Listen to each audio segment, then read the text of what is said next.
Okay, we are streaming. All right, hello. All right. How are we doing this evening? I'm sure it says we have someone there. Do we have someone there? Hello. How are we doing tonight? I see some people trickling in. Just say something to me so I know that we are here and things are going. The wonders of streaming. My stream's twitchy today. I don't know why. Don't know what to tell you about that one. Sorry, guys. Can you hear me? Can you see me? Is everything up and going?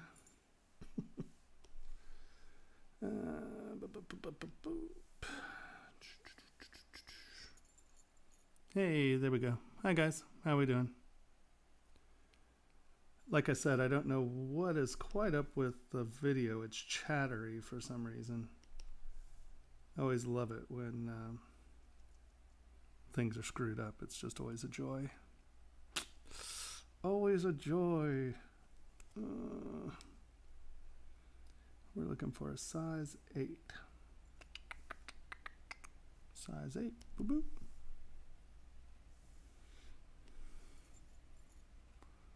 Hello to Mexico. So how was everyone's week? Did anyone do anything exciting and new? I hope everyone is safe. What's the buzz? Fill me in.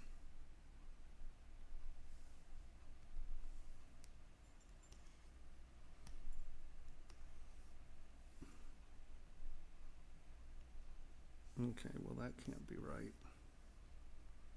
Something's wrong here. Those scales do not jive. 22 and 9. All right. Slider to subtool. Yeah, okay, that's not 8. 8. Enter. Resize subtool. There we go. Studying ZBrush all day. That's a good thing to study all day, right? Get you in there, get you doing something. It's a big bonus.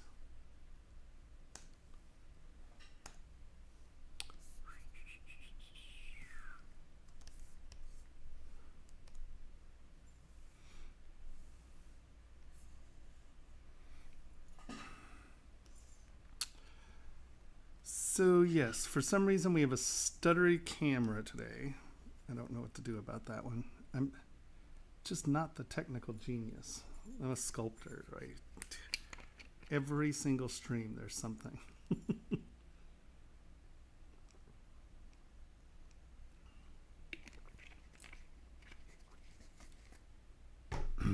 All right. So once again, I have a bunch of pearls and stuff, so I'm just going to make something pearlish. But everyone remember, feel free to ask away because I have no real agenda on days like this. So if anyone has any questions, feel free to ask them and I will gladly answer questions that have nothing to do with the pearl.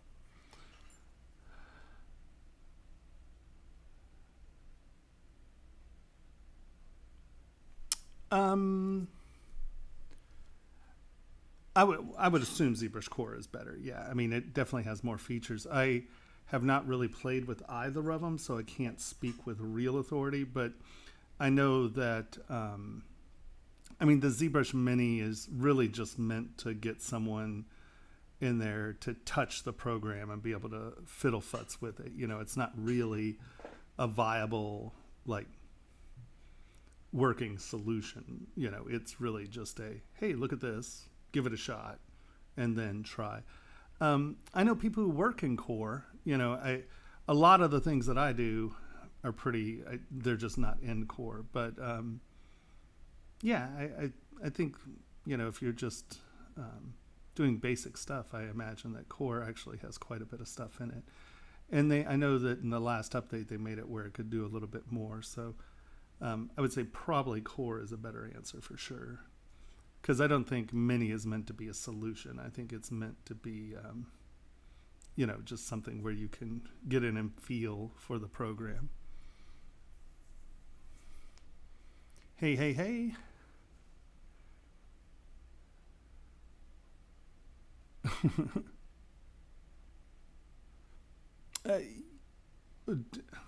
You know what? Like I said, I have absolutely no clue, but I would assume you can. Let's take a look.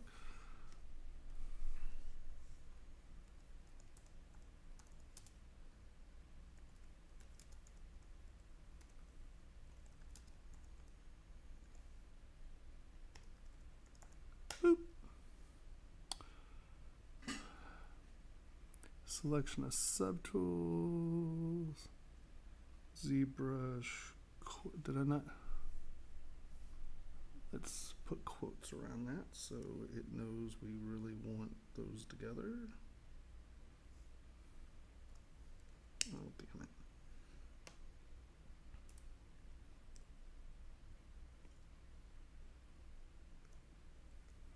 Sorry, I have a British keyboard, so it's set up a little differently than the American.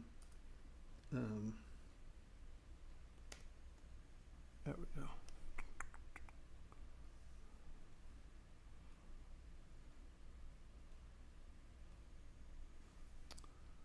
All right. ZBrush core tutorials. So we want ZBrush core tutorials, subtools.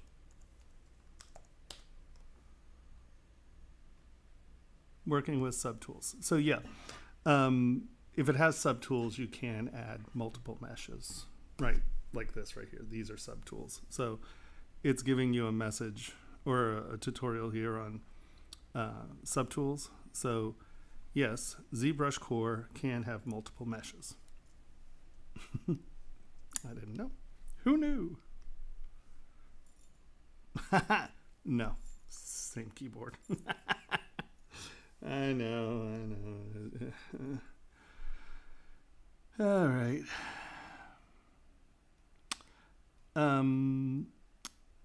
If you go to Mike, did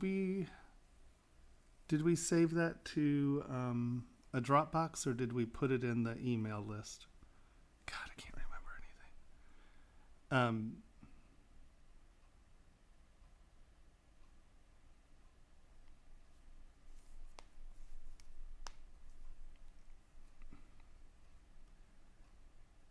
Well, I'm not exactly sure what you consider a perfect retopology. I mean, if you're talking about like for animation and stuff where you're getting the rings around the eyes and stuff like that, I still don't think that that's really what they're shooting for. So in that case, probably not. But retopology, I would say if you can't do it what you want to do in 2020, I don't think that they changed the retopology dramatically in 2021.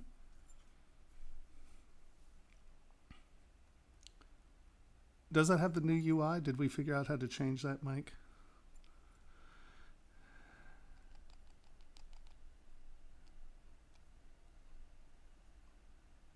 Yeah, no, ZBrush is great. And you'll be able to do it live. It'll be fine.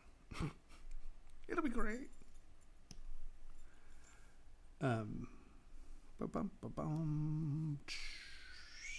Transparency.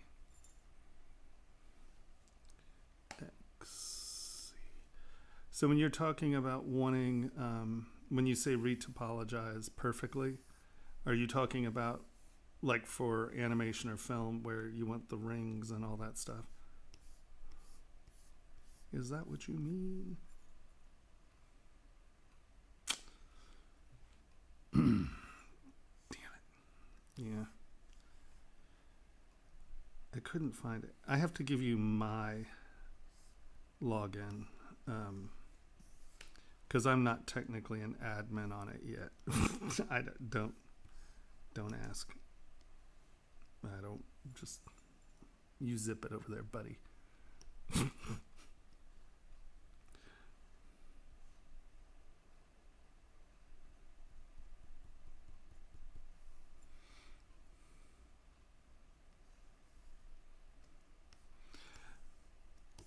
Well, I mean,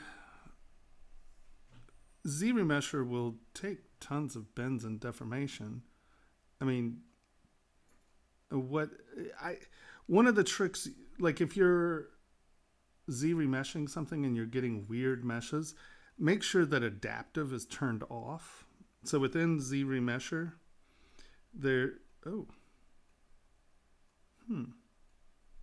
interesting. I don't have it on this UI.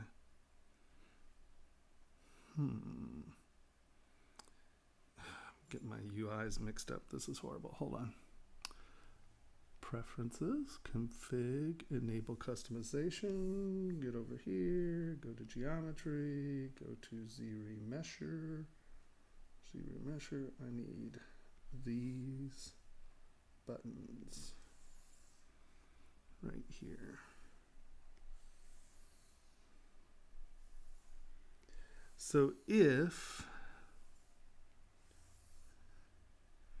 you have adaptive turned on, this one right here, and once again, it's right there, and yeah, right there. Boop. If you have that turned on, it changes how it interpolates the remesh, and if you want a more exacting remesh, you want adaptive turned off. That may be.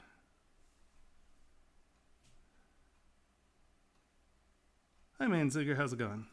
Well, I mean, like, you know, it also depends on, like, what density you're remeshing at. You know, I don't know what you're not getting, if that makes any sense. Because, once again, I don't ever remesh for, like, gaming or film or anything like that. I'm doing it for manufacturing. So what I view as necessary geometry and what you view as necessary geometry could be very different things. So I'd need a little bit more insight on what exactly you're trying to accomplish before I could know if what I know could help, I guess. If that makes any sense at all.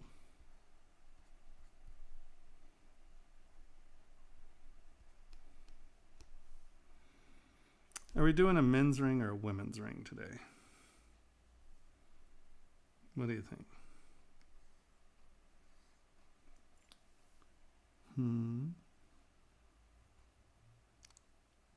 What's our lag? Do we know? That'll give me an idea. Ooh, that's not it.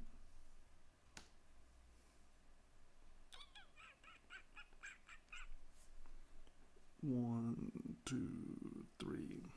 About 4 seconds. Okay. I apologize for the weird jitteriness of the screen or of the camera. I don't know what I did. I did something. I'm sure it's me.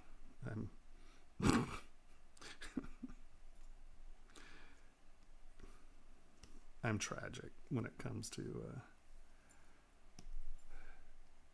I'm just one of those old guys that don't know nothing about technology. I just get confused. It's just confusion.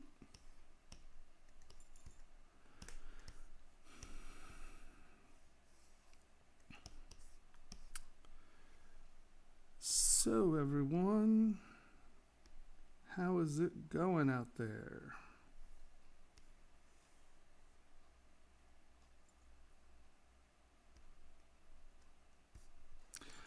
It works at home. It works great at home. I don't know. I come in here and I don't know if it's the connection. I didn't get in here quick enough I only had like an hour, so I didn't really have time to play with it. I know, right? This was the first attempt, and in turn I left my normal Logitech webcam at home, so I'm sure it's a setting or something that I'm just not paying attention to or something. I don't know, man. I don't know. It, like I said, it worked at home. I was a little frustrated, honestly. It's like, what the hell? What's the buzz with that?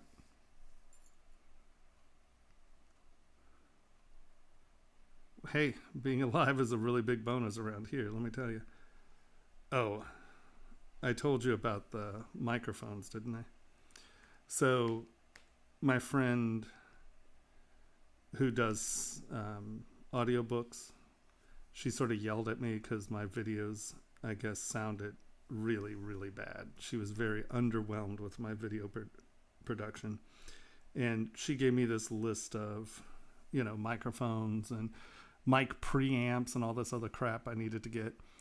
So at the end of my last job, I went out and bought, like $3,000 worth of mics and stuff. And I get home, and first day, all I hear is, and I'm like, oh, hell. And I went through everything, and there was one little jumper cable that had one thing plugged into the other thing.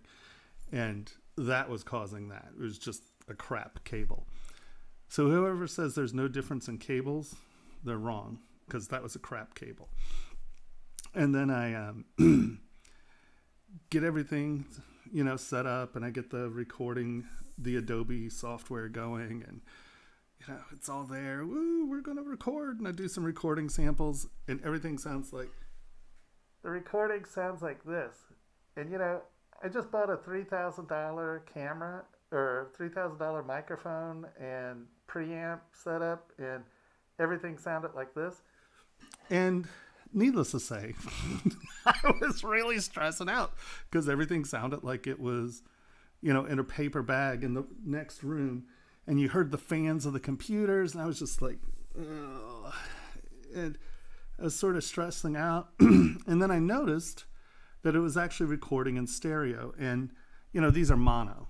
Right, this is not a stereo microphone, and neither is that one. You need two of them to be a stereo microphone set.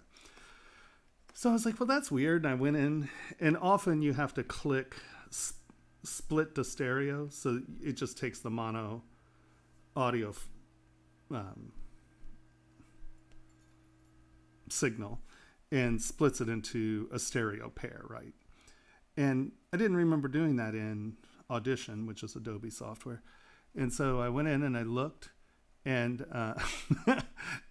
it was actually my weird, my Logitech webcam. It was recording through that, not my good stereo setup. And it was sitting back behind the screen right next to the fan of the computer. And then once I turned the other, once I made the microphone actually my input, it sounded beautiful. It's nice, and I have a tube preamp, and it's really nice and warm. But yeah, it was a good 4 days of real grief where I was really stressing out, going, oh my God, I can't believe I spent all this money on something that makes me sound like I'm in a paper bag. It was really frustrating. I know.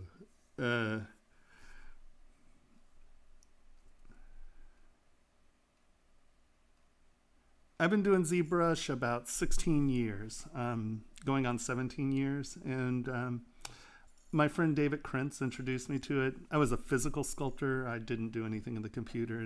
And Dave was like, Tomas, you got to look at this. And I looked at it, and I was like, that's the future.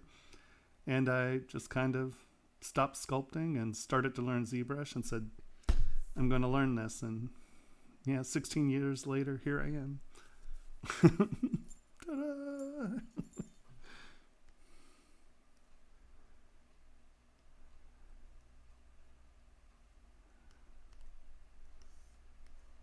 Oh, I was so frustrated. I can't even tell you. I was just, and now with this, because at home on my computer, the camera works fine, and so I wanted to see about setting it up on this machine, and it's stuttery. There's something coming in, and I don't know what it is. I don't know why that signal is chattery or and it's not my shutter speed, because normally what causes that would be where you crank up your ISO. So you have a fast shutter speed, and that faster shutter speed allows for the chatter. But I have a low shutter speed right now. Yeah, I don't know. No, the frame rate's like 54 something, I think. I mean, I don't know. It's just really frustrating. It's frustrating. And I ran out of time trying to figure it out. So hopefully it's not so distracting that y'all can't watch. Please tell me if it is, and we'll see if we can do something. But at this point, I think just kind of stuck with it.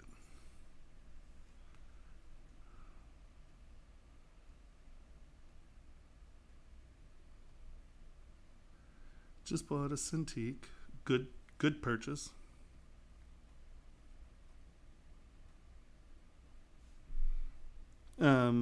Because they're ding dongs. I don't know. I would suggest everyone in the world buying a Cintiq, especially if you're not learning on a tablet. Like if you've ever drawn, or if you're actually physically a sculptor or a wax carver. I think that Cintiqs allow a hand-eye coordination, like a mouse. I'm actually touching where I want things to happen. So I don't think there's even a comparison as far as being able, like how your brain works, especially if you've trained it to draw on paper, you've trained it to, think sculpting. If you're a tool user, I don't think you could make a better call than a Cintiq. I have no idea why anyone in the world, other than price, I mean, if you're just getting into it and you've never picked up a pencil and I can understand where, you just dropped $3,000 on a monitor you're never going to use. Maybe that's what they're talking about. But as far as any legitimate reason why a beginner shouldn't use a Cintiq, I think that's a weird assessment. I'd be really interested to see what they say, because that makes absolutely no sense to me, because I think everybody in the world should own a Cintiq. I really do. I mean, I'm a huge advocate of Cintiqs. Well, of Wacom in general. I think they're a great company, but no, Cintiqs are incredibly powerful tools, especially, like I said, especially if you are a tool user. If you've carved or drawn by hand, I think that your transition into digital art with a Cintiq will be 1 billion times easier. So I don't know. I'd have to watch one of the videos and see what they're saying. But I think the only thing I could think it could be would be price. If you're new, is the first thing you want to do is run out and buy a $3,000 thing? That could be the issue, maybe, but I don't know.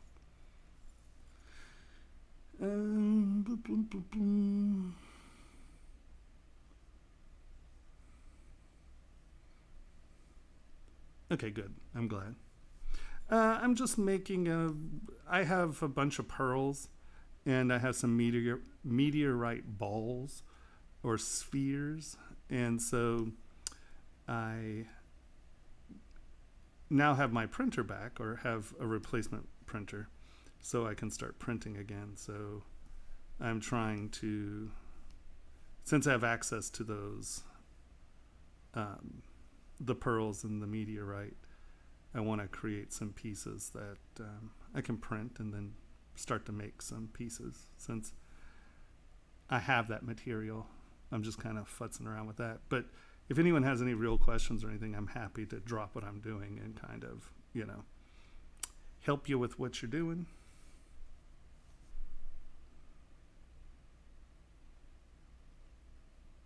Yeah, anybody who says a Cintiq isn't worth buying, I would probably say that they're not a physical artist. And what I mean, like, they learned in the computer, they learned on their tablet, and doing something on the tablet and then switching to a Cintiq might not be that big of a change for them. But if you started out as a drawer or a sculptor or anything where you're actually using a physical tool to write, change, manipulate another physical object. I don't think there's any comparison in the world to you've trained your brain to function that way. And I just don't think a tablet will ever compare to a Cintiq. I've never used any of the bootleg, or not bootleg, but competition Cintiqs like the Hanwei and things like that. I've been a Wacom user for like 18 years now, so I'm a big fan of Wacom. I believe that they developed the technology. I think that their product is superior. I've only played with one of the Hanwei once, so and that was 12 years ago. So, but it's sort of like people saying, "Hey, Tomas, why don't you try Blender?" It's like, well, because I use ZBrush. It's like, well, I could try, a different tablet, and it might be great. I don't know. I don't. I'm a firm believer in the company, and the company's been really good to me in the sense of they don't have sponsorship, right? Because the Japanese company doesn't want anything I say or do to have any bearing on them as a company.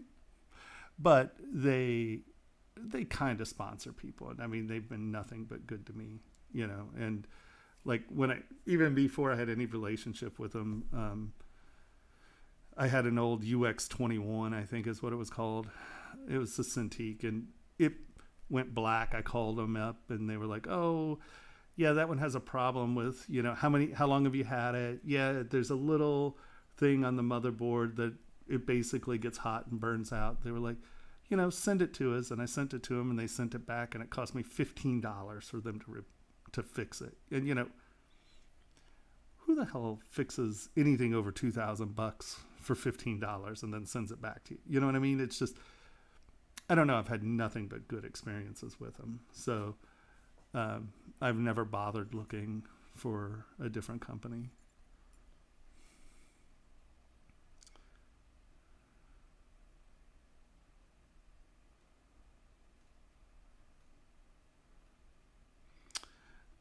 What do you mean they're popping up randomly? Do you have can you take a screenshot and let me see it?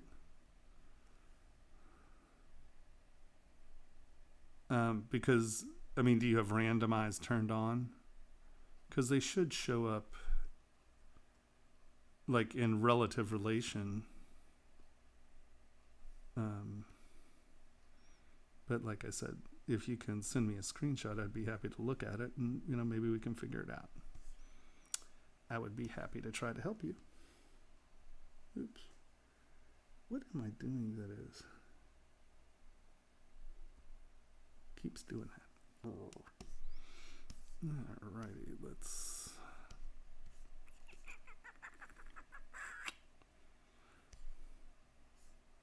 That's weird. Why did that not go? Oh, it must have been turned off or masked when I did it. Is that going to cause me any grief? Nah, we'll run with it. Okay. It's probably close enough.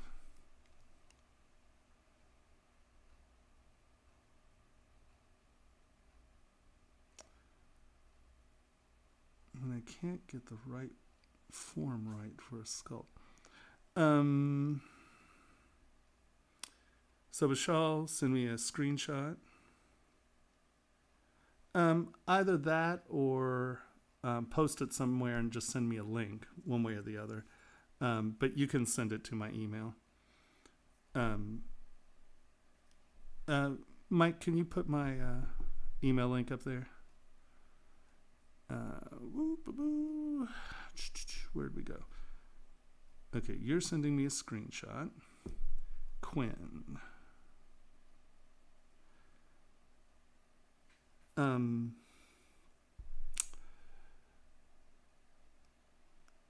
would you mind sending me a screenshot too, explaining exactly, because it's easier if I know what the issue you're having is, because that's a pretty vague question, you know what I mean?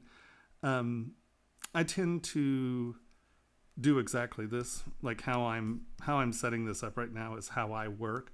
I'll usually take ZModeler, I'll work out a basic block shape here. And what's nice about this is it allows me to put geometry where I need it to be at the very beginning of the model. And so if you either send me a model or send me a pic, that he just posted that link up there. And if you send me a model or a picture, it's easier to discuss it with you that way, so we can find the exact problem you're having. I don't know how you're starting to develop your models, but this is how I do it. I start with ZModeler. I do very basic forms.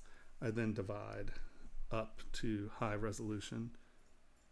Why? Ooh. Yeah, hold on. That is a problem.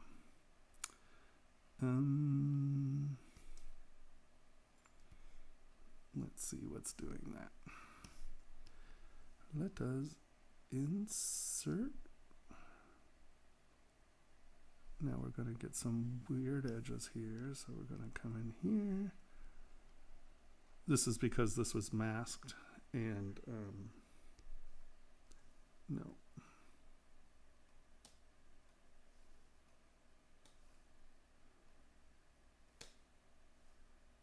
Delete.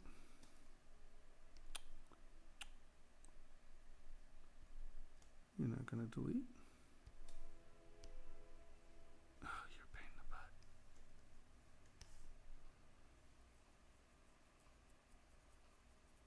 butt. This is how we will deal with this. Normally you don't have to deal with silly crap like this, but I kind of pork the pooch on this one. So we are going to do this.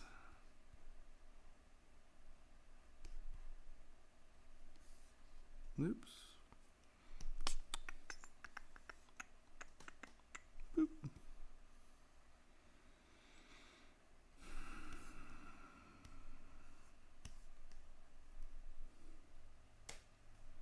Insert. Oop. No, why are you doing that?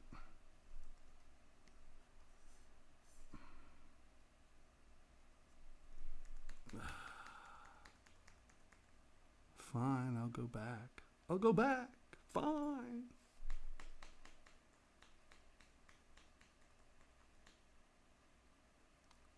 You see what I had it masked here when I did this, so it right there, that's what's creating our problems. I don't mind restarting things. I mean, if you're not willing to restart stuff, sometimes there's just stuff you're not going to fix, like that was not going to get fixed. So there's no point in sitting there futzing with it for a long time. Just go back, because I don't have a real agenda here. You know, I don't have a specific thing I'm trying to accomplish. So it's just easier to redo it.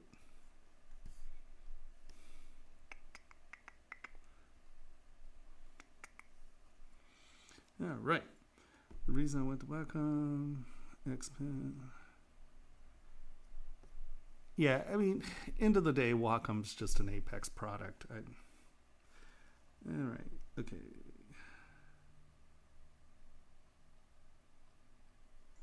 Who's this guy? Some wanker. I don't know, Joe. How are you doing, my brother? I miss you. Where have you been, dude?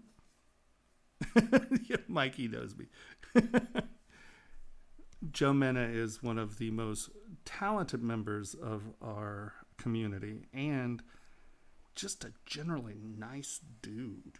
He is one of my favorite people that I have ever met within the ZBrush community. He is awesome sauce. He's brilliant. He's humble. He's sexy. Look at him. That robust masculine jaw. Which work have you been busy with? Character stuff or the other work?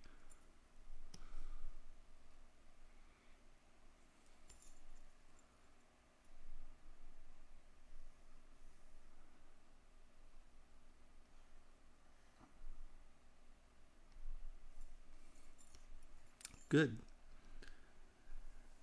So it looks like oh, it's a secret right now, but I found some really spectacular help, and it looks like the education platform will be ready to launch that first week of October. So even if we have a virtual summit, I'll try to launch with the summit where, we do what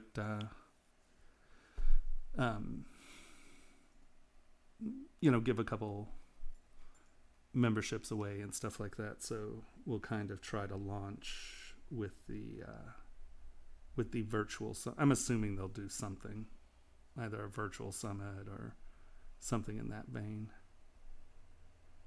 We should talk soon. I'd love to see how you're doing.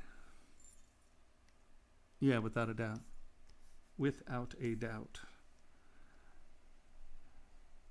It was so funny. I was talking about you just the other day.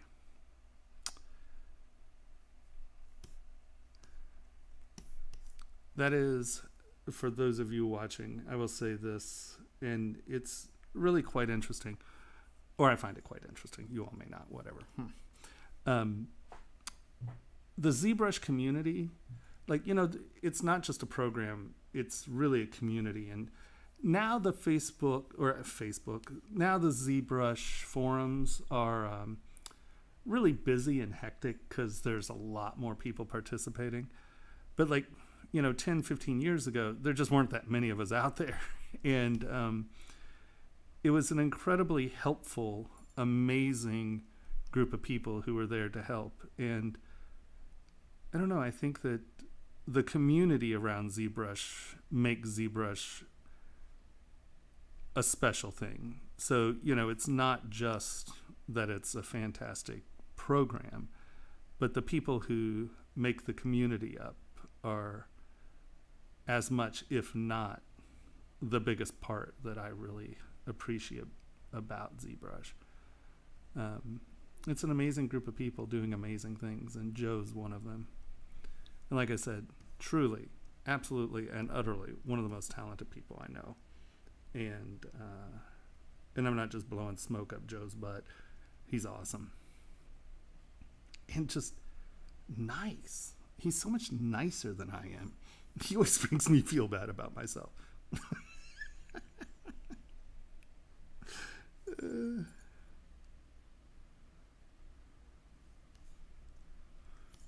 Yeah, I don't think they've been working on the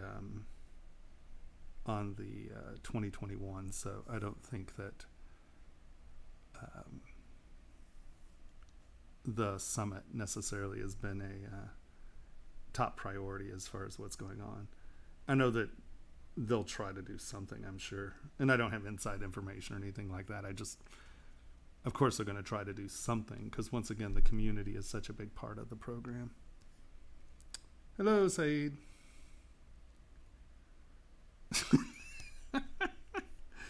No, I definitely think you're going to win the Nice Guy Award if it's against me, man. I mean, you are a pretty spectacular dude. It's still one of my favorite pictures ever taken at the summit is with you and Kaoru Sakaki-san. It's awesome. It's just such a cool group of people doing cool stuff. We're good. Why, thank you very much. I appreciate. Can never be too much love in the world. Well, okay, depending. Right? There's some weird love out there, but you know what I mean.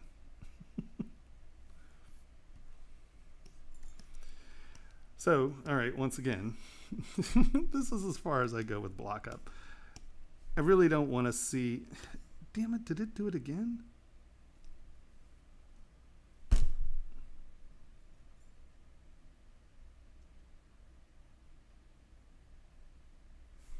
Is that like masked and not supposed to be masked? What the hell?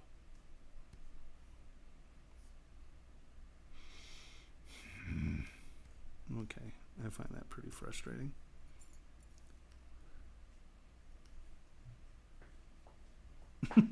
Awesome. Awesome. So what are you doing tonight? What got you out and about watching Pixologic Live, my friend? Shit fire. No, I'm not supposed to cuss. Sorry, guys. This thing, annoying. Did I do the exact same thing, guys?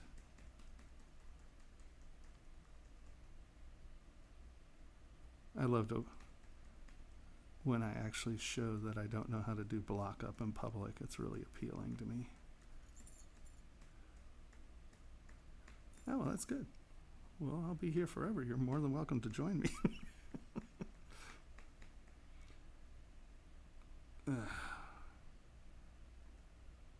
I did it again. No, I didn't. Look, that's solid. I divide it. Is that like... That is weird as hell.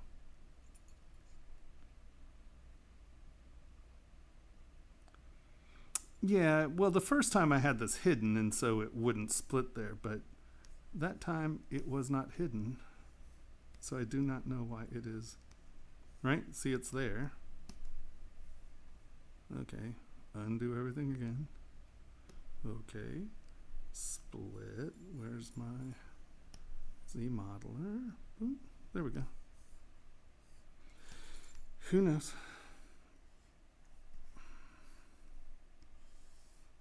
It's still there? Yep, it's going all the way around.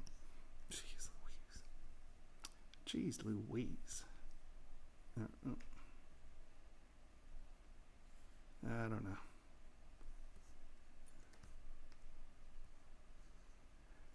Nah, I just fixed it. I think that it was just going back to when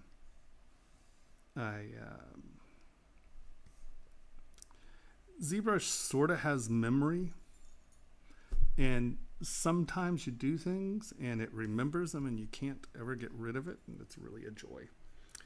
I don't get too worried about it.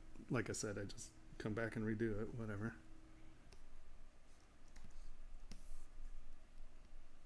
Move infinite depth.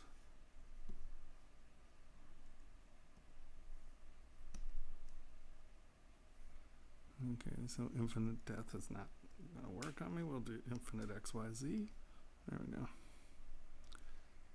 Sometimes things work and sometimes they don't. The beauty of ZBrush is that there are 11 million ways to skin a cat. So if something doesn't work, don't get there, freak out on it. Just keep doing what you're doing. Oops.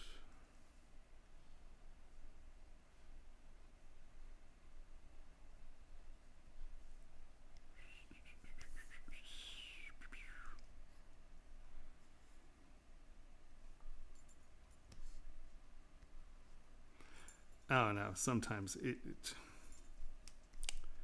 it's a computer program, you know. It's going to be weird no matter what. You're going to get something weird. I don't ever expect anything to work how I think it should work or how I want it to work. You just have to solve the problems as they happen, because everything is a nightmare. All right, I'm not even going to futz with it. We're going to divide this up because now I can start sculpting. All right.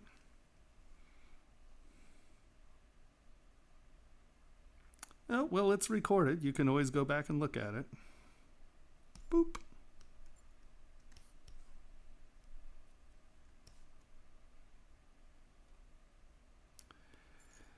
Yeah.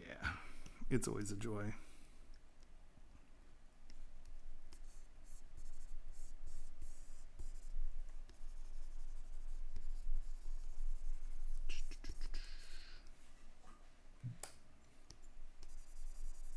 That seems pretty soft. What is going on here? All right. A little better.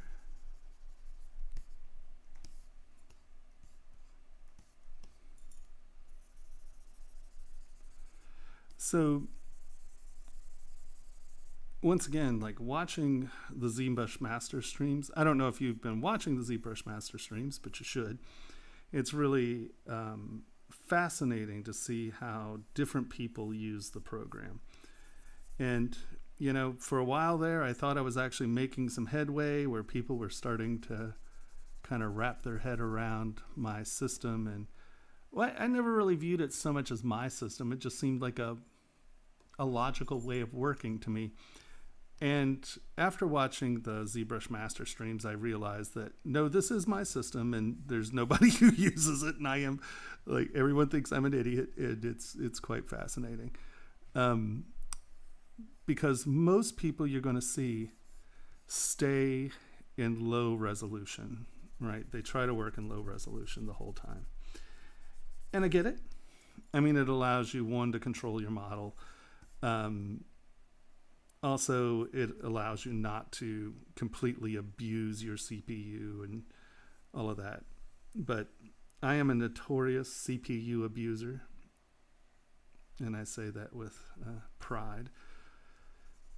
I beat the snot out of my CPU. I've burned out cooling systems. But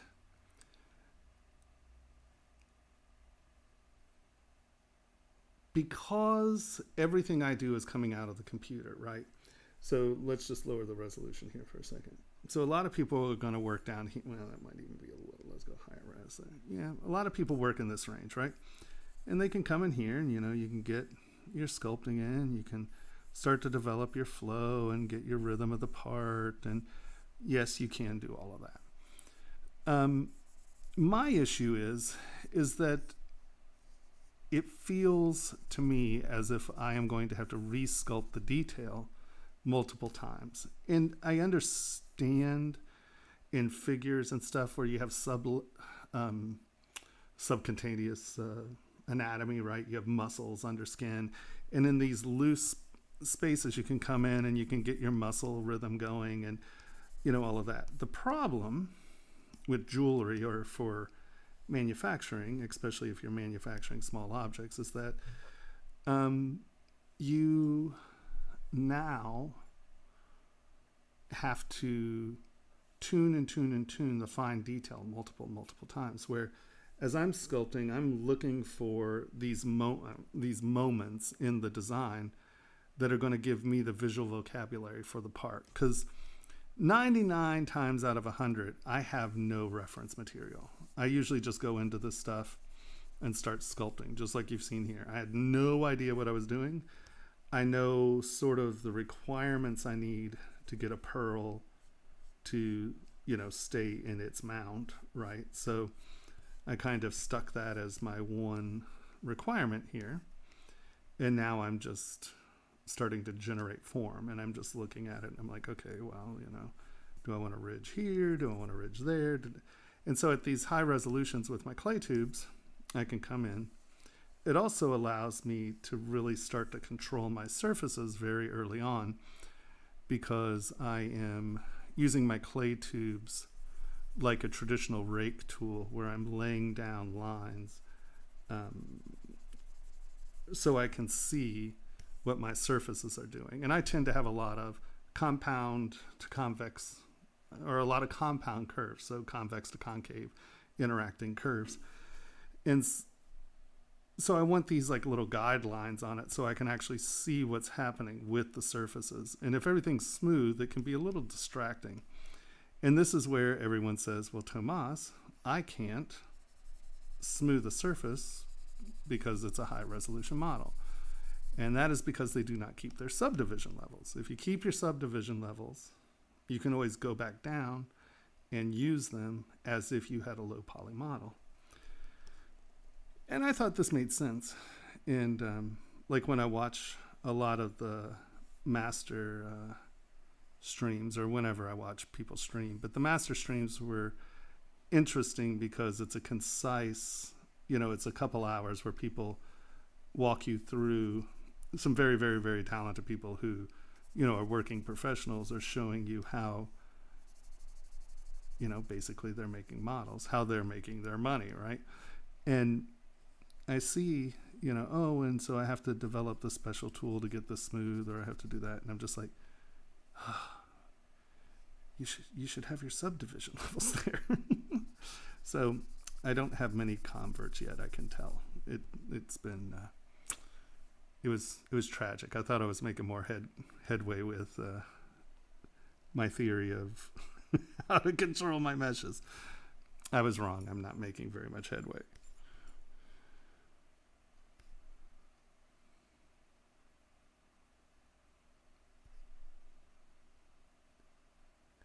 Yeah, it's funny though. Even after, like, once I Dynamesh, I Z-remesh, back low, reproject, so I have all of my subdivision levels.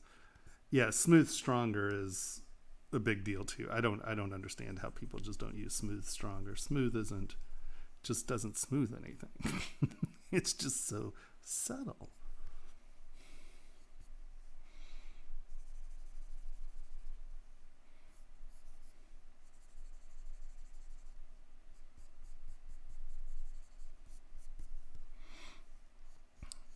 And the other thing, even if I'm doing very, very organic surfaces, I do a lot of biomechanical stuff.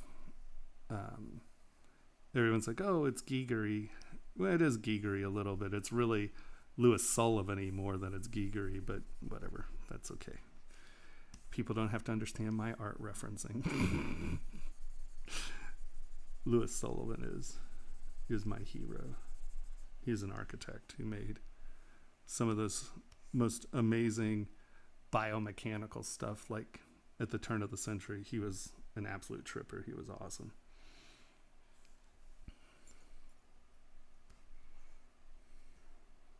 Yeah. Yeah. It just gives you so much more control over your mesh if you can go from high to low at any given time. And it allows me not to have to stress about my surfaces when I'm at a higher resolution, because I know that I can always lower my subdivision levels and smooth whatever I need to smooth. But up here, I can really spend my time and energy to get, to develop the rhythm of my surfaces and, find those little moments that are going to be the thing that defines the vocabulary of the piece. Because once again, I'm not sketching. I'm not really using reference. I mean, like if I'm working for a company or something, they're like, oh, we need hot dogs. Well, I'll use their references for hot dogs or whatever, but I don't do a whole lot of freelance work anymore. And when I do freelance work, for the most part, you're paying for me to do what I do. So once again, I fiddle faddle a lot. I don't really go in with a lot of preconceived ideas.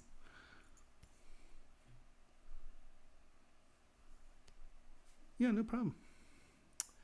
Hello, how are you doing, Vats? All right, let us go to here real quick.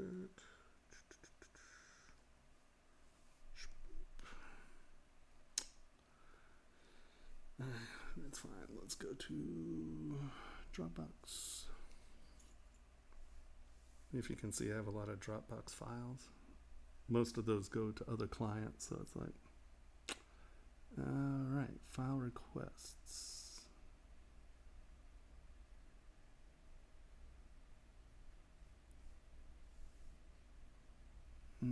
Okay, these were all from the other day, so let us take these and move these up. Sorry, a little snake scale problem. Okay. Oh. ZPRs. It's much easier for you guys to upload ZTLs. Let me quick save this. And I will open your ZPR. Let's see what you got. No.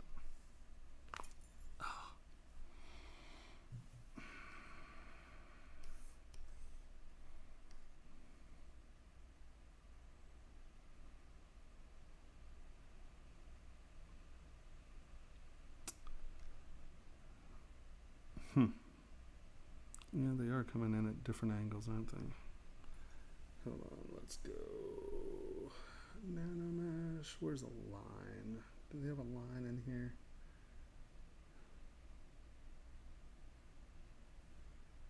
fit.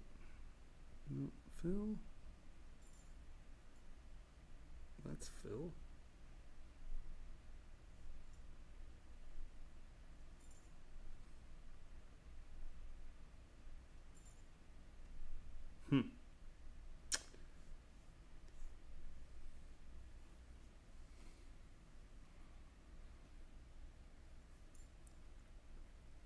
Wait for 2021.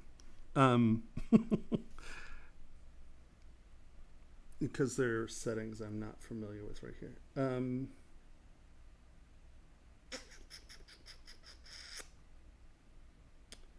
they have...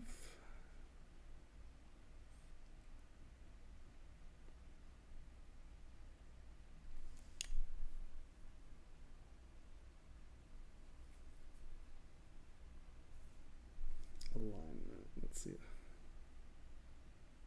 Find a short edge.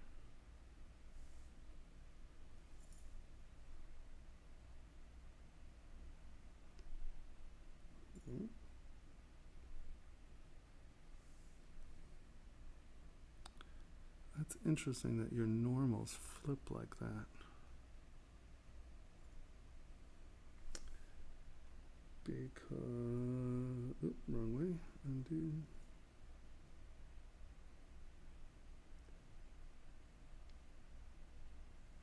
The other problem with doing it this way is that the only thing you're ever going to get is something that's more like Gila Monster thing, because what you're not getting here is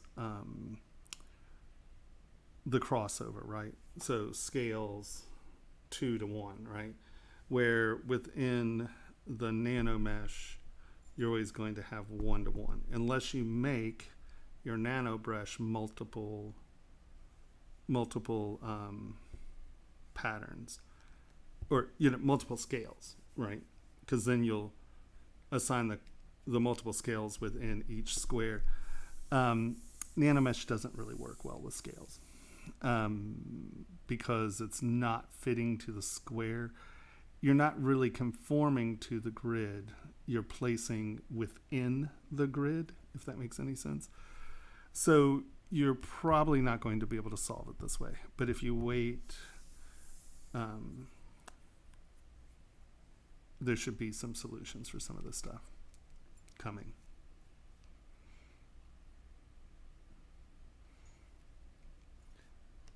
But do you understand? It's funny because when you get to places like this, right? See, it says we're aligning the normals. And you can see these are at an angle, this is an angle, and then this is at a different angle. I'm pretty sure there's a way that you can realign your normals, but I don't know anything about it. But as you can see, right, what you're missing, hold on, let's get this little groover out, or why it's not working, and why, even if you got all these to line up in the right direction, why this will never look like scales is because it's on a square grid, right? Because scales function on a diagonal grid, right? So you get crossover, right? And so you'll never be able to align a scale up on a square grid with airspace, right? Because you're never getting that crossover. See, there's no interaction between them. They're just floating in the center of that, of your quad, right? And for scales to be convincing, obviously, you need crossover. And I don't know where... I don't know where it is in this version.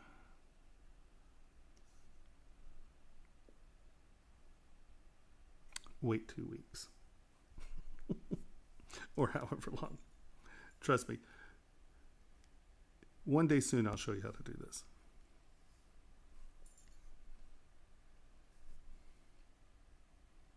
Yeah. Because you're just not getting any kind of overlap. That's the real issue here. And I don't, why it switches normals in here and you get this weird, the transition. I don't know enough about the normals to know why that works. I'm sure you can, if you unwrap the normals, I'm sure there's a way to tell them how to go. But that's all UV stuff. That's for games. I don't use any of that because it's for manufacturing. It's not anything I need. All right, give me 1 second here, guys. I've been drinking water all day. I'll be right back.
A little early. Normally I make it longer than that. All right.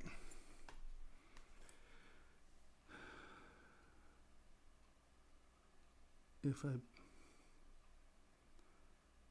I post his brush preset and my brush preset, do I get all of it? Oh, so if you open this up in my UI, within that download, you can download my brushes. And my brushes, if you didn't download my brushes, you'll have missing brushes in here. If you do download my brushes, I do use some of Sakaki Karu's brushes, and he gives them away free at Gumroad.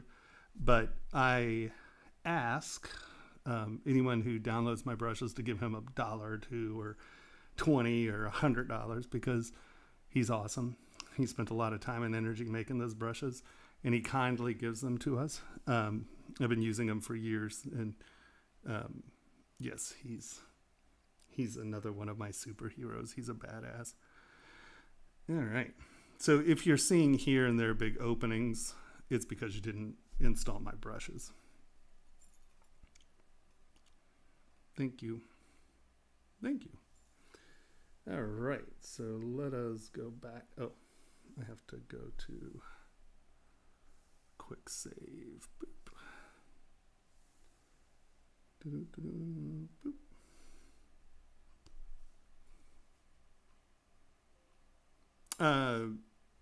If you downloaded, yeah, it's up there. If you join my email list,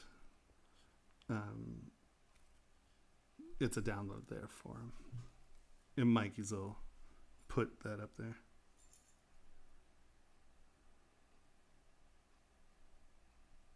Go away, who cares? Oh, did we just crash? Ooh.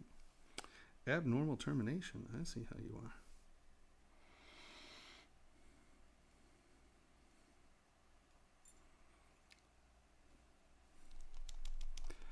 And I will send out, if you join that brush list is a little old. I can't figure out where that folder is. Someone else was doing my website at the time, so I don't know where that folder is. But this week I'll figure it out, and we'll update that. And I'll send an email out to everyone who's on the list with a new link so they can download everything new. Yeah. new. There we go. Ba-doop.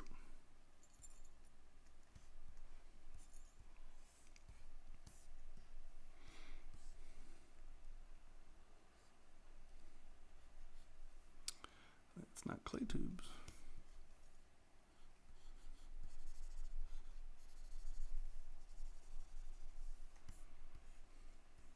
Yeah, of course. Sorry I couldn't be more help. Like I said, give me a couple weeks and I'll figure out a way to show you an easier process. Oh wait, was there someone, did someone else upload something for us?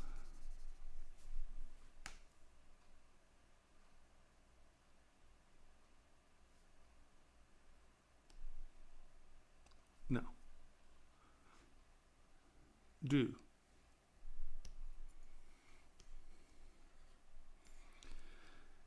I see that more people have joined us. Hello, everyone. I hope you are doing well this evening. Anything exciting and new going on in your lives? Is everyone being healthy?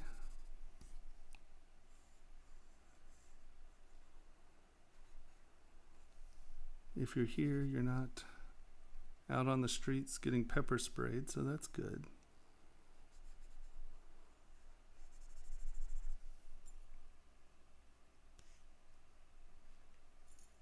Yeah, without a doubt.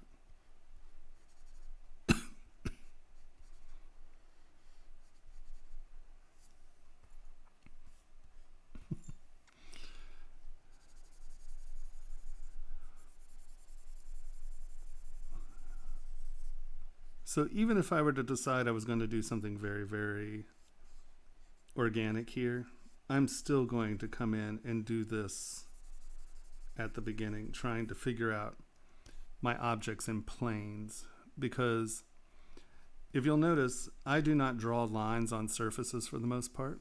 I mean, of course, when I'm finishing, and there are some things that I want to separate the surfaces, a visual separation between surfaces, and I will draw lines to do that. But for the most part, if you'll notice, I'm just building up surfaces in layers and steps, and that is what is creating my linear breaking, right?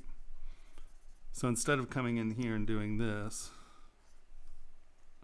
right, I will just build my surfaces up, because that creates a much more viable reflective surface plane, as opposed to having everything on the same plane and then using a line to break it up. That doesn't really read from any kind of distance, and it actually flattens your surfaces out a great deal. So I'm always adding layers to something to get my surface differentiation of my surfaces.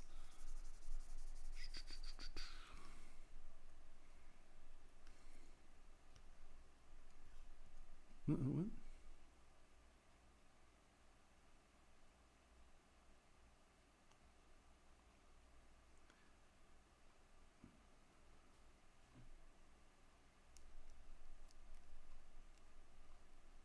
Yeah, people are idiots.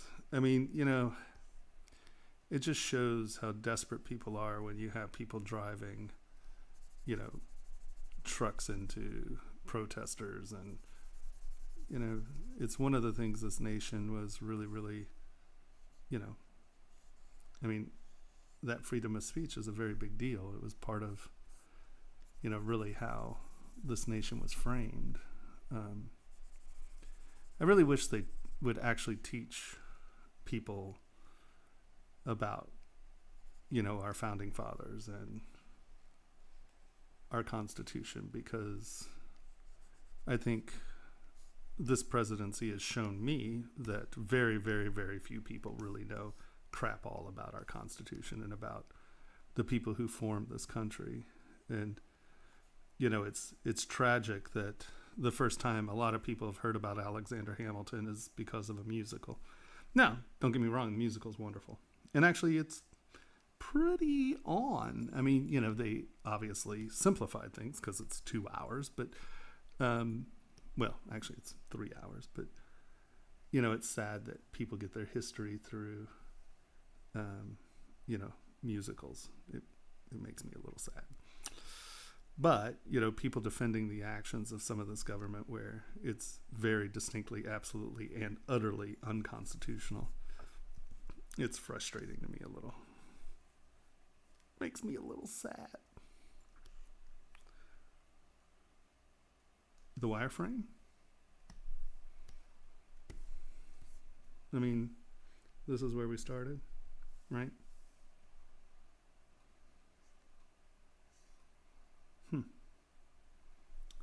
I don't know what happened right there. That's weird. Was that in the original?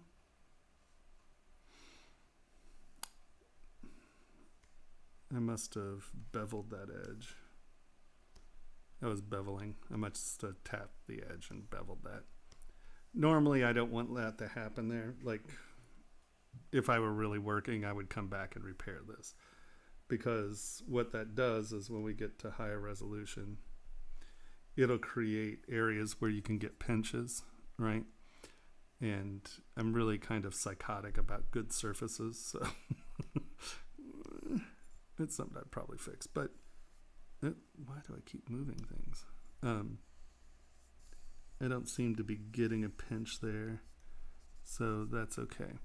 Now, as far as my workflow goes, you're actually seeing it right here. I start with very basic models, because my whole desire is to be able to get something that has 7 to 9 subdivision levels, because the amount of subdivision levels open up a lot of possibilities of what I can actually do with and to my mesh.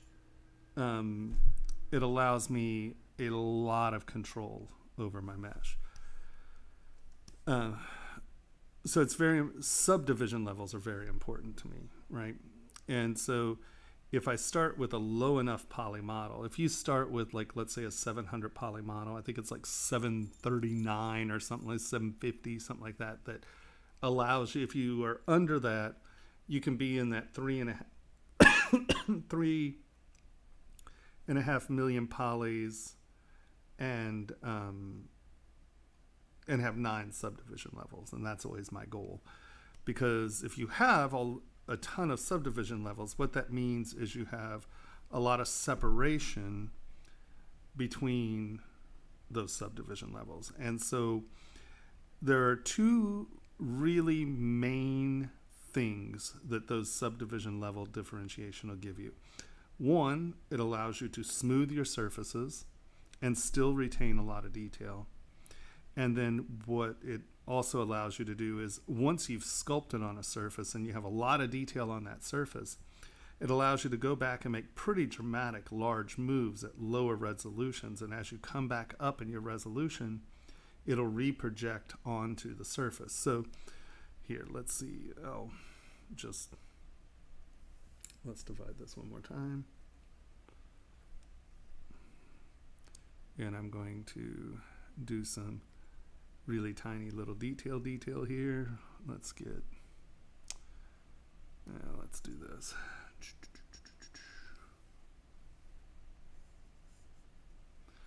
Turn lazy mouse on.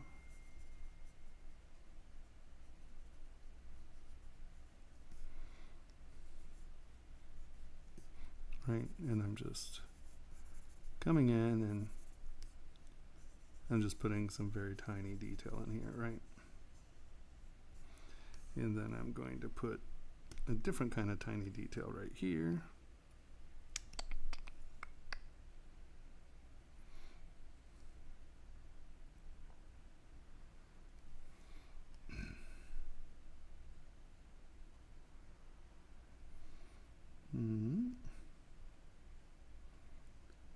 So, you know, you're pretty far along in your project. You're pretty happy with it. You're coming in and you're doing all this finesseful detail stuff. I know this isn't really finesseful detail, but you all have to play along with me. This is hypothetical. And then let's do a different kind of detail.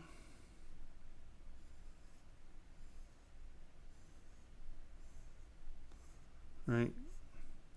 And you can see you've spent a lot of time putting a lot of little detail on this thing. And then your client comes in and goes, you know what? I really wish that was longer. And you're like, I've already detailed it. But what this allows you to do is we're going to come all the way back down to our lowest subdivision level, right? I'm going to take move. And my whole attempt, the thing you have to remember when you are making this longer, because they want it longer now, right? Is that on this stuff, if you try to keep your squares basically squares, right? Because you're going to get some stretch. I mean, you are distorting that surface. And as you can see, we're distorting that surface quite a bit, right?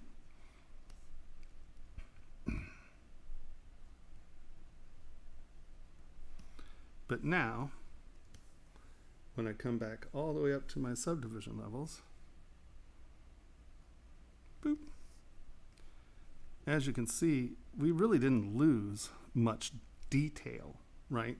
It distorted it a hair, and we would come back and futz with it a little. But by doing it this way, right, let's back that up.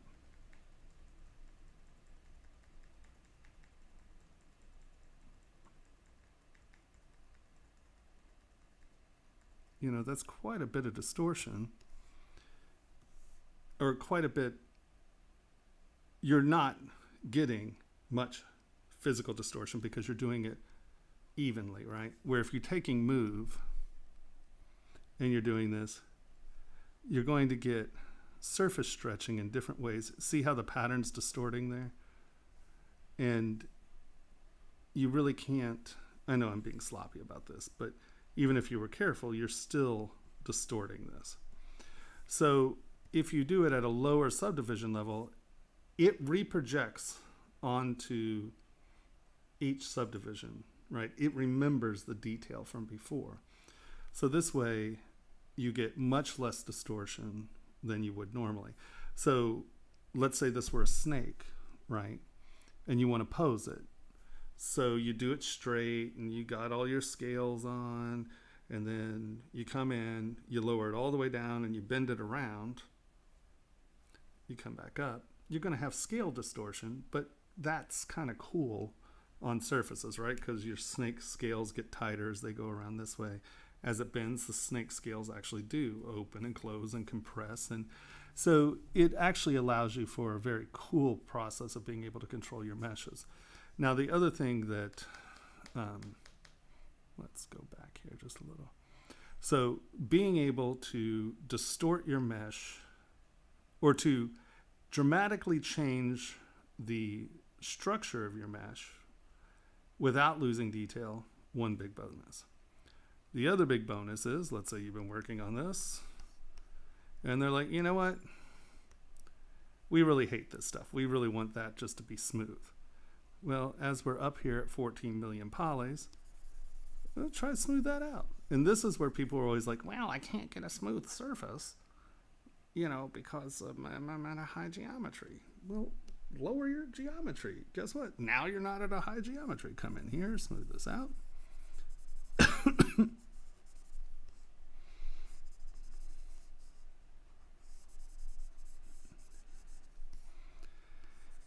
And you kind of just, I view it sort of as you're relaxing that mesh, right?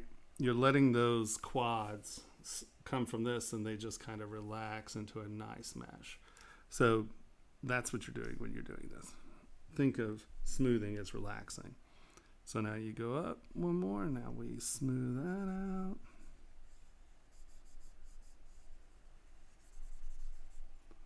Oh, I don't have smooth stronger on. That explains why this isn't smoothing. Right? And now you can come in and there is.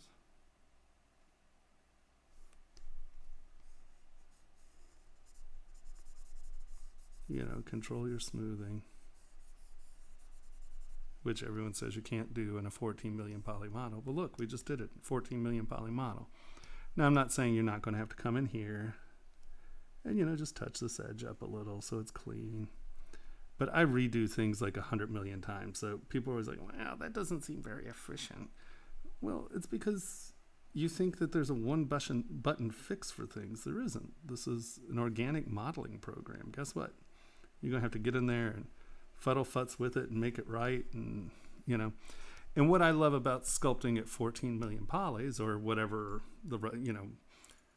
13 to 28 million polys is even with Smooth Stronger now, I can come in here and I can start to smooth some of this detail out, and it's not wiping everything out. So now I got rid of that double stroke, and now I can come in here with a nice clean single stroke and refine that form. And so that way I can come in and do some limited smoothing without completely trashing my geometry, right?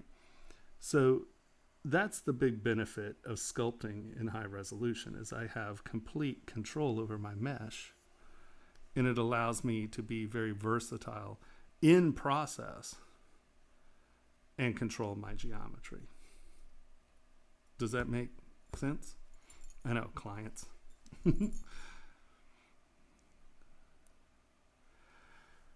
So how I deal with my brush sizing. I have these 4 things pulled out. One's maximum brush size, one is dynamic brush scale, draw size, and focal shift, okay? So most people don't have the dynamic brush scale pulled out, okay? I'll almost always keep my maximum brush size at 5,000. And because I'm dealing with things that are in real scale, right? This is an 8 millimeter sphere. This is a size 8 ring, right? So, and this is real scale, right? Sliders to subtools. Turn that all button off, it'll get you in trouble. Sliders to subtool, boop. And see, it's 25 mil by 21 mil by 12 mil. That is a size 8 ring. We go to this guy, we'll double check that, sliders to subtool, and now that is 8 mil, right? So I know that I'm working in scale, but I do all kinds of things. I don't just do jewelry, I do furniture, I do cars, I do all kinds of weird crap. So I need to be able to change what scale my brushes are working in. I prefer dynamic brushes, and what that means is if I make this brush this big, right? No matter where I zoom in or out, that brush stays relative scale to the model it's working on, right? Where if you turn dynamic off, the brush size changes as you scale your part, right? Here, can I turn that off? I don't even remember how to turn it off. It's been so long, sorry. If you can get that little dynamic button to turn off, I think you have to hold a button to do it. It's probably been 5 years since I've turned that button off, so sorry, don't remember how to turn that button off. But let's go to a star here and sliders to subtool, and we're going to make this star 700 millimeters. Resize subtool. Boop.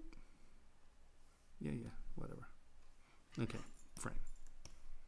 So we now have this thing that is, I hate when it does that. It doesn't, I have to talk to them about that. I keep forgetting to ask them to change that number to, instead of 100 to 1,000, because some of us work in scales that are bigger than 100 millimeters. So we're going to come over here, update size ratio. And as you can see, this is 2,000 millimeters, right? Now, what happens to that since we're using dynamic brush scale? Well, that means my brush doesn't exist, right? I could crank this all the way up. We're just not going to see it, right? So what I do, you just slide this out. And now you can see that you have brush size. So you just bring it up until you have a scale that's useful to you, right? And so you can work on something that's really large. I now have a dynamic brush scale. So this allows me to control which genre of scale my brushes work in. I tend to like it all the way down. And that is because it normally, I think the default is 1. And where'd my ring go? Oh, there it is. And the problem with that is, let's go to 1. So to go from 0 to 5,000 with the dynamic brush scale at 1, right? What that means is that the steps are bigger between each little thing. So if I go from 1 in draw size, right? And you can see by 130, 170, I'm bigger than that pearl, right? Or the sphere. This could be a meteorite as well. We haven't decided. Okay, so you can see that my brush scale is set to 1. My draw size is 170, and my maximum is 5,000. So I only have this much room to change brushes on this scale, right? And if I'm trying to be exact, you can see that the steps between, you see how I'm going from 43 to 49, 38 to 43 to 40. You see, it's real hoppy. If I'm trying to be exact, it chatters around a lot. If I drop this down to 0.02, well, now I can't even get my brush to be the size of that pearl. So that means I have 5,000 steps of size between 1 and 5,000. So you can see I can now be really exacting with the size of my brush. And so if I want it to be the size of the pearl, I would just go, okay, let's go to 0.03, right? And now we're like, okay, well, there we go. So just by changing that 1 decimal point, or not 1 decimal point, 1 number, 1/100th of whatever that is, you can see I can now get that scale, and I can have a lot of precision over my brush size. And so I want those really butter smooth sizes because, as you can see, I use my brushes to define detail lines, right? So it's important to be able to get that to be the size that I want it. So that's how I have my brushes set up, which makes it a little different than most people's, you're right.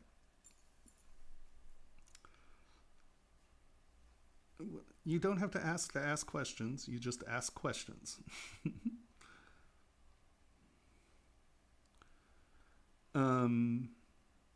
Hello, FM. Sorry, I can't read that, but hi. All right, so hold on. Can you show us the wireframe?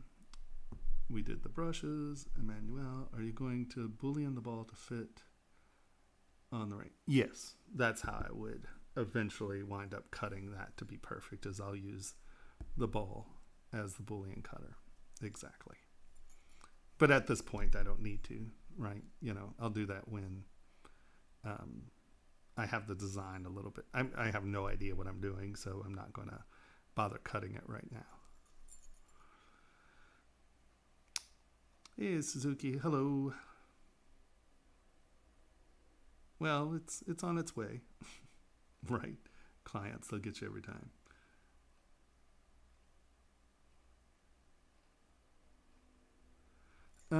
It is Preferences, Draw, Dynamic Brush Scale. So Preferences, Draw, it's right here, max size.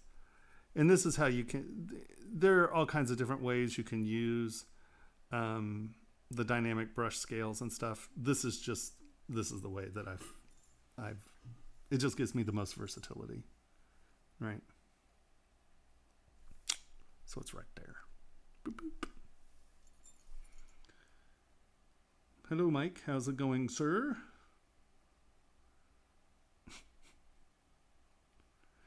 All right.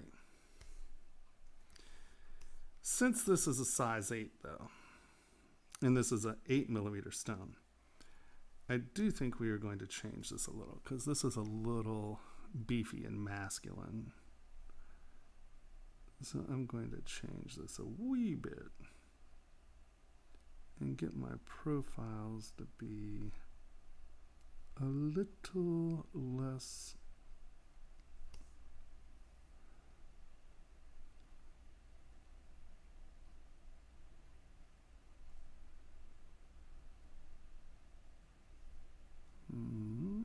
a little less blocky, a little more schloopy.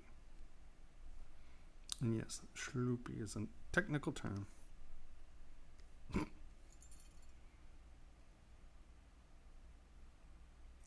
Yeah, TS Wittelsbach is my, so it's just Twitch / TS Wittelsbach. I haven't been streaming a lot on my stream because I have to drive. I'm about 25-30 minutes away from here, and then it takes me a little while to set up my stuff because I mean I'm not just a laptop, I'm a whole bunch of crap. And so I come up here to stream, right, to a different city because we have no internet at my house, or at least we have less than dial-up sometimes. It's pretty crazy. But we're on the, what's Elon Musk's thing? Starlink. Starlink is going to be doing stuff in our area. So hopefully we'll be on the Starlink beta, and if we are, I'll stream more from home. If I can stream at home, just when I'm working, I'll start streaming. But like right now, I have to drive up here. So, you know, it's 2 hours of travel and setup both ways.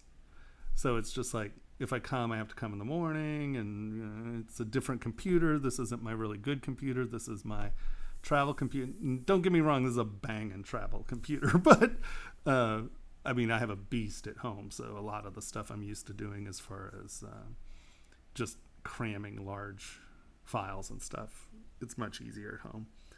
So as soon as we get internet at home, I'm going to stream very regularly. So hopefully before the end of the year, I'll be streaming like a few times a week, not include, you know, on my stream. Yeah, no, it's a real thing. It's a thing. But, you know, luckily this place exists. It's Chehalis Co-works, and that allows me to come up here and actually work on stuff and, you know, do this. So it's definitely awesome that this is here.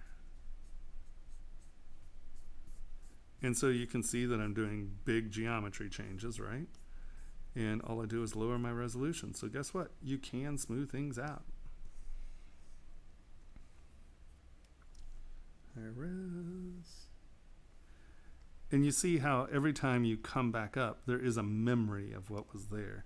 So if you're trying to smooth that stuff out, you do have to kind of step through those quick saves, or through those subdivision levels. But I think it's definitely worth going like this once or twice to be able to have and retain a high subdivision. Yeah, see right there? Remember how I said that it really annoys me?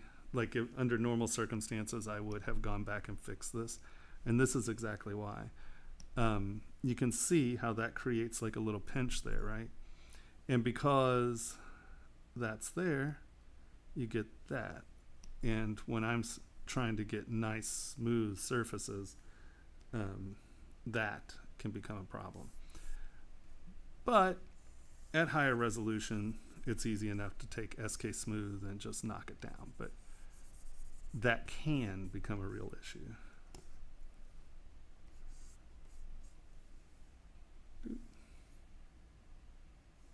Right.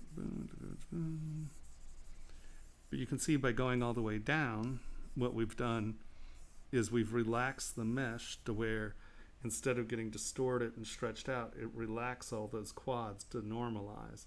So you wind up with a much nicer mesh if you're dropping down in subdivision levels, working on it, and then coming back. All right, let's see.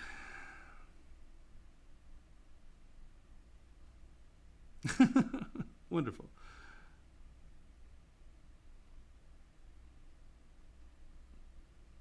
Well, thank you.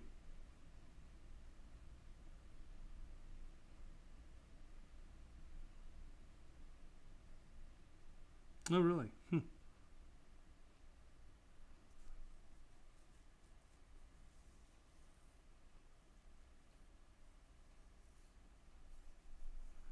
Um, I'm not necessary. I mean, today's not a critique day. I'm working on something, but we can look at it. Are you going to be here for a little bit? I'd prefer to keep working on this just a little bit longer, but yeah, I'll take a look at it in a while if that's okay, if you're still going to be around.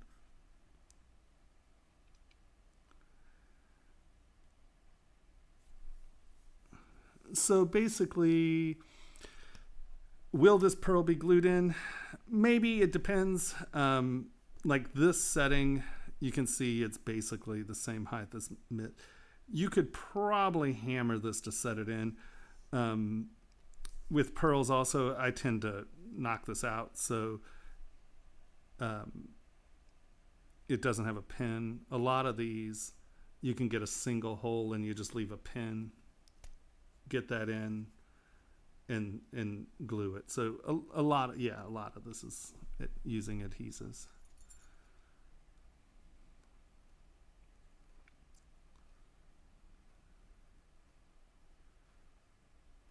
All right, Sarah, we'll talk to you soon.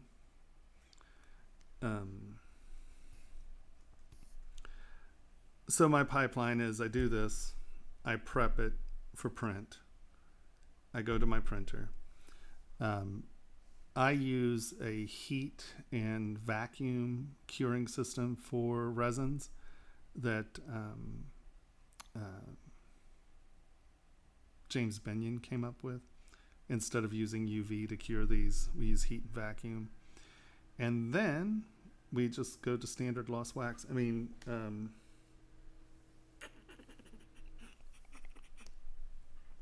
where's my art station? There it is. Dun, dun, dun, dun. Here we go. So in this one, I got this illustration. This was the model I made for that illustration. So we printed it. This is a SolidScape printer, right? We printed it.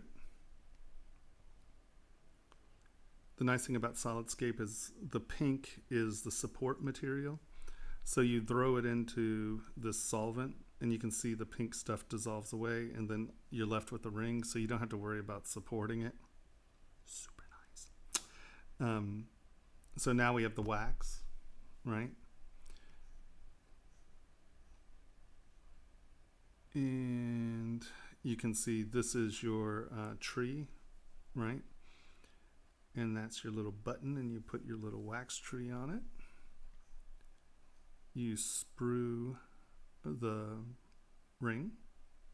You attach your ring to your tree. And then you put a flask around it. You pour investment in. There's Tony pouring investment. This is a vibration vacuum table. It vibrates and vacuums, and then that gets all the air bubbles out of the investment. And we don't have a picture of burnout.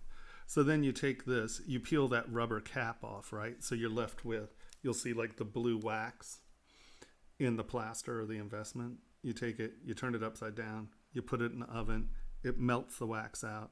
You then take that flask, put it in the casting machine, it melts the metal, vacuums it out, you turn it to pour, it flushes in, and then you take that hot investment, throw it into cold water, and it blows the investment off of the part. You come in, you clean up your part, ta-da, and you're good to go. Right? Hopefully that answered some of that.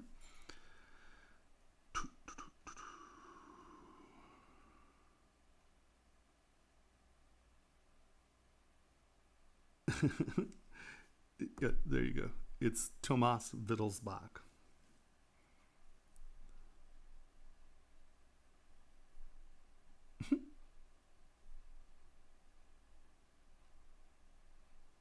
Oh yeah, no, that's totally, I mean, drilling single holes and penning them is a good way to keep something in a part. And most pearls you buy actually come drilled in one format or another. So Yes, that's common.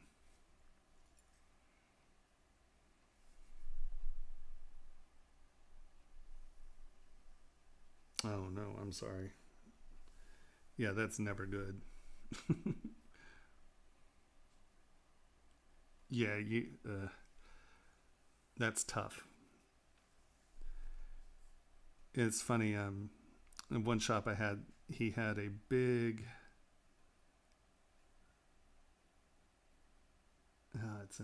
It's an Italian casting machine. Whatever.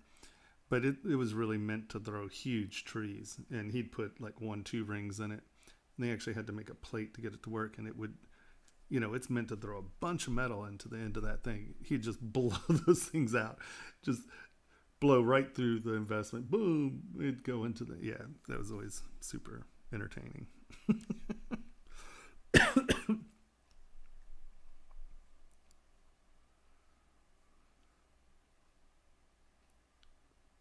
Well, that is whether you're using dynamic brush scale or not, is what that button is. And I always use dynamic brush scale. So like I was trying to turn it off and I can't remember how to turn it off because it's been so long.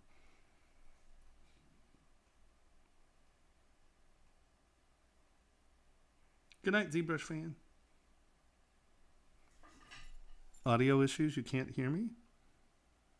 Everyone can no one hear me, or is that a audio issue for you, or is that an audio issue for me? Lazy Nazumi is not turned on. Need me some Lazy Nazumi. Okay, good.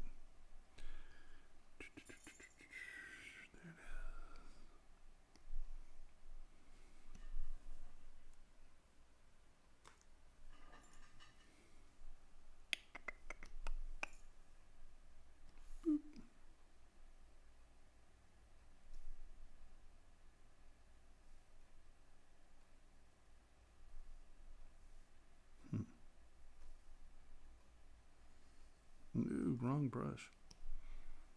One must pay attention to the brush they are using.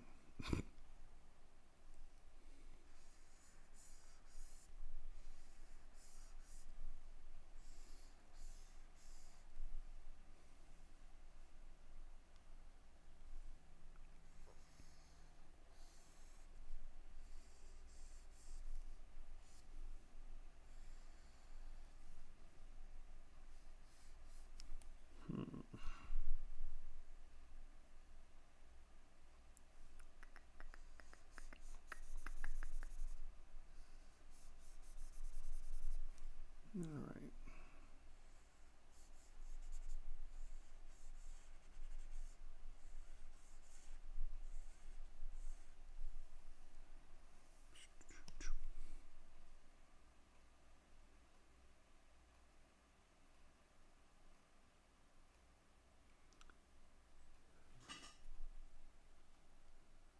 No, I haven't seen those. If you have a link, I would love to see huge clam pearls. That sounds awesome. I really, really, really love the, what is it, Nolo pearls? The ones that come out of snails. Oh, they're so cool. They're beautiful and obscenely expensive. Obscenely expensive. Like $20,000-$30,000, ridiculously expensive.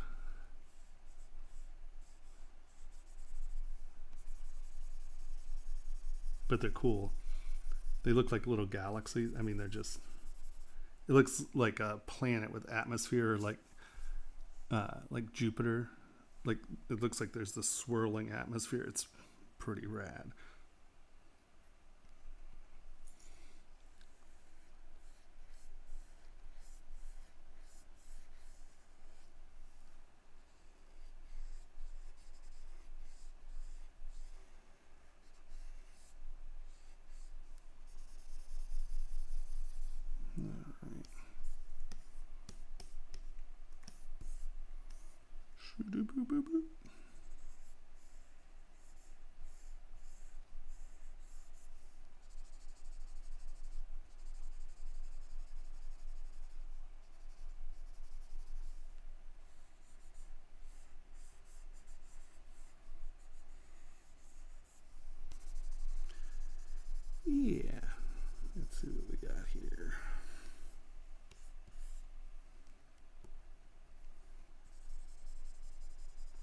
I'm a big pearl fan.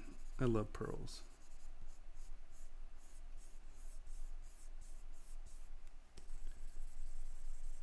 I'm not the biggest diamond fan in the world. Even though if I can get a fluorescing diamond, I'm all about fluorescing diamonds. Because my clients go to clubs. And if I could get stones that are blacklight reactive, yeah, boy, that's nice.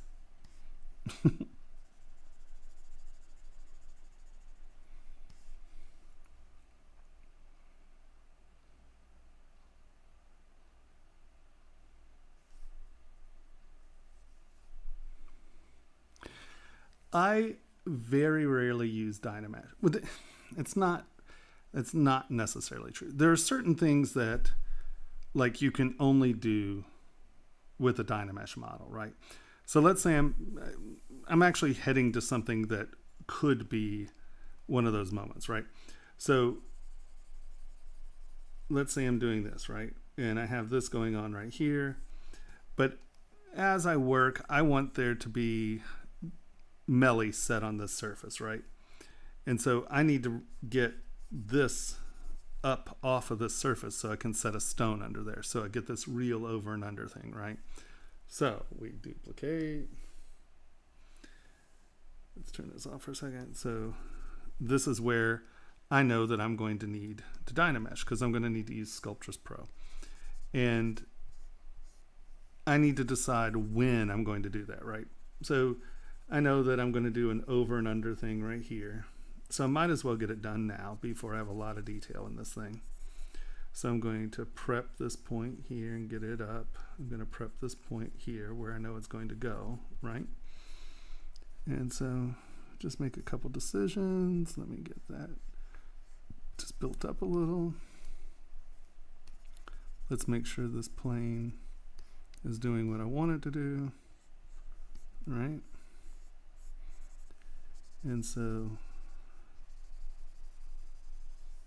I'm there, and now I'm like, well, okay, if I'm going to have this over and under here, do I want that over and under someplace else? So I'm just going to pretend that I want that over and under situation going on here as well. So I'm going to just prep this model to get ready to be over and under, knock this back a little.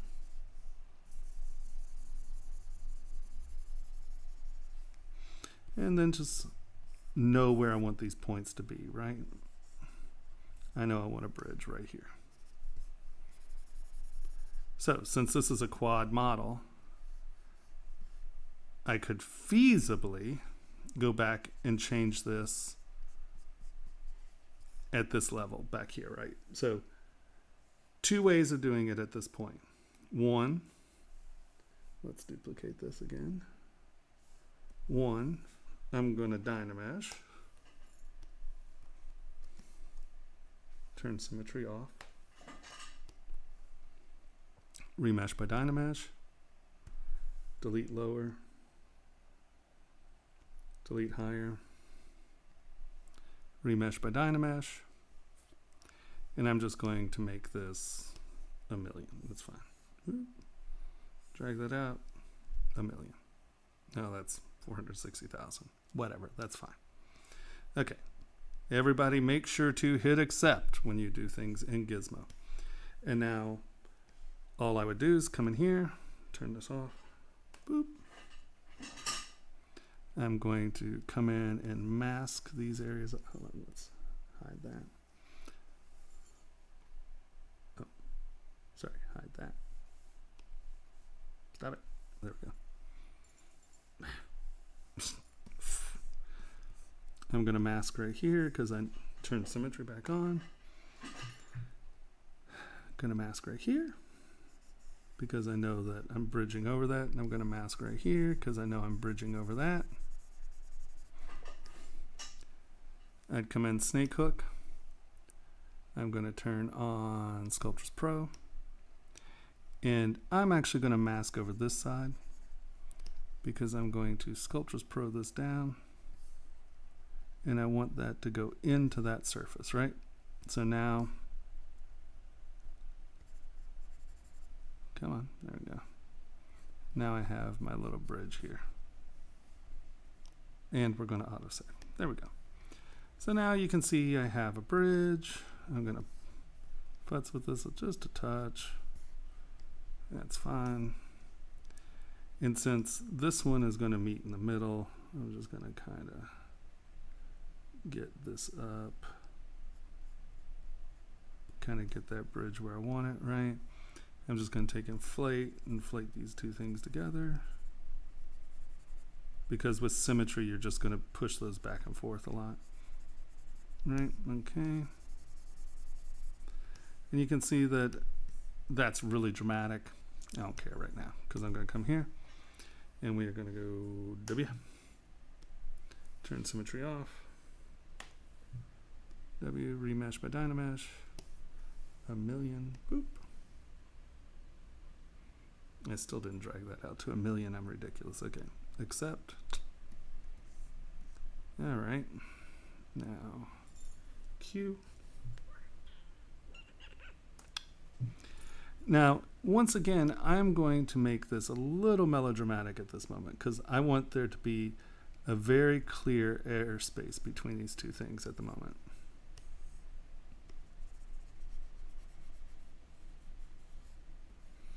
Because when I Z-remesh this, I don't want this to close up, right?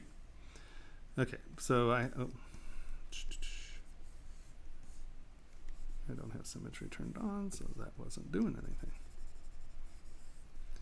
Here, let's go ahead and do this.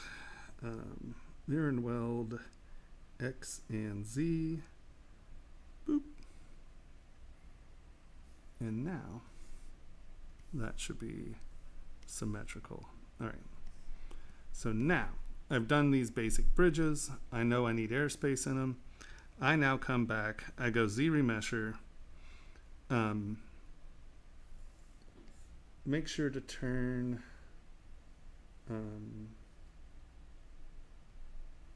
adaptive off.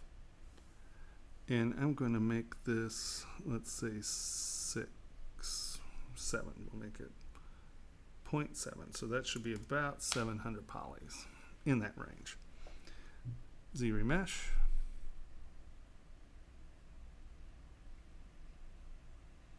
Nope.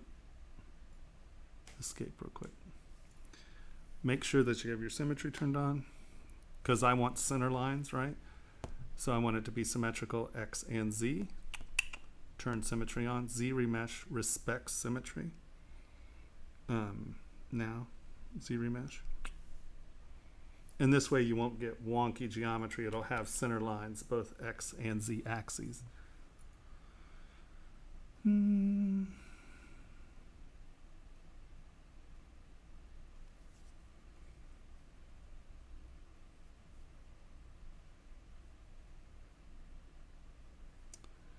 All right, life with Steph, give me 1 second. So as you can see, we now have our model.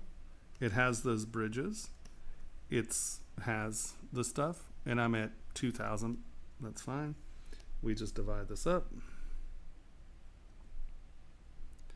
And now I have 7 subdivision levels, and I can go right back to this bad boy. Boop, right? And I would tend to mask this off. What did I just do? That's not mask. Uh-oh. We'll see what I just did. I don't know what I just did.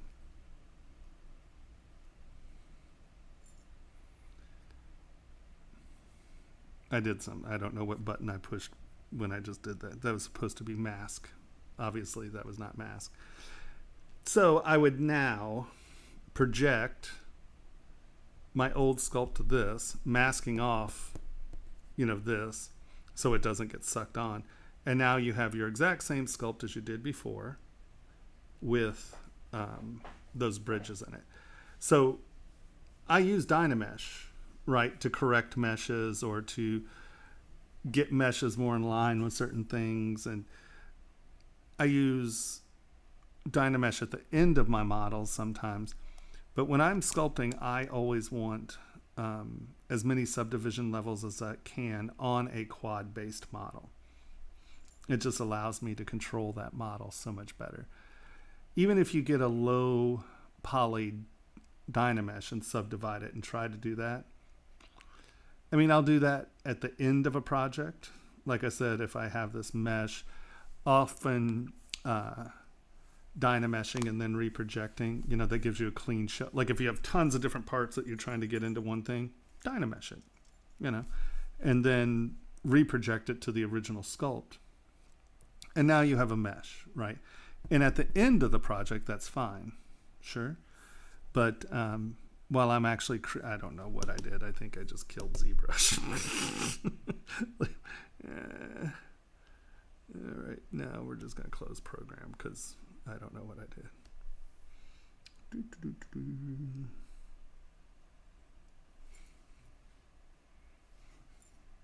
Me singing. Or is there music going on and I just can't hear it? Because if there's music going on, that's bad news. One sec.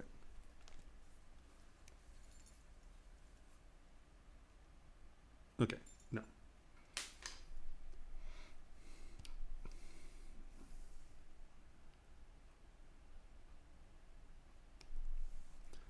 All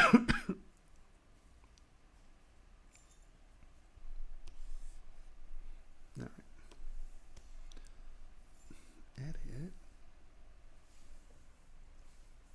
So we have our groover. It has its bridges. One way, right? And then you reproject your detail. The other way that you can do this is come here and we already have our duplication, right? This is what we would project. There's no detail on this, right? So at this point, I wouldn't even bother reprojecting because I have no detail sculpted. If you do have detail sculpted, all you have to do is reproject, right? But the other way of going about this, you're like, oh, you know, I need these bridges. So now, lower res, delete higher, hide this, boop.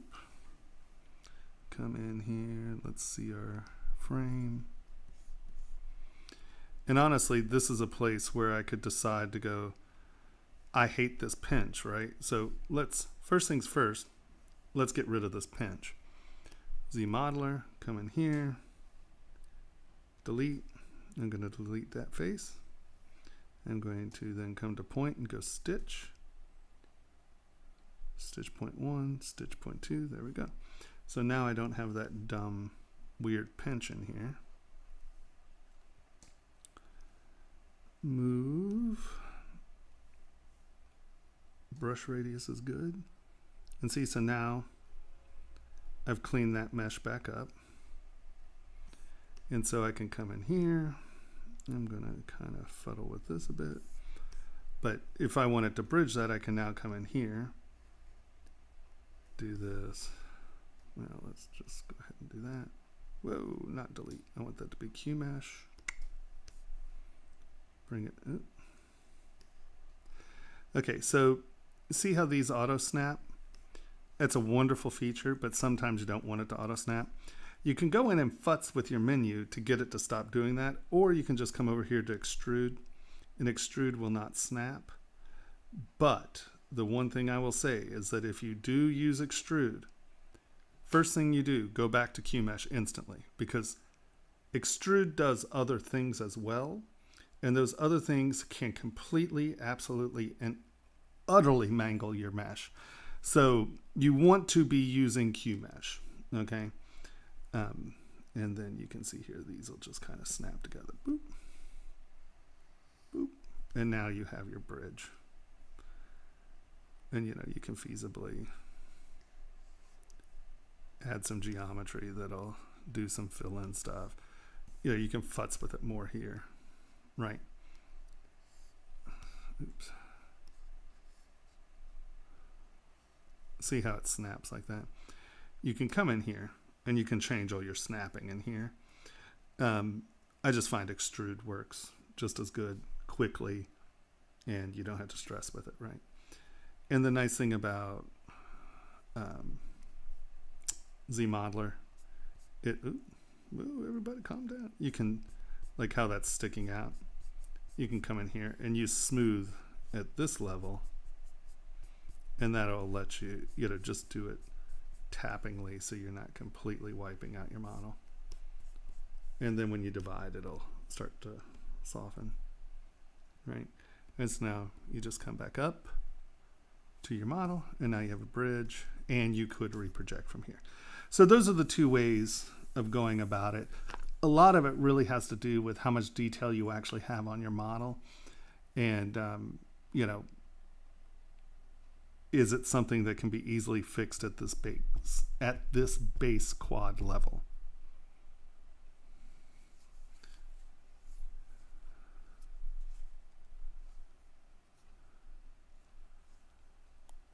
Oh, I think you need at least 3 to 5 mil, and I would take that up to, probably anywhere between 8 and 18 mil. It depends on your computer, just what can you handle.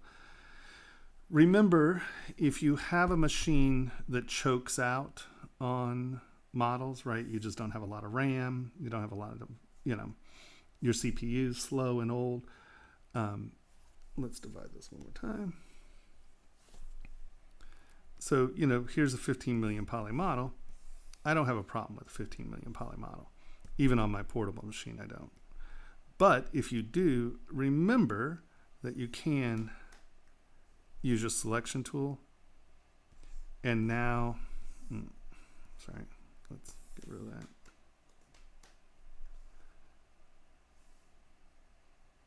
And now, see, you're only working on 2 million polys right now. So this could allow you to come in here and, do what you need to do to that 14 million poly model. But you're only working on 2 million polys at a time. So that is a way that you can work on a higher resolution model than your computer can handle, right? So you want as much resolution as you can handle. It depends on how detailed you want it to be too, but I find that anywhere in that 3 to 8 million poly model is like where I like to start. And then if I need extra detail, I will divide it again. And like I said, both my machines can pretty much handle that. And if not, like I said, just get rid of half of it and only work on the area you're working on. It'll work. And then the other thing to know if you're trying to do a high poly model is, let's go down here, lower res. Lower res. Okay, that's about 1 million polys. Let's delete higher real quick. So as you can see, you're going to come in here and you can lose your edge fidelity pretty quick, right? But this is just under 1 million polys. And if that's all your computer can handle, here's a really good way of dealing with that, right? We have our model. We're coming in. And let's say you want a nice little flourish,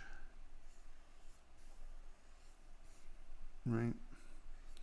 And as you can see, you really don't have the geometry to do a really nice little flourish.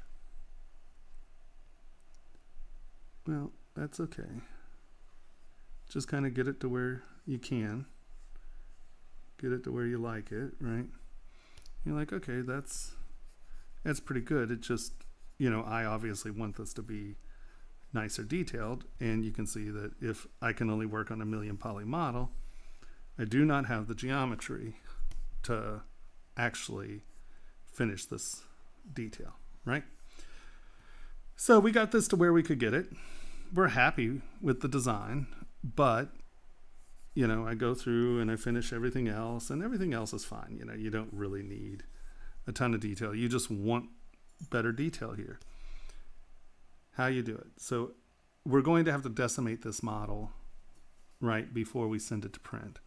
So you just get everything you can get done, and then we'll come through and we'll decimate this model.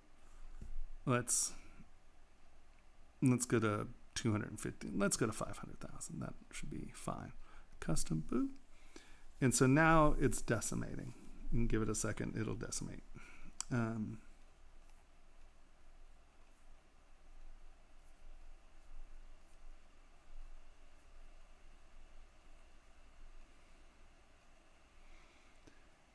So it should be here. Boop. So now you can see that we've gone from, what was it, a 3 million poly model? What was it? 1 million. Control Shift Z. So now we're back down here to 500,000 polys, and we have a decimated model, right? Now what you can do is come in here. I still use clay tubes as my detailing brush. I do not want to take backface masking off of that, right? I'm going to hold down Shift. My Sculptris Pro comes up, and I'm going to turn on Sculptris Pro. Now this is going to tell you that this brush has auto masking on. That's good. I want to retain it as a non-Sculptris Pro tool. So I just say skip this until next restart. So I use smooth to apply geometry where I need it later in the process. So, you know, we're happy with pretty much everything, but I need more geometry in here. So I'm just going to come in here and I'm just going to add geometry with the smooth brush and Sculptris Pro. And because this is quad and this, or because we're doing quadular symmetry, this can take a little bit of time. Be patient, it's worth it. And we're going to come in here and we're just going to add more geometry. And you can see that I'm not being really careful with the edges because I actually wanted to go a little bit over the edge. Right? And just be patient, take your time, get that in, and just get it where you need it, right? We're going to come up this edge.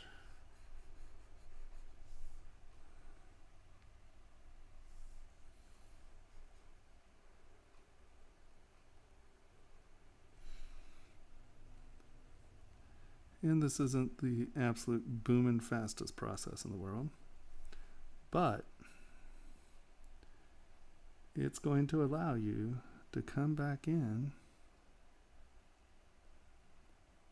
one day, soon. Boop. Right? So now let's come back out here.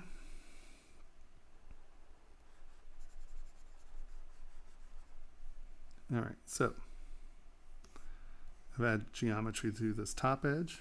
You notice I'm still on my clay tube, so I can come in here. And look, there's no more tessellation there, right? It's clean. And now I can come over here and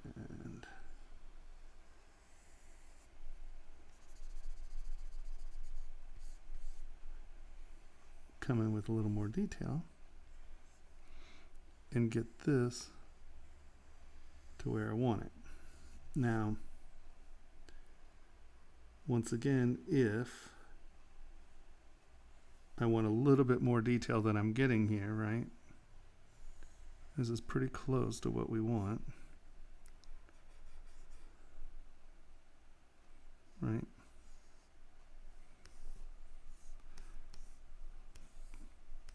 But it's not quite enough detail. Let's say I want to put hash marks in here, right? And this isn't it. So you just come over, you pick your brush. And remember Sculptris Pro and Dynamic Subdivision, it just puts the geometry you need for whatever size brush you have. So no matter what the geometry is like, I did this so you can see that this is less geometry than this is, right? And so if I'm putting these hash marks in, I'm going to change my... One thing you have to know or have to remember is that when you're using Sculptris Pro brushes, things are a little softer. That's why I want my clay tubes brush to be my clay tubes brush. I don't want it to get all soft. So you're probably going to have to run things a little bit higher intensity, and you might want to change your focal shift a little so you're getting a sharper brush, because Sculptris Pro softens brushes. So as you can see, I can come in here And I can get a lot of detail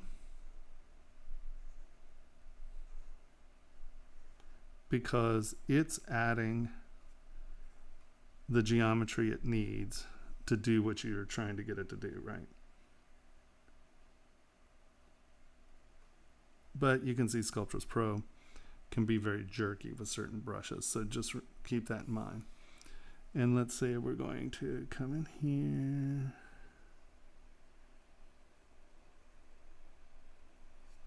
All right.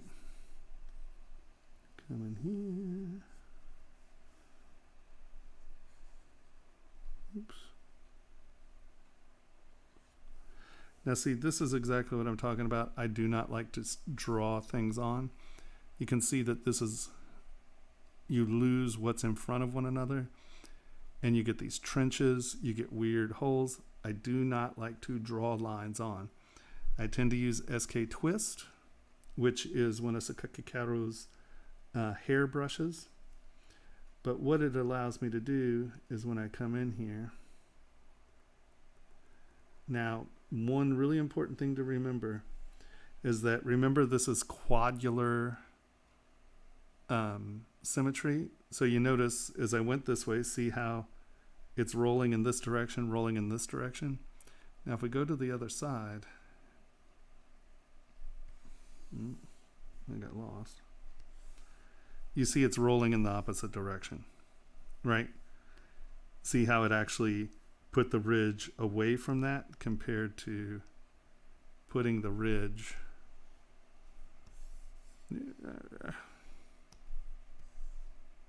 Okay, there we go.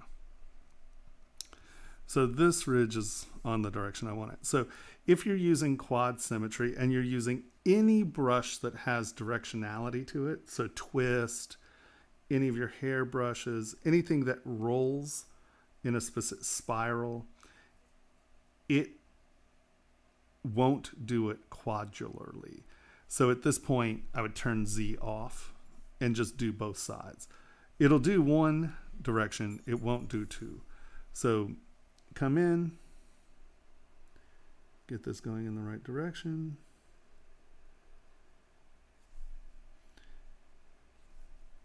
And I'm going to show you the difference in the roll versus drawing it on, right?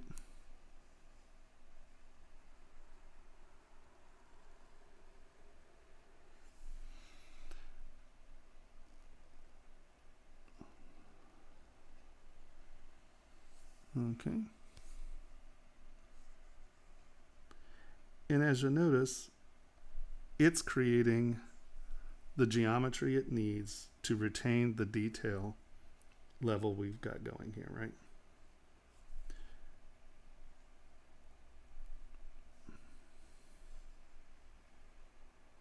And now you can get multi-hundred million poly resolution out of something that has very low polys.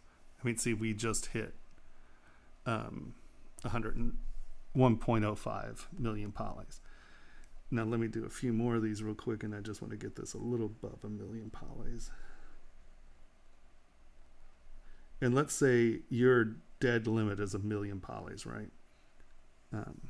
I'll show you something here in a second. I just need to get this poly count up.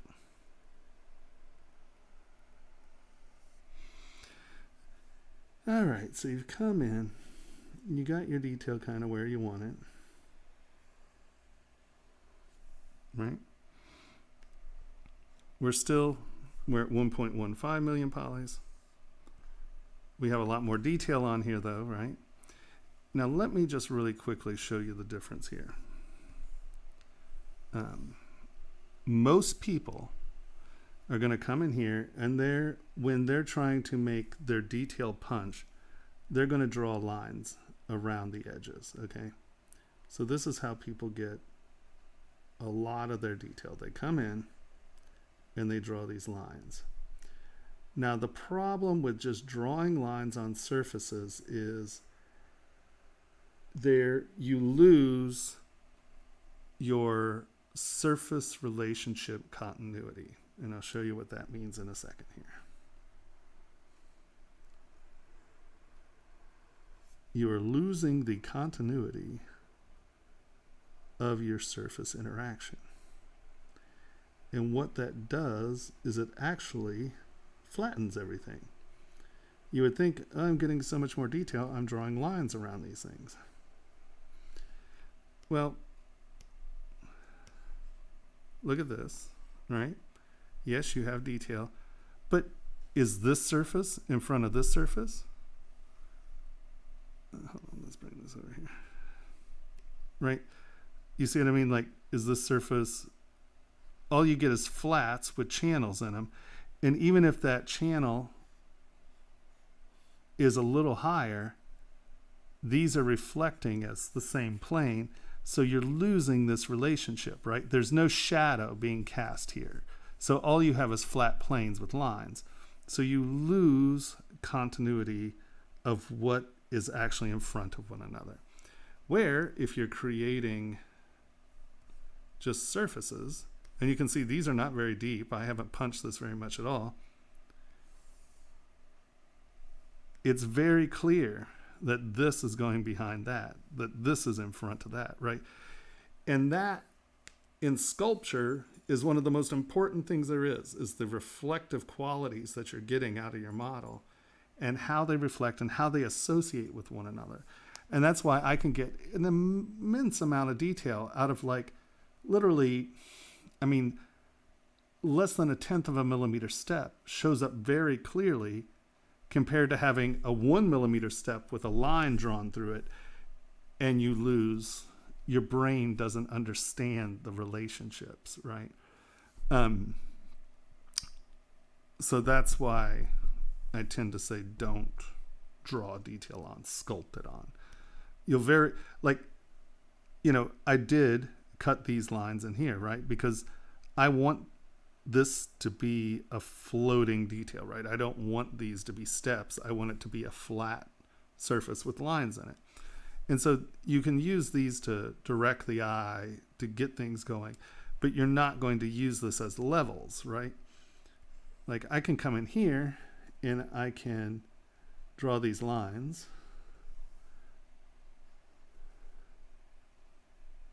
because I'm using them as a directionality tool, right? I'll make them big and then they'll go small. And then your eye is going to travel this way because those hash marks are making an arrow for your eye to follow. So there's a point where drawing detail on works, but not if you're trying to sell a layer relationship, right? So, yeah. I don't know how I got on that kick. Sorry if that wasn't helpful. I don't know where I went.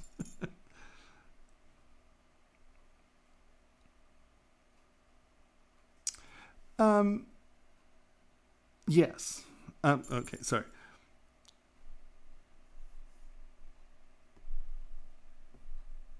When I decimate, do I eyeball? So for the most part, I know that I want my models to stay under 1 million polys for the most part when I decimate. There are certain models where 1 million polys won't retain my detail, and then of course I will have to decimate at a higher level. But I find that 500,000 to 1 million polys retains most detail. And the thing you've got to remember is like I can have, you know, maybe 30, 40 million polys worth of models on my build plate, right? But I have my printer's fairly smart and it has its own brain, but a lot of printers use the computers. And so if you have the computer processing a larger model and you kind of lag out or you push that computer to think too hard about it, you will wind up with errors because you want to make it as easy on the printer as possible, right? And so just keep it as small as possible. And so, yeah, I'll almost always start with 500,000 to 1 million polys and see what it looks like. And sometimes I mean, just to play around, I can get it down to 35, 40,000 polys, and you're like, holy Hannah, that's crazy. I wouldn't believe that I'd be able to decimate that. So, yes, I do. Not a dumb question. All right.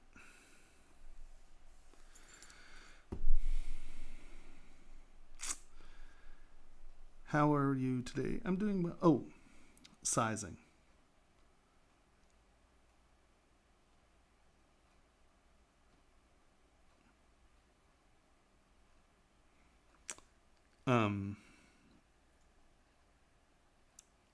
Under normal circumstances, okay.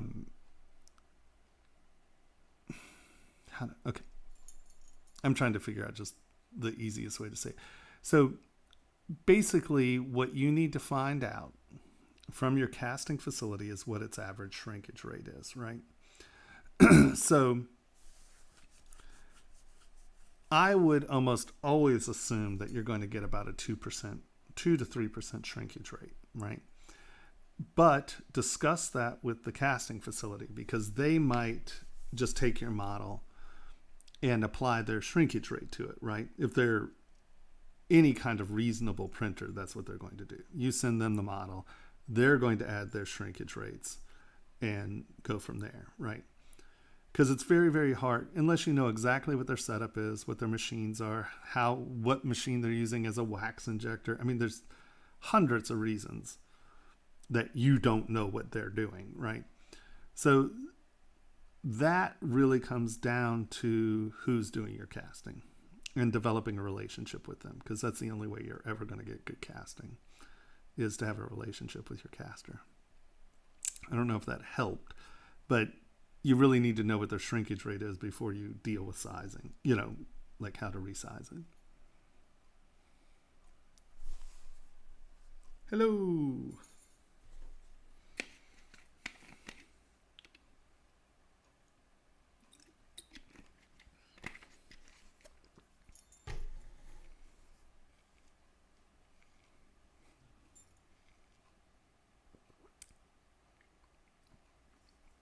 Did I miss a question?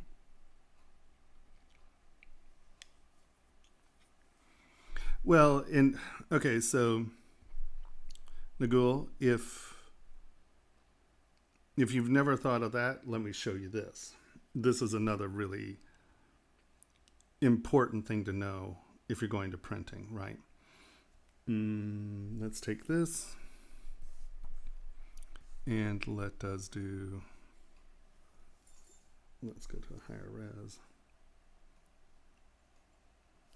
Do I still have that model that's decimated? Yeah, here we go. Good. All right. So, whoa, everybody calm down. Calm down.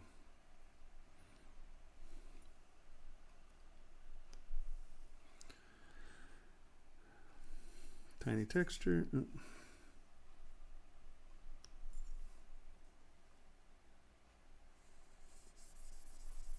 Tiny texture.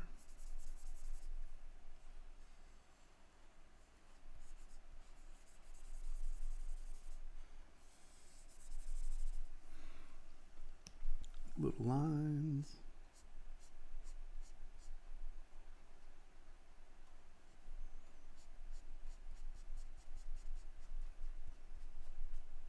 So let's say you're not prepping it to sculpt later. You had plenty of resolution in your model. Oh, look at all our resolution. Ooh, we got little, really subtle little lines here. Ooh, awesome. Ooh, look at us go. Okay, so I know.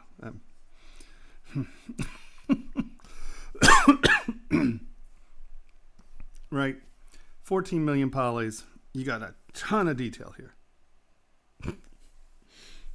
Come back over here.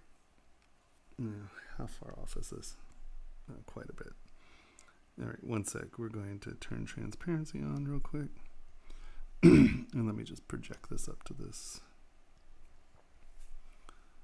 Actually, yeah.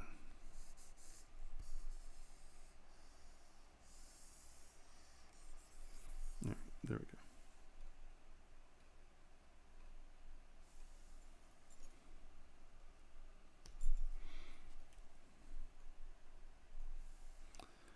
this is all the detail you have, right? Here we are. And with 1.28 million polys, you can see how much detail you can get, right? Now, we're just going to pretend that we didn't do that. We've got this down. We know that there's going to be detail here, right? Here's another really cool trick. Come here. We're at our model. We're at the position where our model is here. It's clean. We're happy with it. This is our final model. So if you hold down Control and tap this little orange thing, you'll see a little white thing comes up. This is now your history state, right? So now we come down here and we turn on our Sculptress Pro and we turn on our history brush. And now this way, you just start at a reasonable size and you, oh, yeah, symmetry turned on, sorry. Turn symmetry off. Come back in and you can see what's happening. It is using the history brush, but it's using Sculptress Pro to define our geometry. Now you can see that this isn't quite enough geometry to really retain this detail, but it's enough to let me see where my detail is, right? So we come in here. So now all I do is make my brush smaller, thus in turn making my, because we have dynamic brush size, we are now making our geometry smaller, right? Boom, come in. And you can see how it's actually adding more geometry where I'm basically painting geometry in with my history recall brush. And I'm just going to come in here. You can see we're getting a little bit more detail there. Make my brush smaller. And you can see that it's actually sharpening the detail, right? I'll just do half of it so you can see it as we sharpen. I'm going to increase my Z intensity here so we don't have to do this in 15 steps.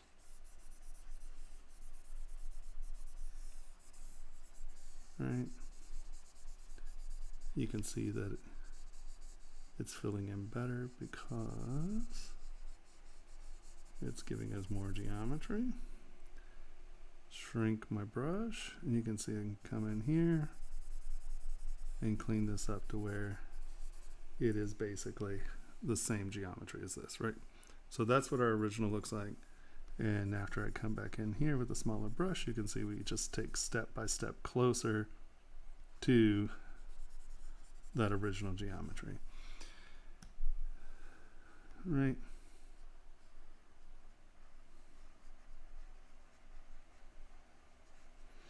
And it's easier to come in here and do it like this so you can actually see where you're applying the geometry. Because once again, depending on how fast your machine is, depends on how quick the history or the Sculptress Pro, right? You know, it can be process consumptive. Right? So now we can come back in and apply that really minute detail onto our thing. Now if you'll notice, we're now at like 1.56, but I really want to keep this to 1,000,000. Well, the beauty of the decimation algorithms is I'm going to come in here and say I want 1,000,000 polys. Hit the custom button. It's going to re-decimate it, but it's going to try to retain this detail. So you can see that we won't have much fidelity loss here. It just takes it out of these big flat planes, right? So it's a really good way to progressively just work on your model, re-decimate it, work on your model, re-decimate it. And that detail that you put in, it's going to do everything. See, it's going to do everything in its power to retain that detail. See, we're back to 1,000,000. And let's go in here and look at this real quick. Right? That's 1,000,000 polys. Now let's undo. That's 1.5. I mean, do you see any change there whatsoever? No. So it's working really hard to retain this detail, and it's just going to take it out of the flat mesh area. So those are the two ways to, if you do not have the machine that's going to be able to allow you to work in that 14 to 48 million poly model, no matter what, you're going to have to decimate that, right? So once you're in decimation, you can use that history brush to go back and really tune those edges and stuff that are getting soft, right? Or retain really minute detail without blowing your meshes out.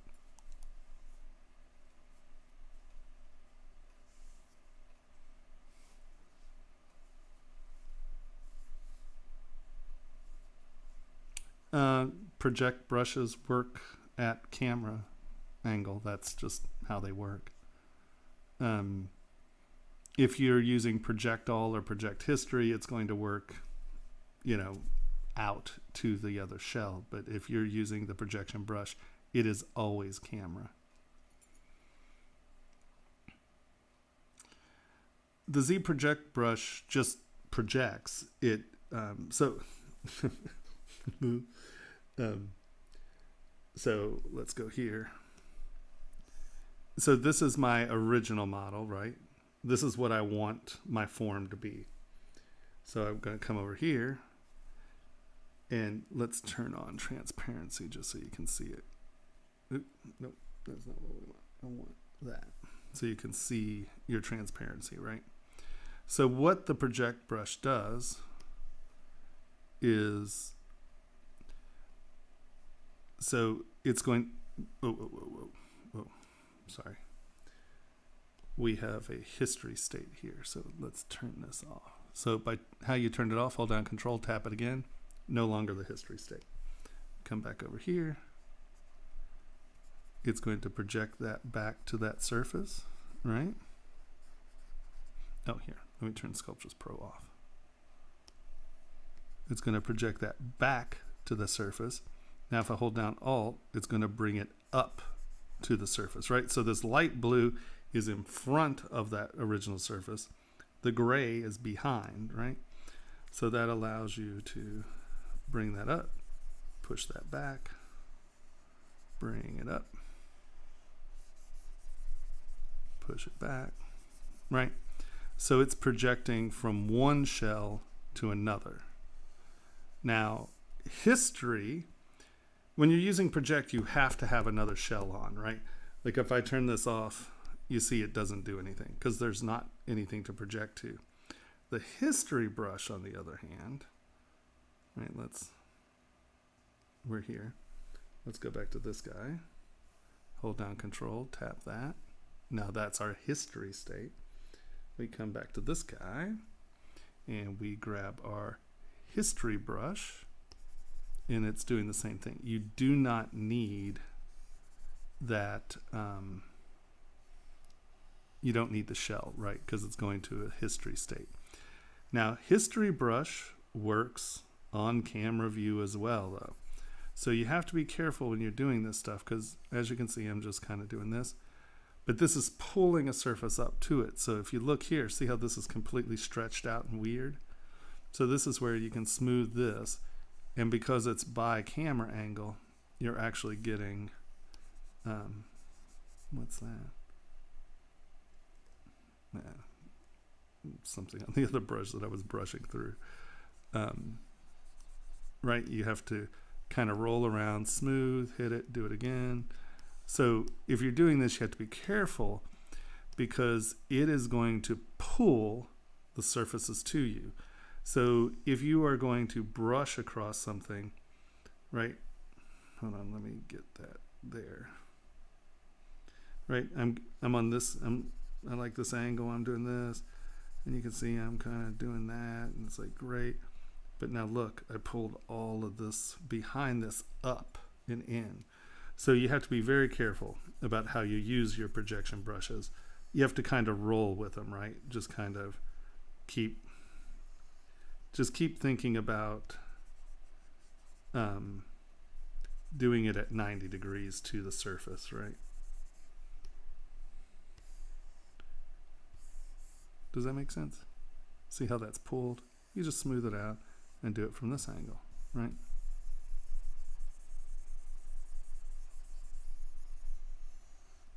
See how it pulls? Smooth. Right? Does that make sense?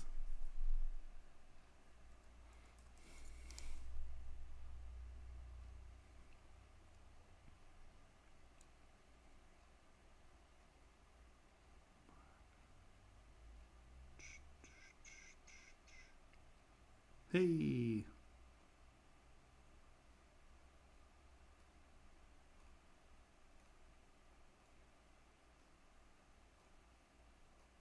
Yeah, it's awesome.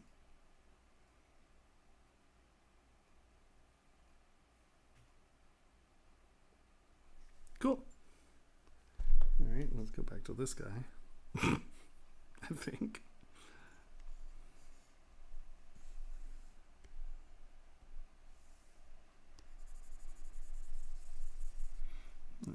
Let's turn that history state off.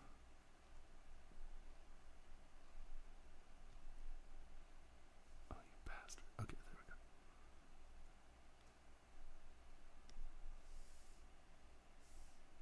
I want that off. There we go.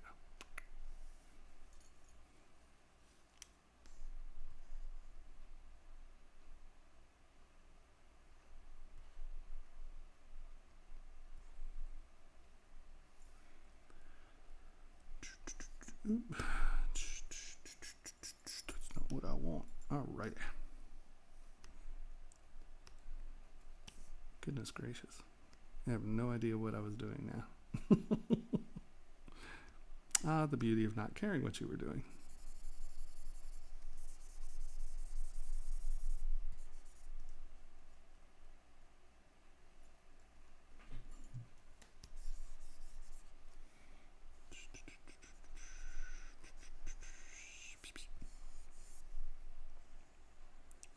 And I still say, if you're not making sound effects, you're not trying. Oh.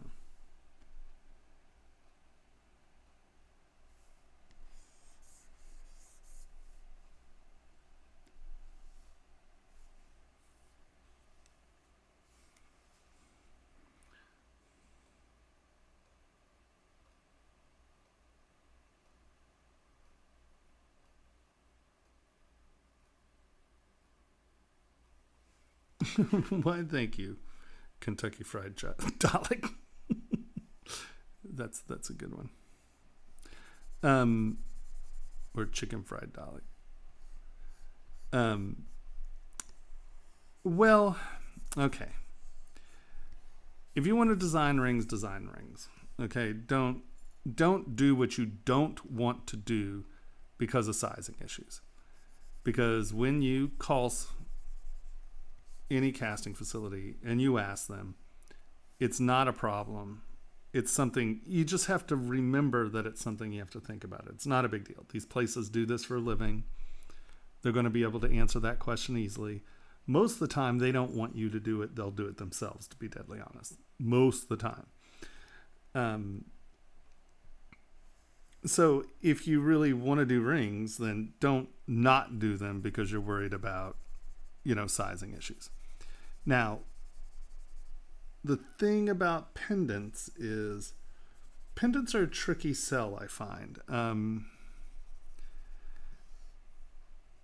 It's hard to just sell pendants, right? Earrings are tricky because of weight issues, right? You have to make light earrings. And in turn, that means you have a lot of design constraints. So everything you do has an issue, right? So what I find is I just design stuff. See if it works. If it works, great. If it doesn't, whatever. So don't get caught up. Don't let process determine what you're designing or not. Because I was told none of my stuff would ever cast. It was impossible to mass produce. I just made the worst stuff for manufacturing ever. To be fair, I made stuff that was very difficult to manufacture.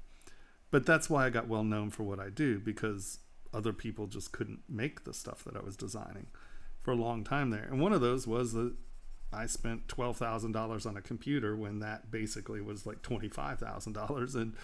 And I could actually process stuff that no one else could. I mean, literally, there were very few people who had a machine as beefy as mine when I bought mine. And that kept me way ahead of my competition for a long time. Now my computer is pushing 8 years old. And it's funny, it's still, may not be the 800-pound gorilla, but it's still a 300-pound gorilla. I mean, it's still more than most people have for what we're doing here, you know. So, yeah, you know, find a way to design what you want to design. Because the second you're tiptoeing around what you want to do by what's doable, you will always be at the whims of casters. And basically, casters are lazy and they don't want to do it. If it's something different, they don't want to do it. Now, it does mean you often have to develop processes, you know, that are going to allow you to make the things you want to make. But I mean, that's half the fun as far as I'm concerned. You know, I mean, that's what it can allow your work to be different. But, you know, the funny thing is lazy casters, because it's just a lot easier. You know, no one wants to set up a different finishing schedule. They want to put you through the finishing schedule they have. And I mean, that makes sense. You know, I get it. I mean, that's what they're doing. Otherwise, you know, let's face it, I'm not ordering 100,000 parts, you know, and asking them to change up their finishing schedule because I want, you know, 2,000 parts or something. Yeah, I can understand why they get kvetchy. But the fact is that you will find a casting facility that is compelled to make the work you want, and they will. I mean, that's what happened to me. One guy actually rejected my pieces at Casting House, and then I'm just really lucky that Jason walked through and he saw the pieces and he was like, hell yeah, we'll try to do those, you know, yeah. And God, I can't remember his name. Was just like standing there pissed. He couldn't believe. But Jason owned the company, so guess what? They wound up doing my work. Don't let your creativity be held back by process. I mean, that, of course, there are some things that just can't be done yet. And, you know, don't allow the stuff that can't be done to keep you from designing it. But just don't make that stuff the stuff that is, you know, going to be your moneymaker. You know, try to figure out processes. I'm always pushing the boundaries, trying to get things done. And yeah, I push because I want that to happen. And you know what? So do a lot of other people.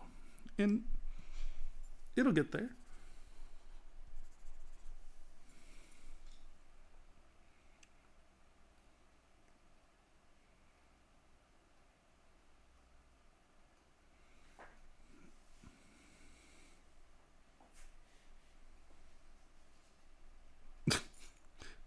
You're so funny.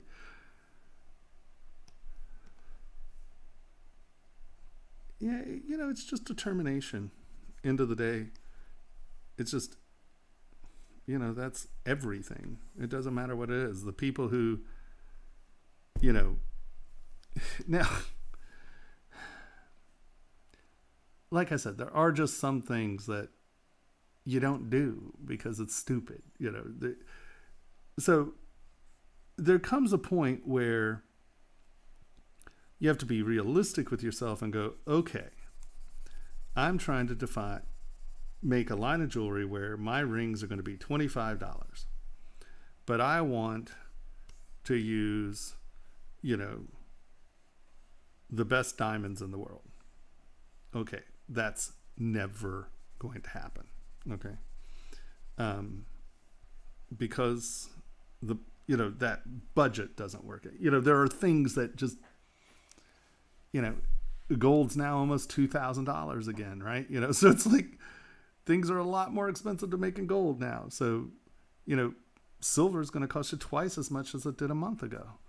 So, if it's budget and constraints and like equipment constraints because of budgets and things like that, either find a way of getting someone to make it, or, those are real issues, right? I want to make detail that is, 3 microns high. Well, I can sculpt, a 1 micron sentence in this. There's no machine on the planet that'll ever produce that, right? So, there are some hard realities in the world, but I was told that, my 1/10 of a millimeter detail won't ever show. Well, that's not true. It will. It can. We've proven it. But you need a really expensive wax printer. You need a really expensive printer. It takes time and energy, and then you have to completely rearrange your finishing systems to go along with it. We had to completely build a shop to produce that work. And we did. And it looks great. And it's good stuff. But I can't do it at home, because I don't have $500,000 worth of equipment. And so, there are realistic issues that prevent you from doing exactly what you want to do. But if you understand the reality of what those issues are, you can either work your way into a way to have those issues resolved, or try to figure out a way that you're going to get the effect you want in a system that is real,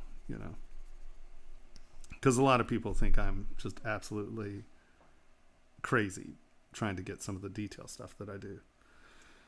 And I would say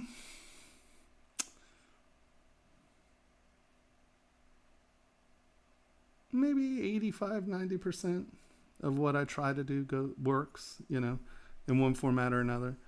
Now, there's always tuning, depending on the printers you're using and this and that and the other thing. You might have to print it, look at it, change it, And, I'm completely willing to change a design to get it done. But I know where I'm compromising, And it just comes down to, is that compromise worth doing it? Because there's some things where there's some projects that we took on that I just said, okay, well, this isn't going to happen unless we can get this to happen. They're like, well, we can just do it, half the detail. I'm just like, no, not with my name on it, Now you can design things that don't have the detail in it, and it can be a perfectly good design, and that's fine. But if you're trying to do things that are supposed to have detail and they don't have detail, it looks like you couldn't do it. It looks like a technical failure, and that's never good. You want things to look intentional, right? So if something doesn't have a lot of detail in it, you damn well better make sure that it's not supposed to have a lot of detail in it, Holy Hannah, what do we got here?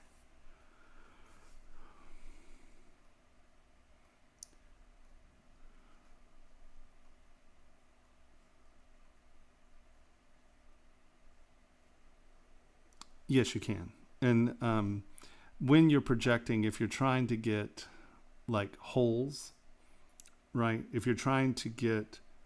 So what you have to remember is projection works like this. It's looking...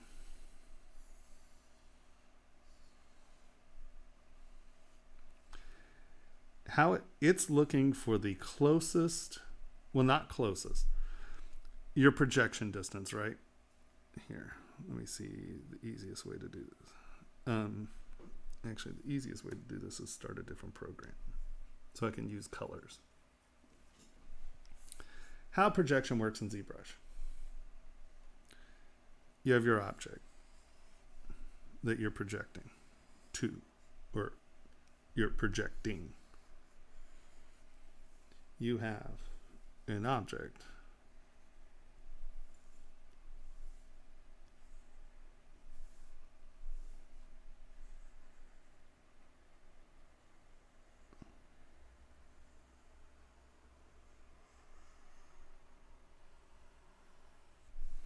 you have a projection distance.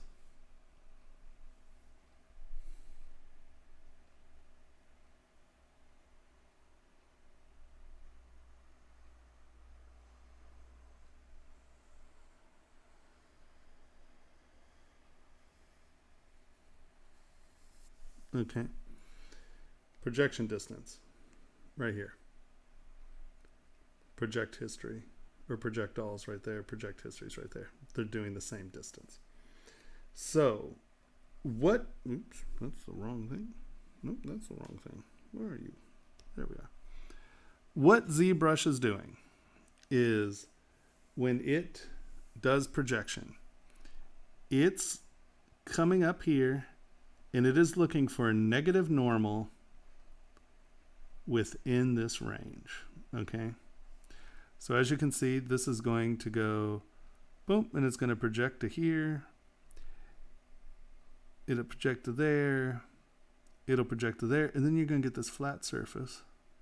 It'll project to here. It'll probably project to these without a problem. It'll project to that without a problem, but you're going to get a flat surface right there. And you're going to get a flat surface right here. And you're going to get a flat surface right here, right? So this is going to be a failed surface, a failed surface, and a failed surface. And what I mean by a failed surface is it just won't fill, right? Hold on, let's come back here, come to here. Let's turn this on. Come on, turn that on. Turn on. There we go. Project all. This, none of these are dramatically off, so this might work.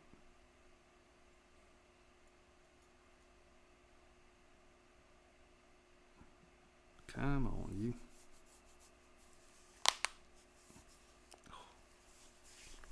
Oh, I'm all crunchy. Crunchy. Come on, this is not that bad. What are you choking on about? All right, you know what? I don't have the patience for this nonsense. Oops. I love when it doesn't work to exit a process. The gray screen of wait.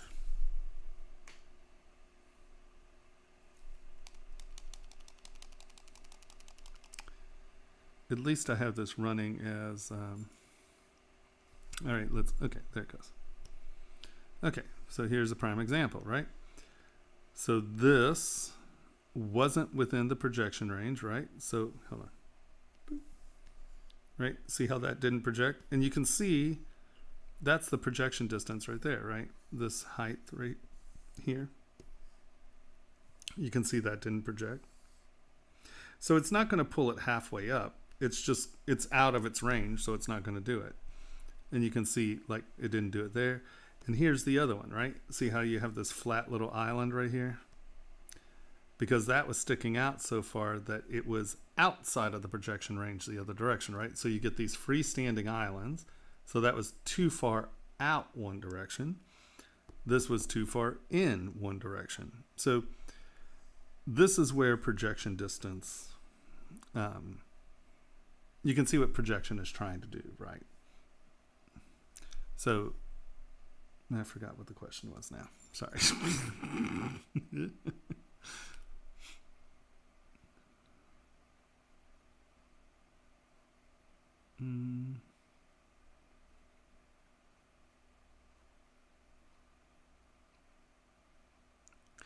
Shapeways, both of those are, they're not using very sophisticated equipment. I know that now Shapeways is doing some stuff at one of the casting places in New York, if I'm not mistaken.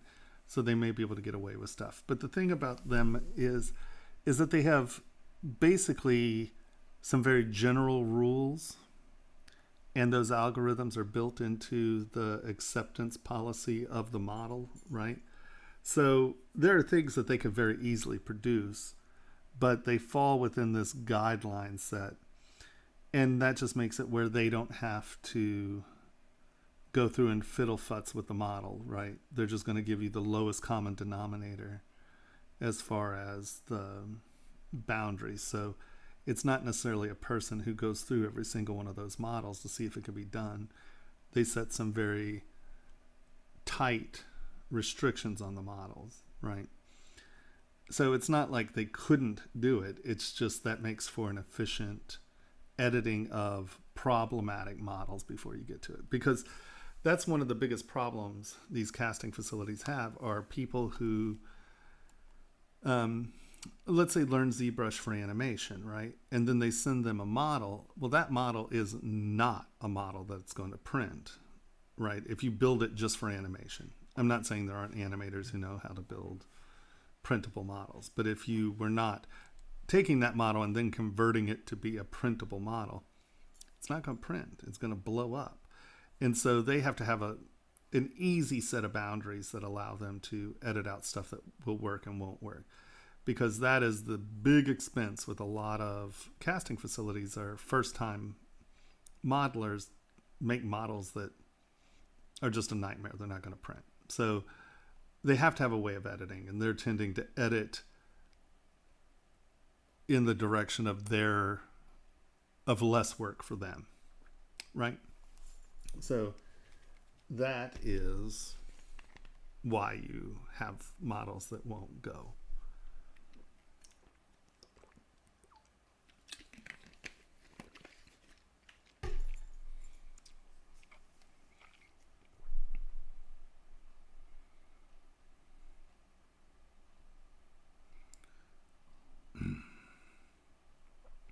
If you use Ringmaster.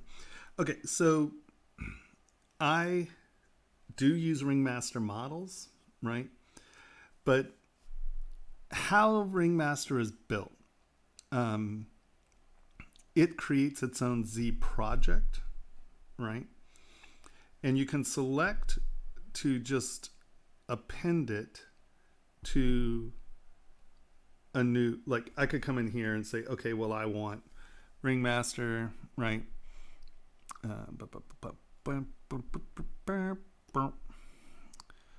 I won't, so like, all right,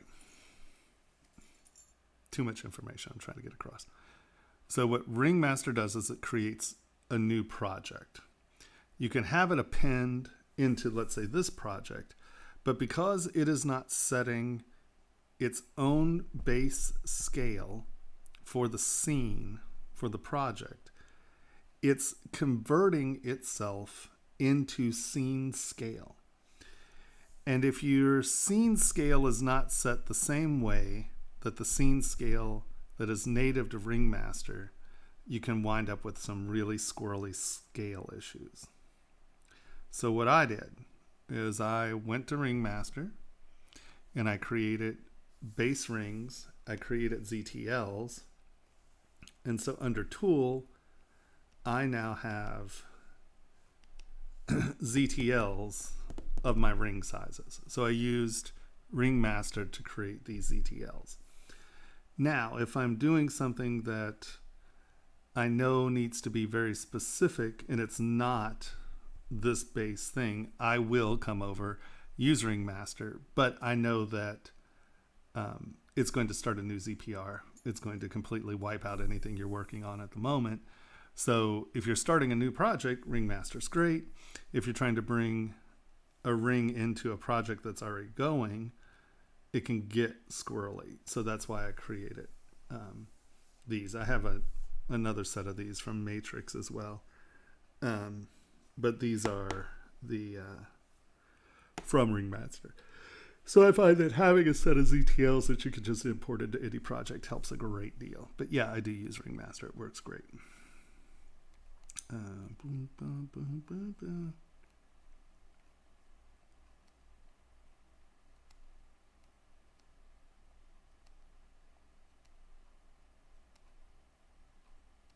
It should. Like, you mean if you have a size 9 in Matrix or Rhino and you bring it in, is it going to change scale? It should not change scale. Moto had an issue that I had to make things in meter scale for it to show up in millimeter scale in ZBrush. But that was 10 years ago. So, or that was more than 7 years ago. Wow. It's been a long time. So I don't know if Moto still has that problem or not.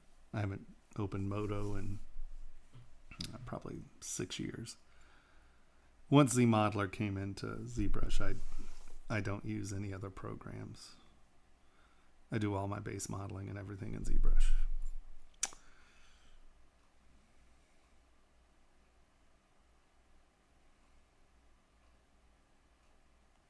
Cheers. Have a good one.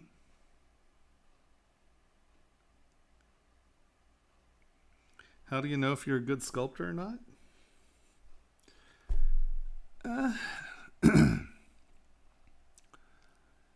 Well, I mean, that's tricky. I would say that if you can take an object and replicate it without working too hard in many different styles, then you're a good sculptor, you know.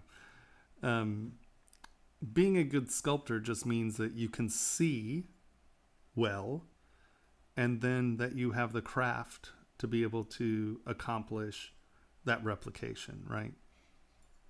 Because I still think the best way to learn is trying to replicate forms that you can judge yourself against, right? Because if you're just doing big abstract stuff, and let's face it, we've all done it and we all do it.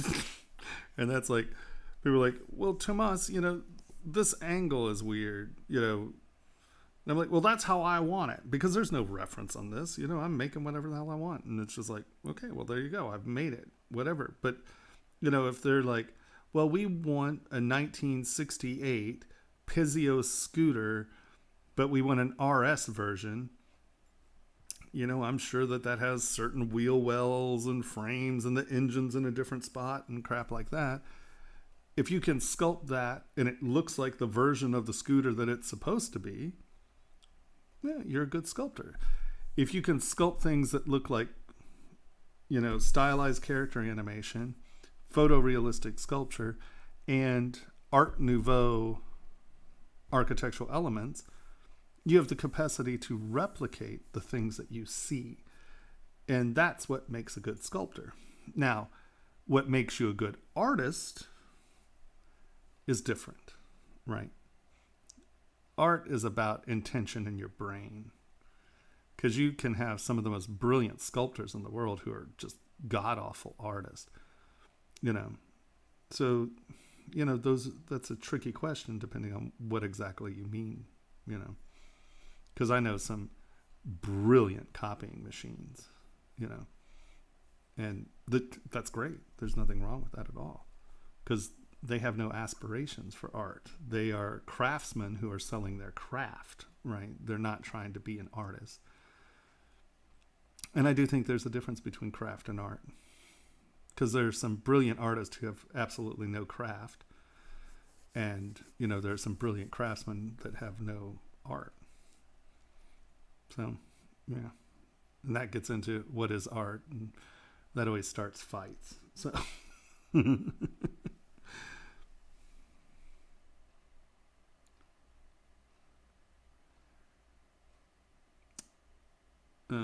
is it possible to even develop rights with ZBrush that you can sell for $40 to $100? I thought people would have to buy other people's jewelry wholesale from some site in order to be able to sell something at that price.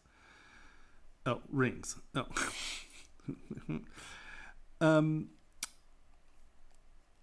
Yeah, of course you can. It depends on what your materials are, right? Working with a place in Thailand, I can have a stainless steel ring made, like a big one, like one of my big skull rings, for about $25, right? And that means I would sell that, depending, for anywhere between $50 and $150. Right. So anywhere, like most jewelers, most people are going to 3 times keystone, right? That's usually your average keystoning. So, they'll just take what it cost and multiply it by 3. I know companies that do that by 9, where doesn't matter what it is. They multiply the whole thing by 9 and that's the price. But they have that market, they can do that. When you're first coming out, 1.5, I would say try to do it at least twice, right? Because you pay for the piece that you just made and you can pay for another piece to be made, right? So that's why 3 works out, because you're paying for the next piece, you're paying for the piece that you made, you're paying for another one to be made, and then you're getting the cost of one of them that you can keep as profit. So that's why 3 is usually your base, right? Anything below that, you're kind of, if you can't even pay for the next piece to be done, it's not really a viable option, right? Now, that's because that's a big piece. I had rings made for, $9, $10. Now, those are made out of steel, and the surfaces aren't going to be as nice as my silver ones because silver takes detail better and it's easier to polish without wiping everything out. But if you made simplified rings and had them cast in steel, you could easily make things that are $40 to $100 and sell them with a 3 times markup. So yes, it can be done. You just have to, it depends on what you want. Are you going to make huge silver rings? Well, no, because the ring that would, especially now, because the ring that would have cost me $25 to make, now going to cost me at least $50 to make because silver's doubled in the last, I think, 3 weeks, 3 or 4 weeks, something like that. Civil unrest in Trump. Yay, metal prices. Anytime anyone's scared, metal prices skyrocket. So, I think gold is, well, did we go over 2,000 yet? Let's look. Kitco.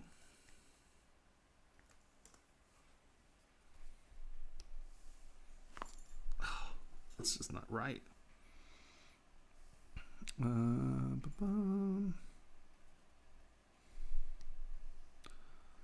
Where stops? Gold 19.7. Silver's 24. Platinum's 930. Jesus. Palladium's 21. Rhodium is 8,900. Don't you wish you had a rhodium mine? I know I do. So, a month ago, I think we were at 15, 16. Hold on. Will that give us our history? Gold. Come on. Give me my... It's not going to give me my chart. Where are my charts?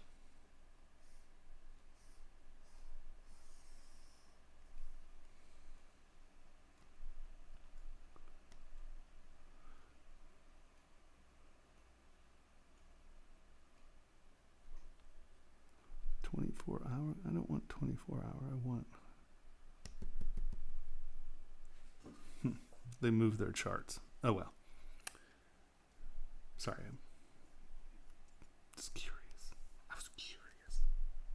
Oh my god, is that out of focus? No, that's me. All right. I'm like, that's auto-focusing. It should be better than that. All right. What are we doing here? So, yes. Will it be better to have a base model created in some other software and have detailing done in ZBrush?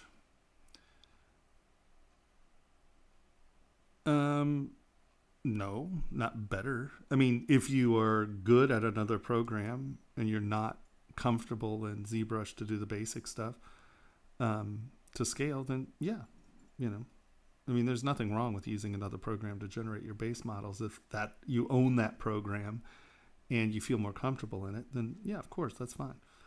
I mean, you're developing a workflow. It doesn't, oh, if it wasn't done in ZBrush, it's not real.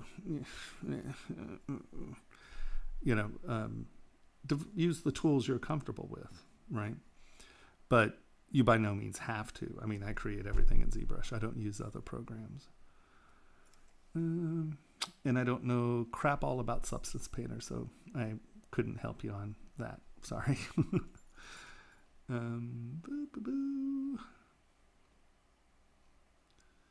I just want to pop in and say hi. Right on. Oh, that's right. You know, this is, I'm trying to form a community here. You're allowed to just make comments.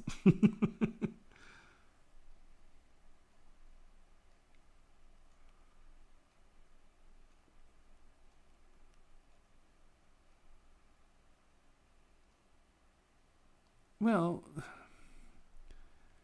really it's research, you know, it's contacting people and finding out, it's putting it out there. Like if you said that you want it to work in like now is that retail or wholesale? You know, that's a completely other question. But let's say you even want to retail things at, if you want to retail things at a 40 to 100 and you're doing it through your site,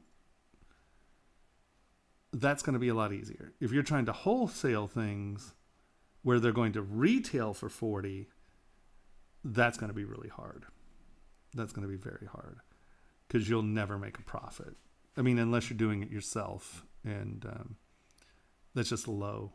Just metal prices and fees at this point are just too high for that.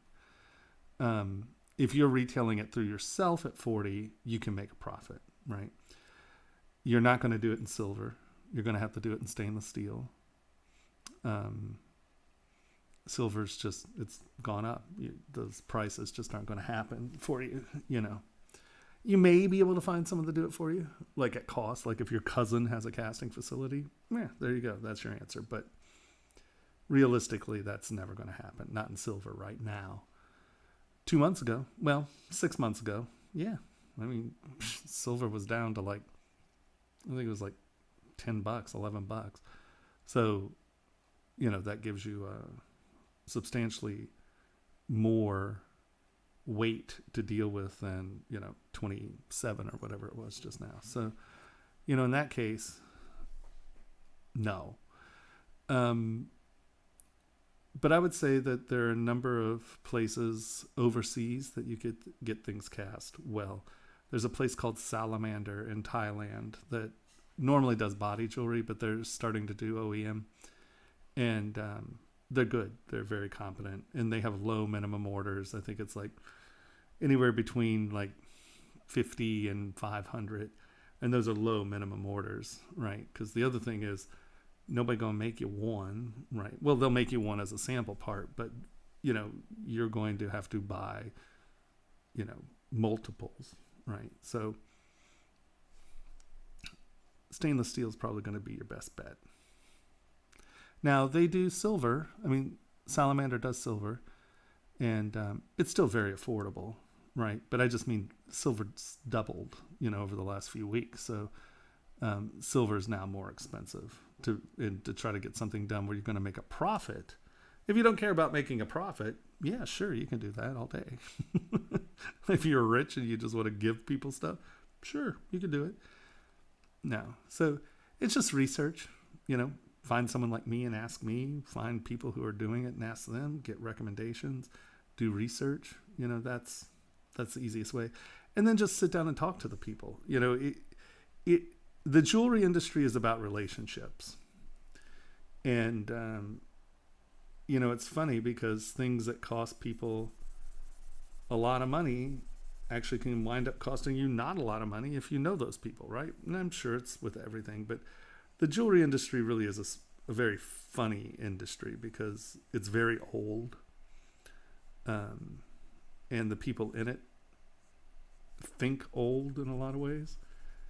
And it's a very handshaky deal kind of place. I mean, think about this. So if you were to order, well, let me rephrase this. I did an engagement ring for someone, and they wanted a 2 to 5 carat blue diamond. Now, that's an expensive stone, all right? And I called a lot of places to try to find the stone. And I told them, we have the money. This isn't a joke. No one had it. No one had it. No one had it. So I went to my friend, who is a diamond dealer, and he's very well known, and he put out a call, and he had 9 stones sent to him on memo. And what that means is they put that stone in an envelope and they mail it to you.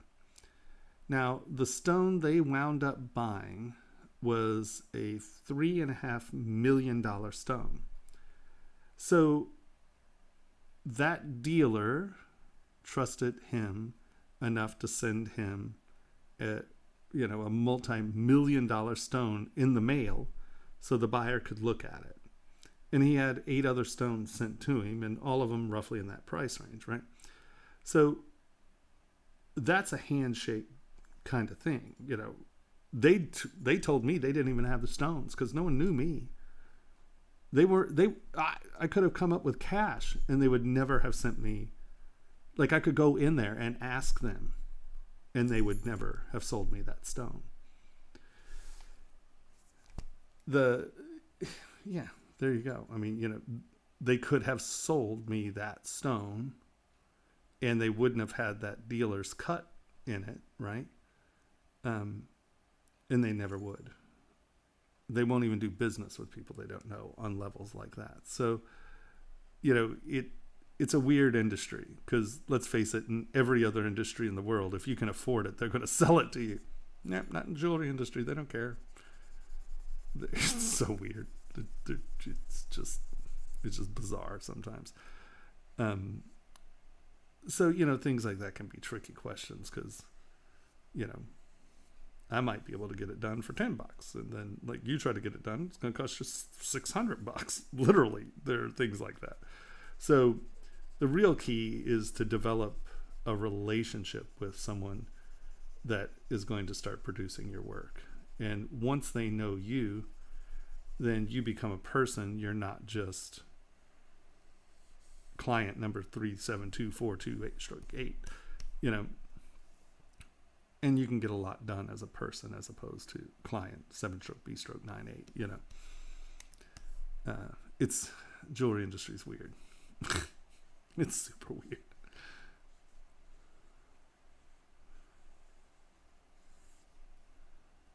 I mean, I've been in the jewelry industry for, I guess, 17 years, 18 years, something like that. And I'm still that lunatic. I mean, like, I've made some very big, very important, very expensive pieces. And I'm known for what I do. And people are just like, oh yeah, that ass hat over there. It's like, I'm not a jeweler. I'm a sculptor who makes jewelry objects. And the jewelry industry definitely views me as not a jeweler, So but I'm sure that every industry is like that in some format, but the jewelry industry is really like that.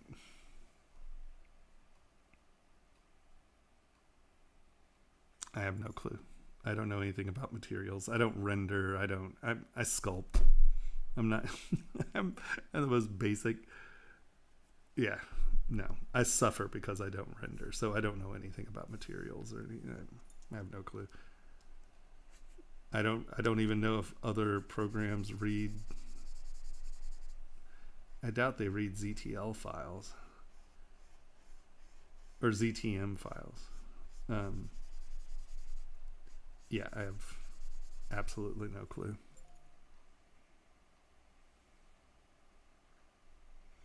Well, Kitco is one of the places. I mean, Kitco just shows you the market, and then they sell, like as you saw, they sell gold coins, they sell bullion, they sell casting grain. They're just a huge company.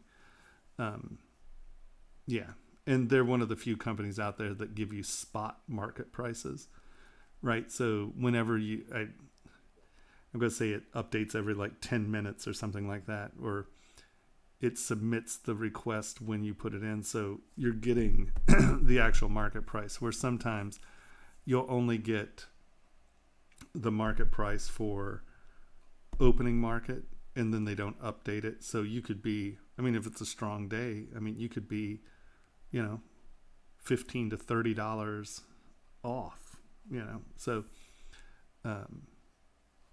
so Kitco's just a reliable market tag, yeah.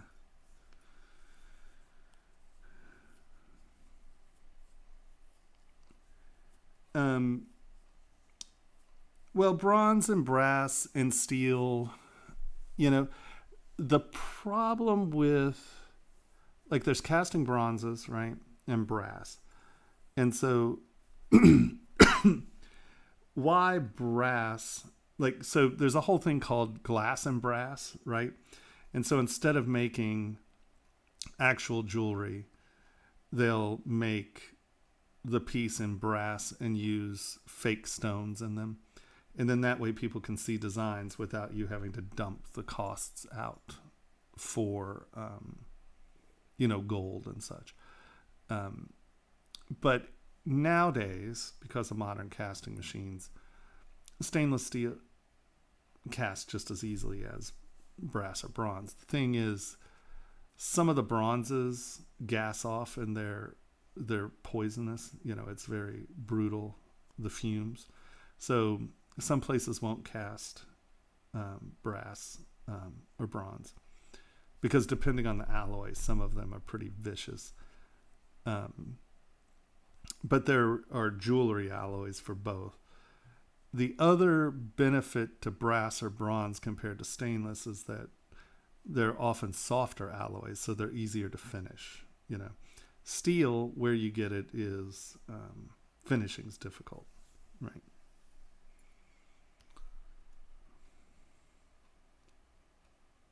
Good morning, Raytheon. How's it going? Yes, I print my rings.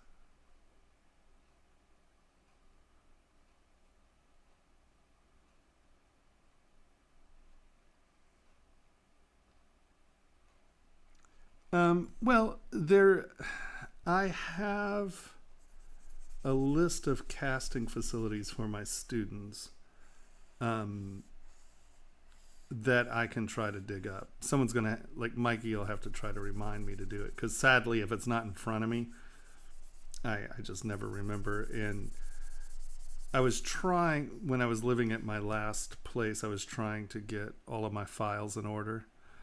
And because I moved from my last place before that was done, where everything is kind of chaos at the moment. Like, I kind of don't know where anything is ever. I'm sort of a mess right now because all my files are just everywhere. I have 109. No, I have another 5 terabyte drive. So I have 114 terabytes of files. And I started to try to get them in and organize them by date, blah, blah, blah. So, needless to say, I'm a mess until I can hire someone to help me. And I can't hire someone to help me until my education platform happens. And that's not going to happen until October. So, needless to say, I'm sort of a shish show until the end of the year, probably. So, if someone reminds me, I'll try to do it. Because I think I know where the list is, because I think I gave it to my last class. But yeah, if you remind me, I will try to find that list for you.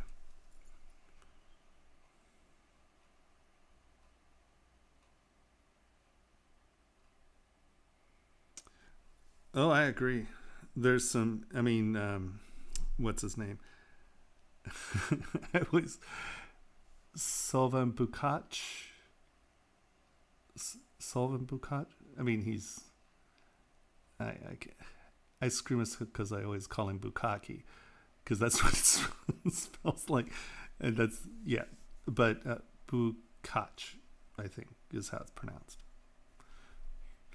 But no, there's a big Turkish. There's a big Turkish jewelry manufacturing, like just like Thailand now is a incredibly good place to get stuff made, because they, you know, they've always been a gem market, but they realize that you know, they can pay people in their country what is, months and months and months of salary, and it costs so much less than an American worker. So the cost of living and the cost of work in Thailand is dramatically less. And I assume, I don't know much about the Turkish economy, but I assume it's a similar situation. But I've seen some beautiful work come out of Turkey in the last decade. It's really kind of blown up. But I will say that I saw a video of, it almost looked more like the Indian, like the Indian bridal stuff that they were making. And the young guy was using like one of the camel fat torches where you light the fat and you blow through the straw, and the camel fat gets hot enough to do the soldering for the granulation. Oh, that was pretty cool.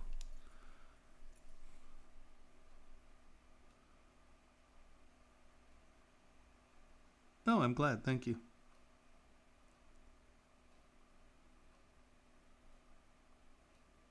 Okay. I don't know if I've done one thing on the to-do list. I know you're just like, you jackass. uh, uh, I'm, yeah. There is a lot to be desired as far as my organization goes. Working on it though. We're getting there. One day we're going to get there. I promise.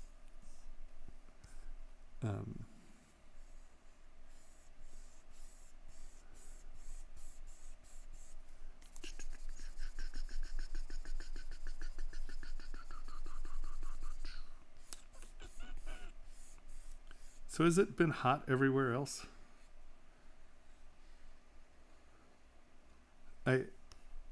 Anyone who says that the Pacific Northwest has horrible weather has never been here, because I was laughing to death last week because we had a week that was in the high 70s and 80s, and they thought that we might get to the 90s.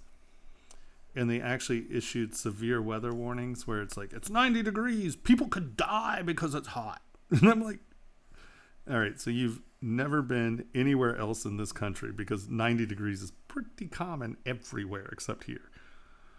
And then the winters are just brutal. We had like 6 inches of snow last year. It's just, the weather here is just actually so wonderful.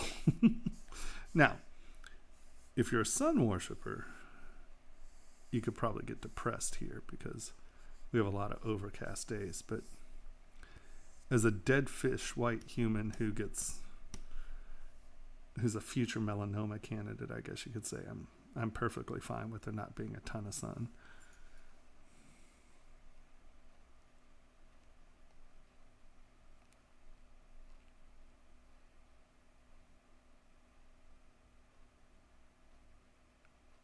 So, Mikey's, we do have the list? Or I didn't give it to the class, but you know what the list. I don't know. See, I'm uninformed again. You got sunburnt? Yeah, I tried to avoid that. When I lived in LA, I invested in a lot of really beautiful linen clothes because I was like, I'm wearing long sleeves. I don't want to get baked to death. Future melanoma here. Just going out and futzing in the sun with no protection.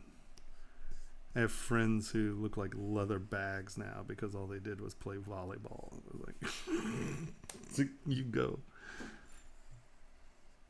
One of my really dear friends, she died at 27 from melanoma. And she grew up in Southern California and was in the sun every damn day. And it got her. Sun can be brutal.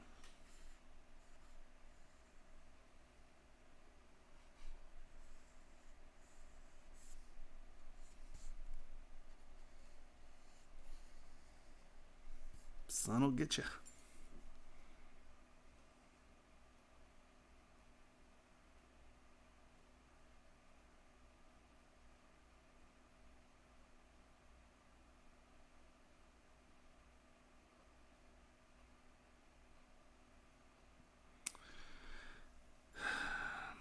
Well, when you first start out, that's probably the way you're going to do it, unless you have some investment capital, okay?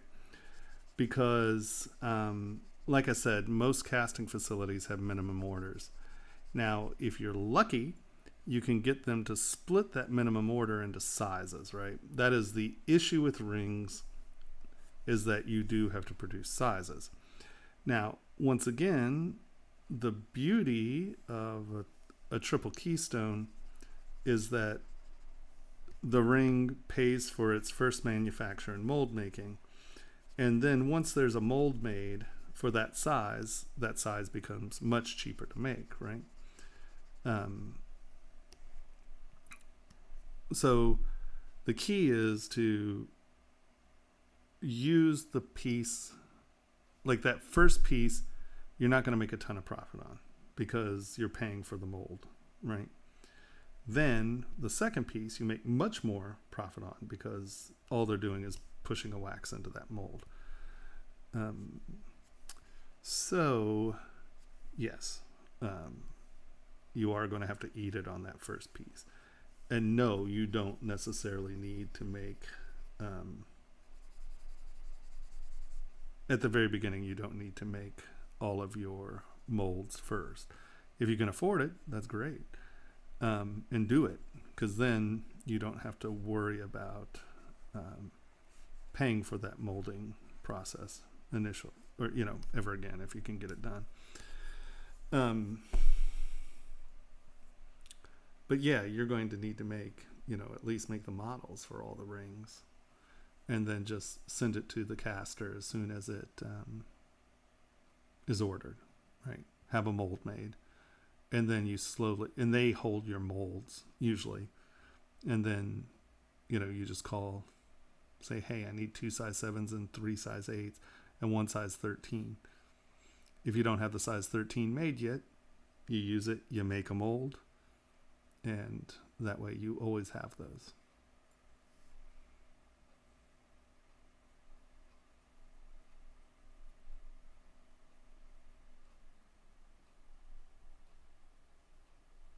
Oh, that's on the to-do list is number 5. Oh, I see.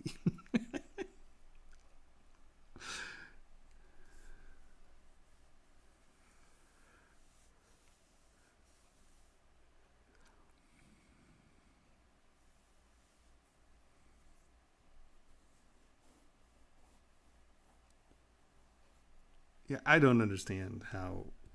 Well, okay, I don't know. The American population are a bunch of damn ding-dongs. It's like,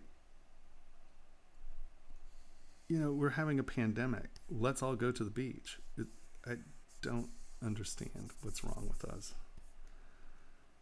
Well, I have an opinion of what's wrong with us, but this is not my stream, so I will be very nice to people.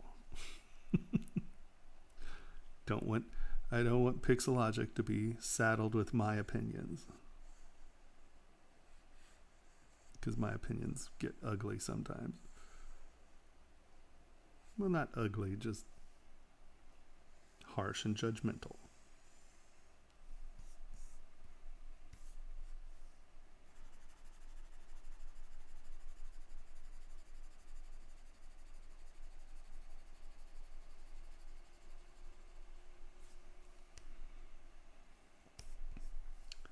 But we try to keep this stream as happy, Tomas.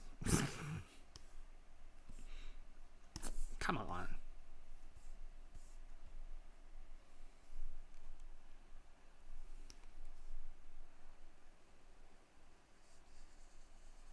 Boop.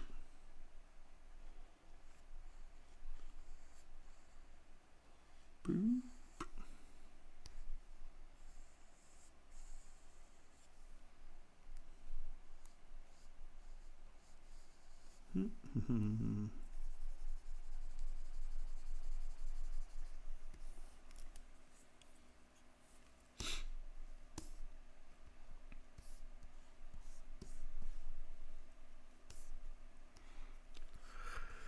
Hey, oh, it's way too early to be yawning.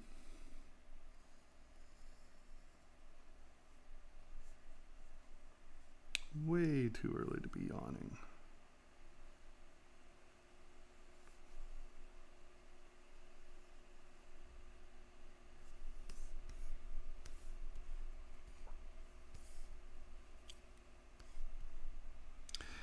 Well, it's not necessarily making the surface even, but yes. What I'm really doing is when I put the cross hashing in, it allows me to see if the surface is even, much easier than a smooth surface. I sort of use it like, I don't know if you're familiar with actual sculpting tools, but like I use it like a rake tool so I can see where my surfaces are. Yeah, so.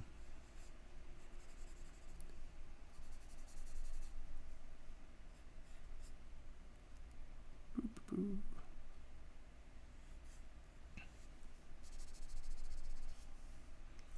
And it is like if you're just stroking over something in ZBrush, like if you have a little divot, like if you just stroke along it, you're going to keep getting the divot and it's just going to keep getting worse. Where if you go over the divot at a couple angles, it will knock the divots down. So yes, the cross hatching does tend to give you a smoother foundation for the surface. Obviously, you know, it's messy because you're getting the hash marks, but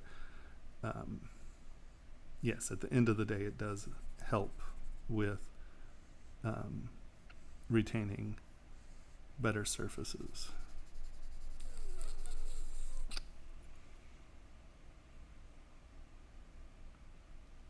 Oh, I know. I only got here. I didn't get in here early enough today to do. It's so much pressure.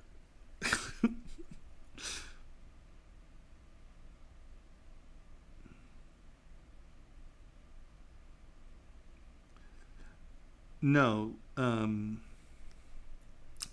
this is the clay tubes brush. The clay tubes brush works more like a layer brush, right? So I'm going to put this on and see as many times as I stroke over it. It's only adding the layer thickness, which is my Z intensity, right? If that makes any sense, right? You can see I'm stroking here. Where clay buildup, as I stroke over it, it builds up, right? So you get a lot of distortion on that. So I use the clay buildup for a few things, but very rarely do I use it because it's just a little too aggressive for how I deal with my surfaces, right? I like to go over them quite a bit. And clay tubes just, it's a much more controllable brush because I know that no matter, you know, what I press or, you know, how hard I push it, I'm only going to get one layer. You know, it's not going to build up, I guess. So I specifically don't want buildup while I'm doing this kind of work. And you can see that because it's a layer tool, it tends to knock down some of the little bumps, dings and wings. It's a nice homogenizing effect. I like it. I mean, you can see that for the most part, I use this brush for everything until I start doing finalizing, and then you're using specific brushes to accomplish specific needs, I guess, you know.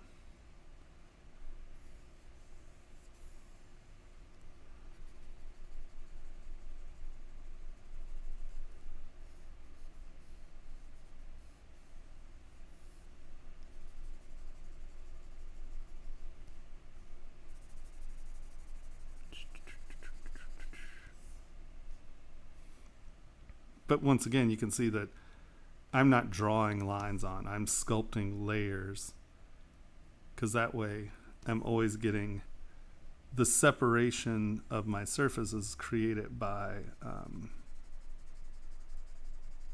shadow instead of just a linear divot. And that allows for much more complex surfaces that read from from much farther away.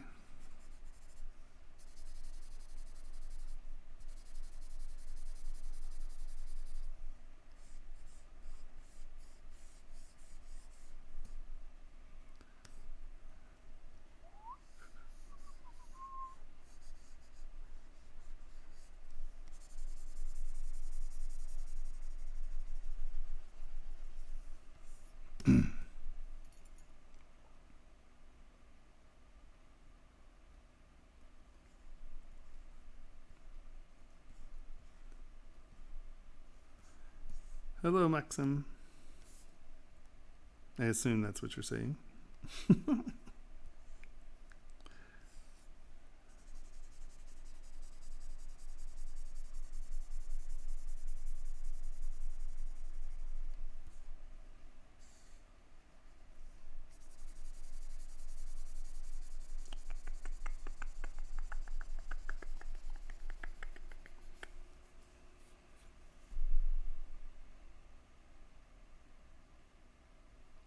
Sculpt in layers. Don't draw your detail on. I will have merch, actually. I have some pretty good ideas.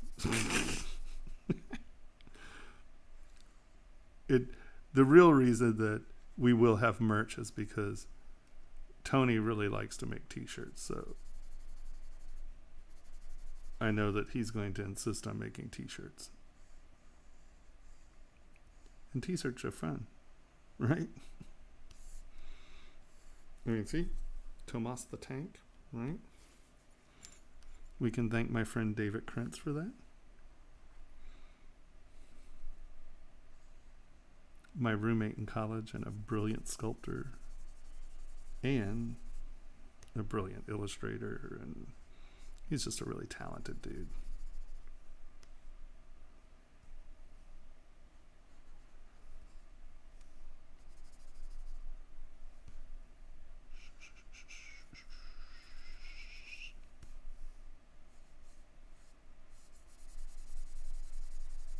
It's awesome. I know a lot of really talented people. I love it when I'm the least talented person in the room. It's just like awesome when everyone you know kills it. You're just like, yeah.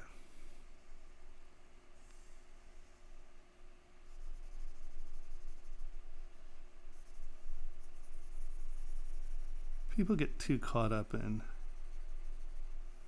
I'm the bestest. I don't want to be the best. I want to be the dude who's continuing to explore all the time.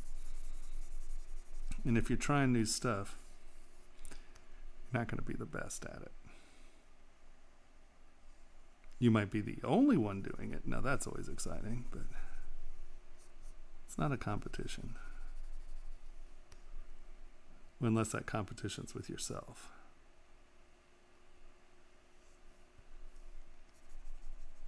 Because in art, we all do stuff differently. In craft, we all do stuff differently. Yeah.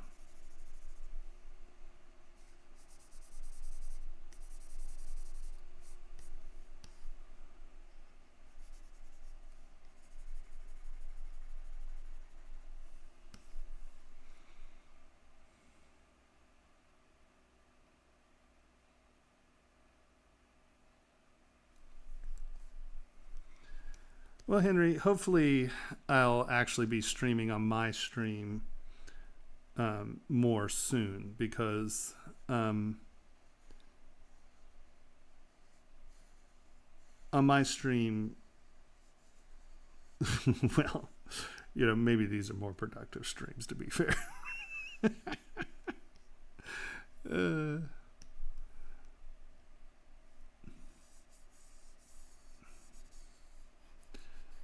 But on my stream, I usually just stream what I'm working on, you know. So it's a little bit more project oriented than this sometimes. When I'm working on stuff I can't show, I tend to just yabber on a lot. Actually, I think I tend to yabber on a lot no matter what, it seems. But, you know what I mean.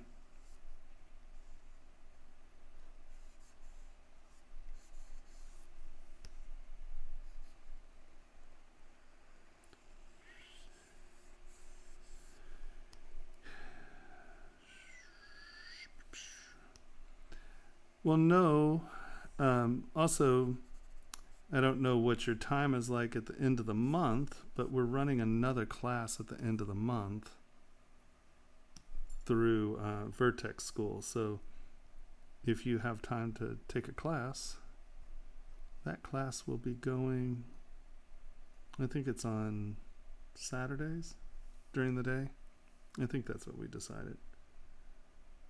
And so it'll probably start like the 27th or whatever that Saturday is. I think that's when we're starting. I think. You can see how well informed I am and how much attention I pay to things like that.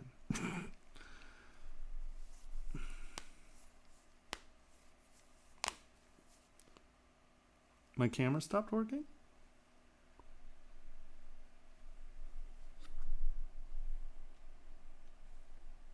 What?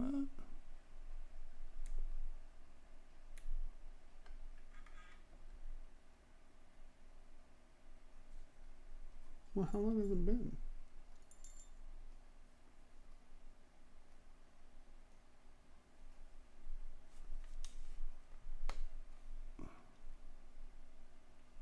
Hold on, let me see if I...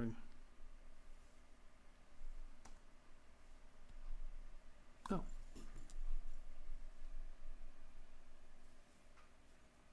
I guess you can see that now. I don't know why it stopped working.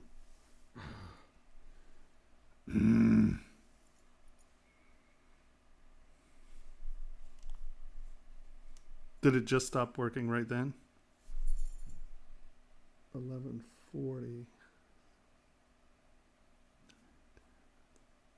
Almost 4 hours. But I have it plugged in, I think. I don't know why it would quit. Learn something new every day, right?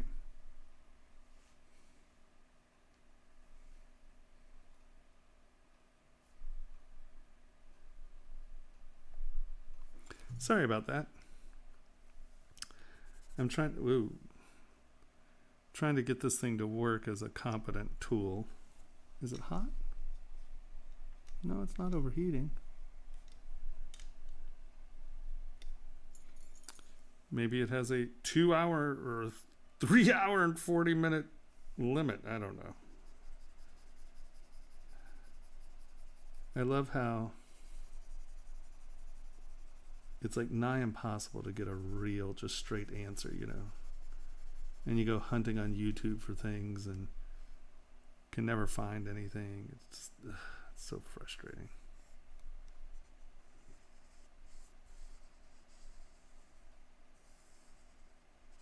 And I've never really owned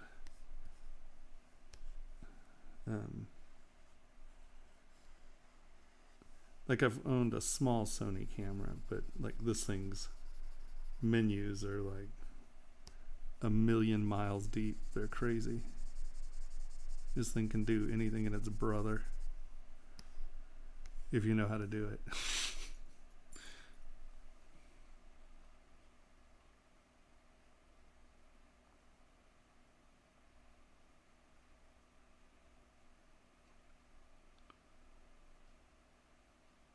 Alright, what now?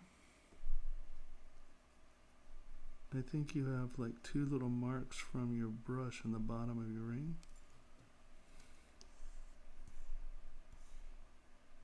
Oh, you mean like where I overstroked or something? Yeah, I don't care. It'll get changed eventually.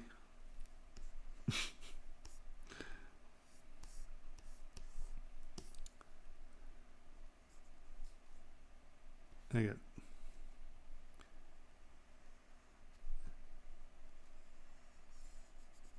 No, at moments like these, I don't even, as you can see, I'm not worried about surfaces yet. I'm just trying to figure out what I'm designing. Because as you can see, I have no clue what I'm designing right now.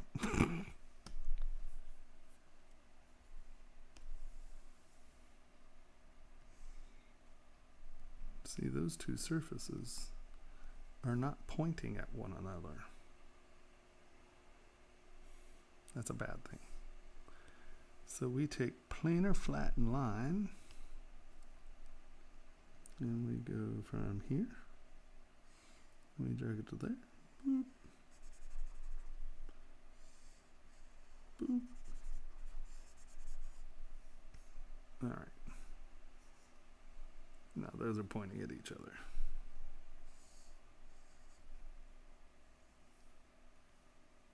Stop it.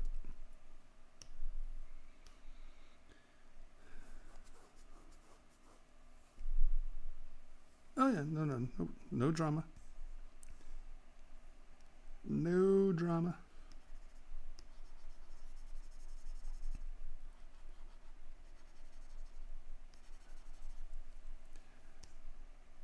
No, I change things when I'm doing stuff like this where I have no, there's no path really. I'm just scratching on surfaces and exploring what they're doing, I've been known to throw, what are we at right now? We're at 900 steps. I've been known to throw like thousands of steps away. Nothing's precious at this point. There's nothing here that I'm in love with, so this is all very exploratory still.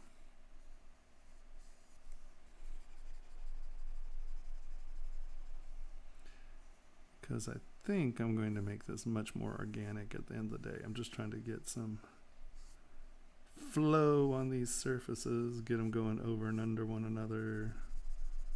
Just getting some play happening here. Looking at my silhouettes.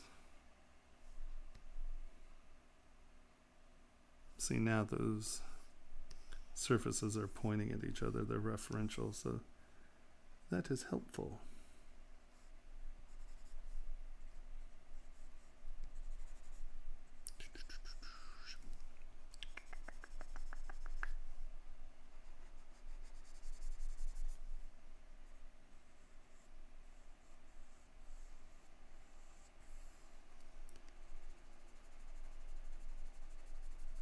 I don't know what I did, but this arm's bothering me, and that's not good, because that does not happen often. And when it does, it's just like,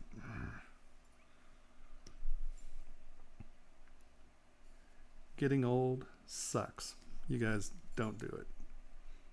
I do not recommend it.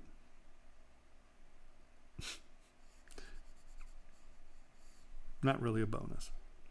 Well, that's not true. It has bonuses, but everything you break, ding, twist, turn when you're your age, it's going to come back and haunt you when you're my age. It's horrible, because I beat the living snot out of myself. I was that idiot kid that jumped off like garages with umbrellas and stuff, so yeah.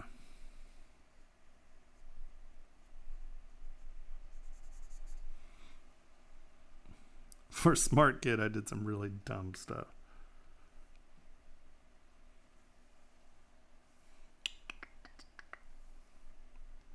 Boop, boop.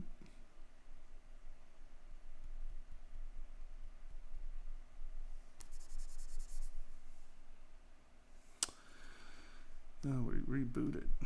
I'm like, why is my smooth working so crappily? Because it's not smooth stronger. That's why. That's why.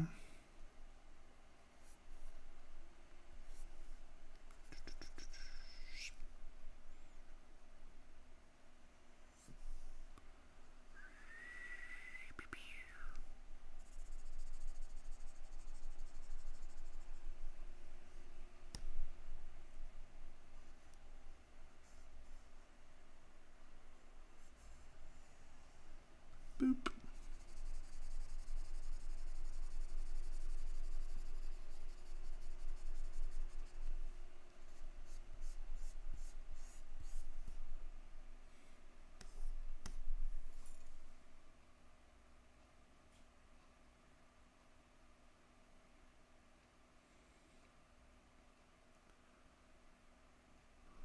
I've sculpted and cast a few pieces so far, but there are definitely some stuff about ZBrush that don't click for me.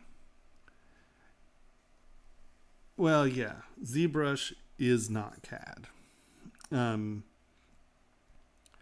And you're right. It's a completely different beast. You can't approach it with the same mindset. Like in my class, I often talk about the CAD mind. And I think that the CAD mind has done a lot of damage to the jewelry industry as far as design goes, because CAD makes people think that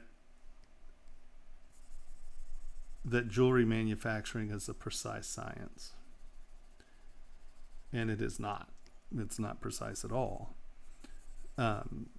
Now, you can get to a point where you are producing precise objects, but that has absolutely nothing to do with your computer program. Because people are like, oh, I mean, because I've been using ZBrush for 16 years, at least 16 years now, exclusively. Now, I used Modo for a while there because I needed to create base models. And I had learned Matrix first. And, you know, there's just this great myth that CAD is so precise and ZBrush isn't. And that's just, it's not true. Now, you know, you get, what is it Grasshopper as part of Rhino? That's the parametric stuff. Like, you know, you do parametrics and stuff like that, and that's something that you can't do in ZBrush. But the belief that CAD makes things that are precise and ZBrush doesn't, first of all, is just silly, because, I mean, I can go right here, let's update size ratios, and you can see that I have an object that is, you know, that's hundredths of a mil. Or that's, yeah, 100th of a mil. Now, 100th of a mil is precise. But you come down here, let's go sliders to subtool.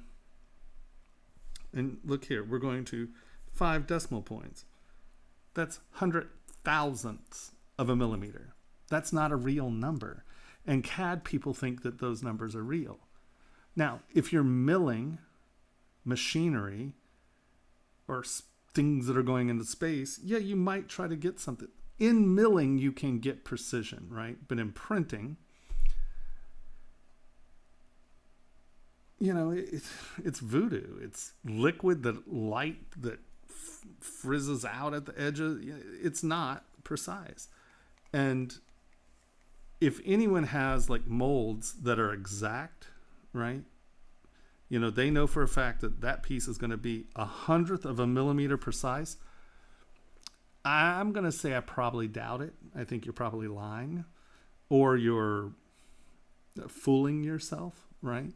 Because we're dealing with metals that contract and expand. We're dealing with waxes that contract and expand. We're dealing with plasters that contract and expand. It's voodoo.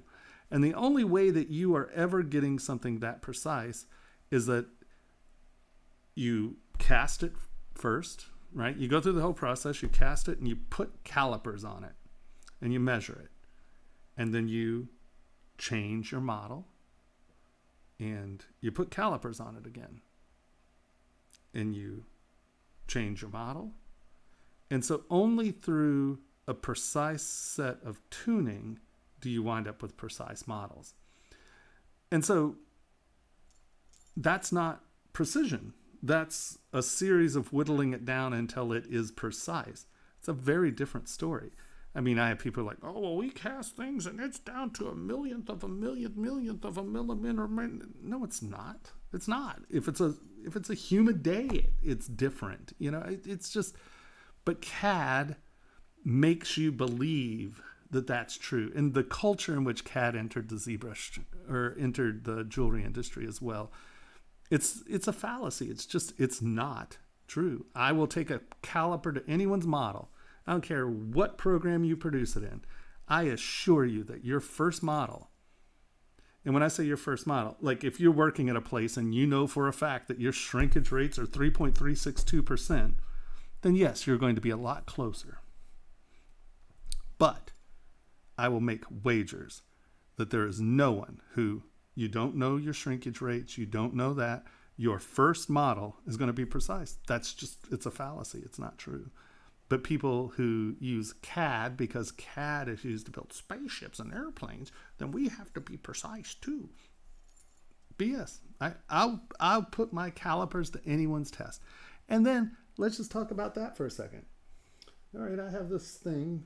I don't have, oh wait, hold on. I might have a piece of jewelry.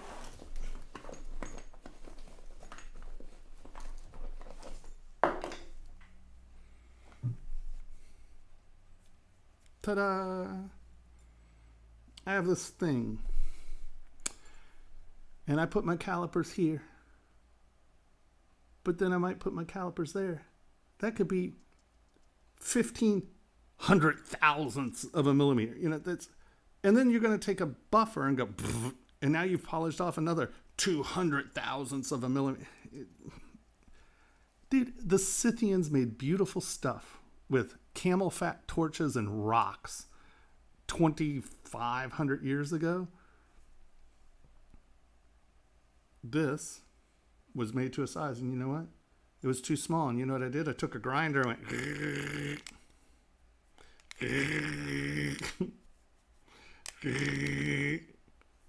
oh, look, it fits. Look, precision.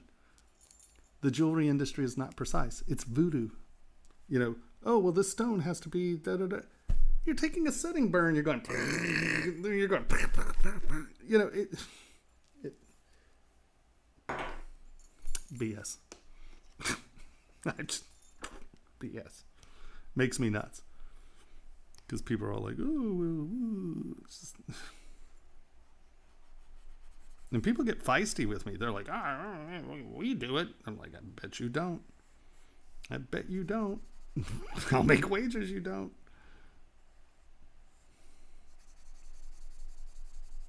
I mean, you might have a tuned system in which you know your parameters, and in turn, you get good first shots. But, you know, that's after thousands of models. You know, that's not something that happens the first time you make a model. That's why I say, if you think that you have to have a printer, if you are going to be a jeweler, you have to have a printer. End of story. Because you have to print things, you have to wear them, you have to adjust them if you're going to be successful. Because wearability, at the end of the day, is the most important thing in the world. You can have the most beautiful thing in the world, and I mean, unless you are famous, right? Because then people will wear things that suck to wear because it's someone famous. And often the things that suck to wear are super melodramatic. And so you're buying that image. You're not buying something you're going to wear every day. But if a ring doesn't fit and it sucks, it's uncomfortable, no one's going to buy a second ring from you. You know, if the earrings, the first earrings you make are super heavy, but they're beautiful, well, people will buy them off that beauty, but you'll never get a second sell because, well, who the hell wants to wear something like that? You know, like I said, unless you're a celebrity, jeweler, and you're doing a celebrity event, you know, like cocktail rings and stuff like that. They're big, weird, goofy things that, you know, it's like haute couture. No one wears that crap. You wear it out once because, you know, because it has a swan on it. I remember Bjork's swan dress, right? You know, but you sure as hell don't wear that to dinner. You know, that's not something that you're going to make a business on, as swan dresses.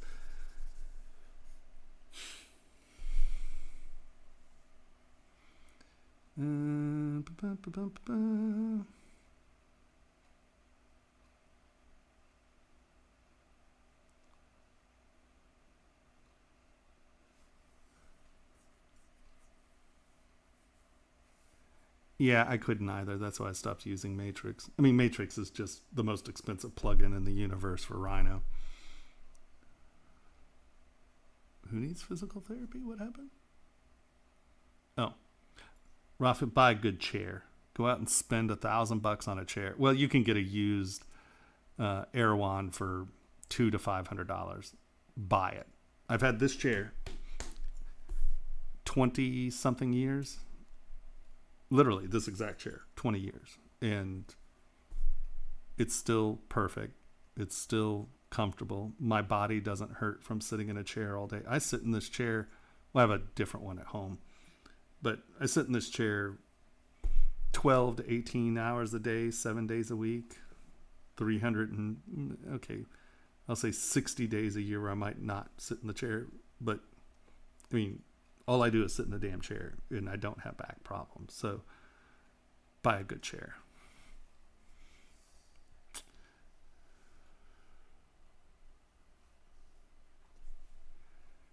But chances are that part had to be milled. You're not casting to that kind of precision, at least the first time.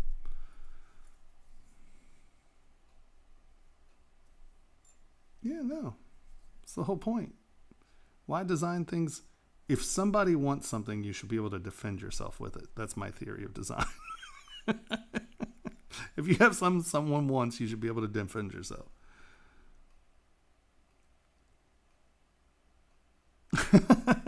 Because I'm looking down. Yeah. That's good.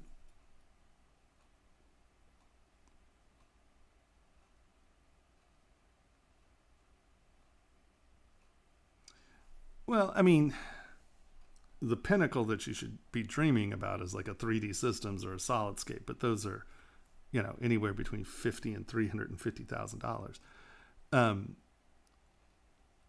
You can make a living with a form printer, right? I have a Form 2. I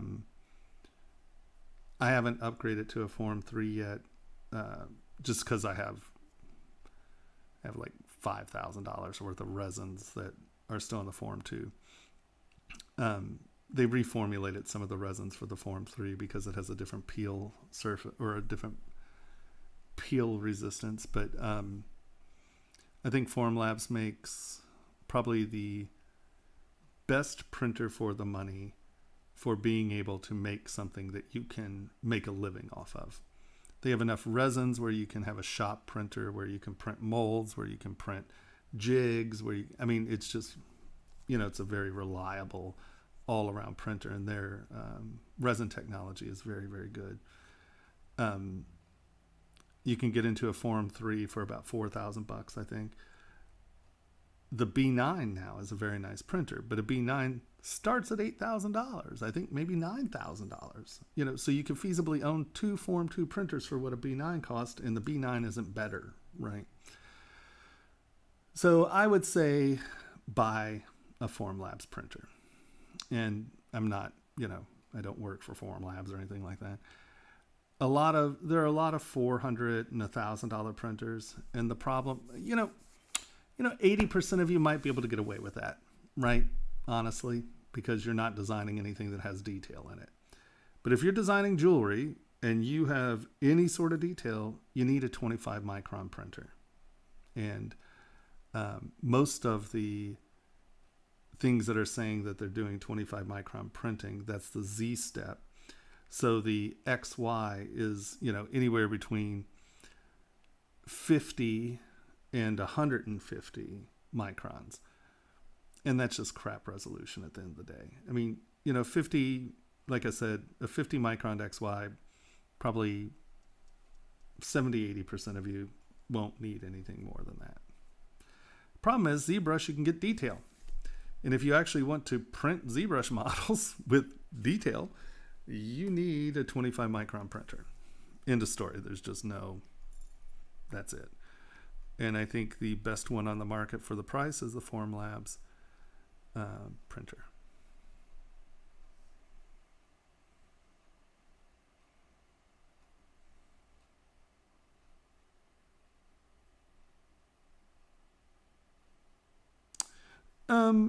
Their new machines are actually, their old machine,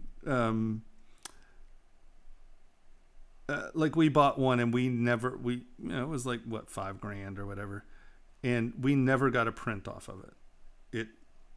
It was miserable. But supposedly the new machines are nice, and I've seen prints off of them that are beautiful. You know, I mean, actually, it's a as from I've never owned one, right? I've never had one in the shop, so I don't know. But I know people who have them that love them. But you know, it's $7,000 to $9,000. I can't remember. I think it was in that $9,000 to $10,000 range, somewhere in there. Um,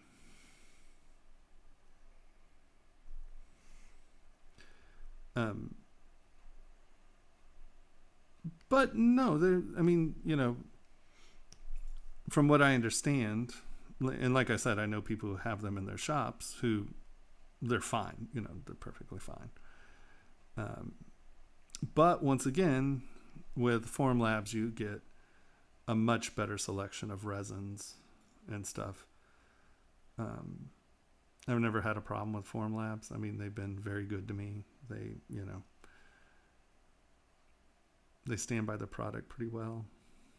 You know, they're a little Aspergery.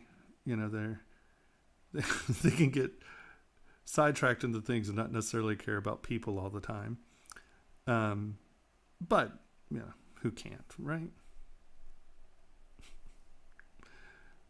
But for your money, I don't think you're going to be able to find anything that's beating a Formlabs right now.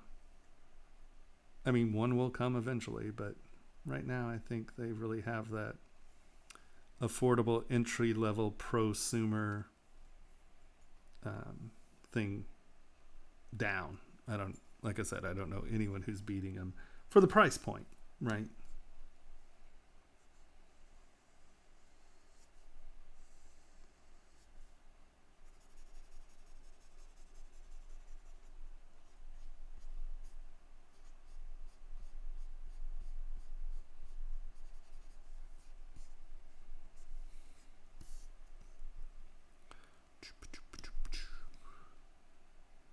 Boop.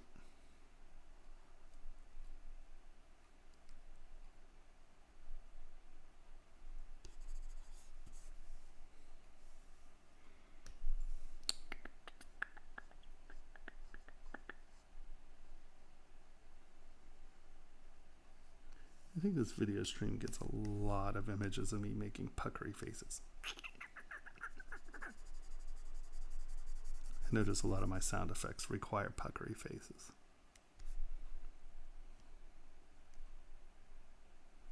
Sound effects are very important. If you're not making sound effects, you're not trying very hard.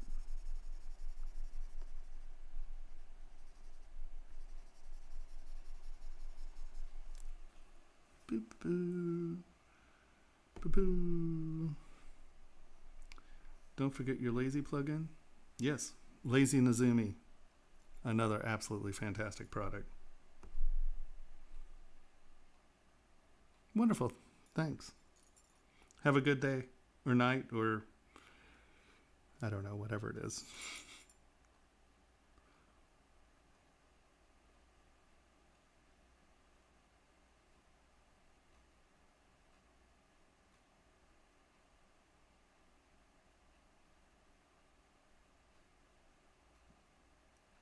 No, I didn't. Tell Mikey's to put it on the to-do list. I swear, I'll get to the to-do list. Things have just been a little hectic recently. I've had some issues recently. I seem to have lost a business partner. Haven't heard from him in a month, which means I didn't get paid from him. And that's what it is, whatever. But I'm more in times. Normally, something like that happens. You're like, "Oh, I'm going to be aggro about it because," but when all of a sudden someone stops communicating with you, I'm a little more worried about their health than I am about,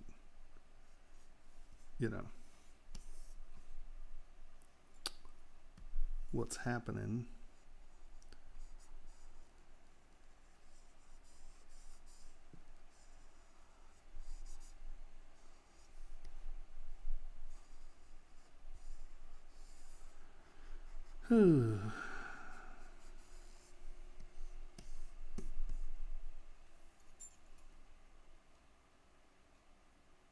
looking into Wacom 1.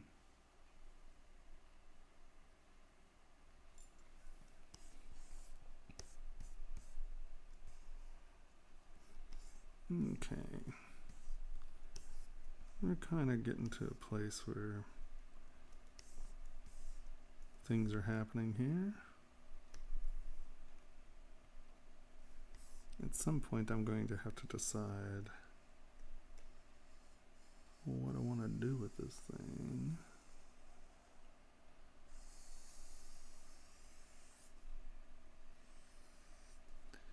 Because I think this, like I said, I think I want to make this a wee bit more organic at the end of the day, but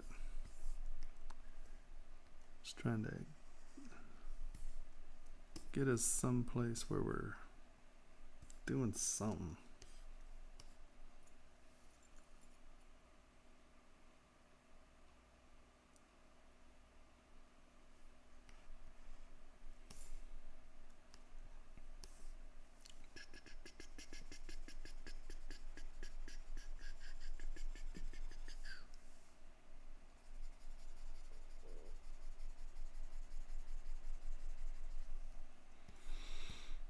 All right.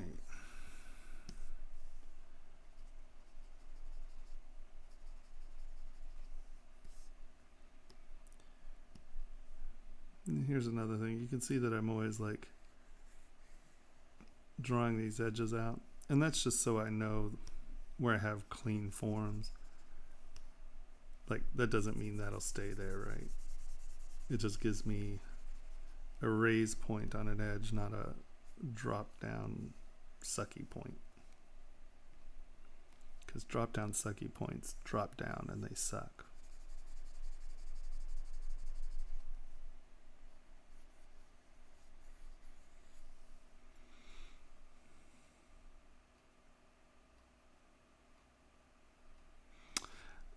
It was with clay and foam and wood and stone, and I sculpted all kinds of crap. For a while I was doing portrait work, and then I did large abstract bronzes for a while, and I worked in the film industry for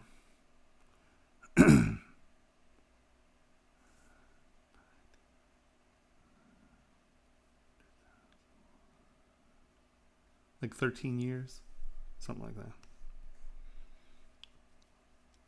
I get confused. It's all a blur.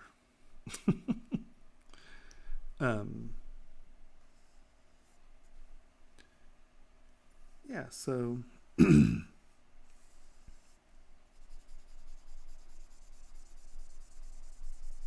I'll just say over 10 years I worked in the film industry. I have no idea.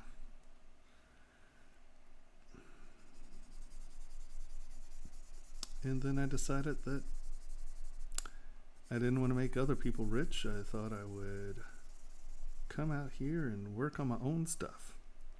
And that is what I've been doing for, like another 15 years. It's hard to believe that that work was like,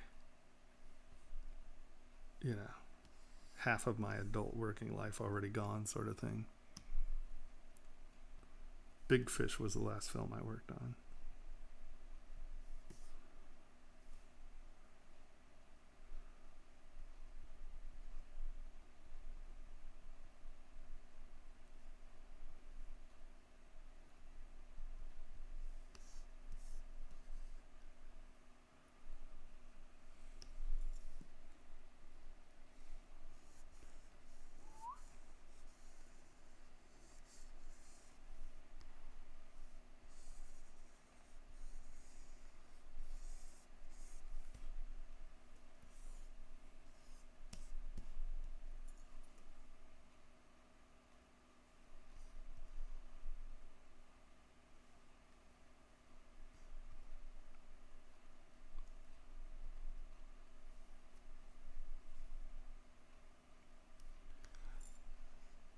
Oh yeah. No, I often like the sculpt better than the produced part. Only because only until recently could we really produce the things that I design. retaining any kind of real surface detail is very tricky. And I don't think that, like some of my students who are now making, very lovely, high detailed work, I don't think they understand how hard it was for a long time to be able to do that. But technology has changed a lot, and it allows us to do some really great things that just couldn't be done, 10 years ago. And even more recently,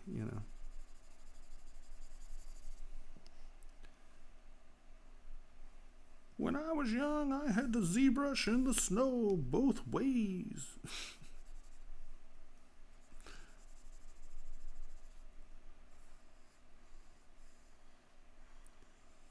It is kind of fun when you've been doing something long enough to see technology really change the paradigm of how things are done sometimes. Because, honestly, before Formlabs came out, there wasn't an affordable printer that you could literally build a business off of. It just wasn't. B9 sucked at the time. And all of the problem, Envision Tech makes, a lovely printer, but they're obscenely expensive. And, the fact that you can now get a $5,000 printer that does what, it was almost $200,000 printer. And sadly, they haven't realized that they're outplayed yet. They still are charging hundreds of thousands of dollars for a printer that is not better than a Formlabs. Just end of story, it does not produce anything that a Formlabs can't produce. And if you might get in there and get, a true 25 micron Z-axis, but I don't think it does. It's still a laser,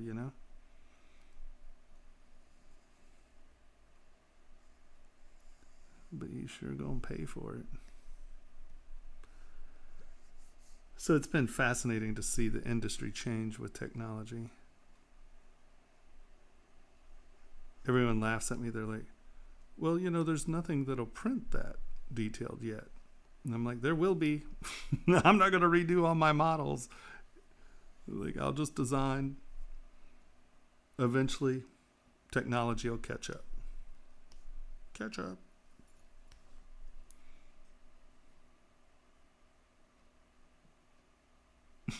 Right?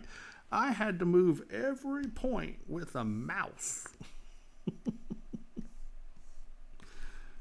Yeah. That would suck. No, luckily, only after a couple years of using Matrix, I was introduced to ZBrush. So, and now, when I was first introduced to ZBrush, you couldn't do model. You couldn't get anything out of the computer that was a useful model. It probably took me about a year to be able to get a model to a mill. Because back then I didn't have a printer. God only knows I couldn't afford a printer in my house. But could afford a mill. I got one of the Revo mills from Matrix, and you know what? It was perfectly good. It was nice.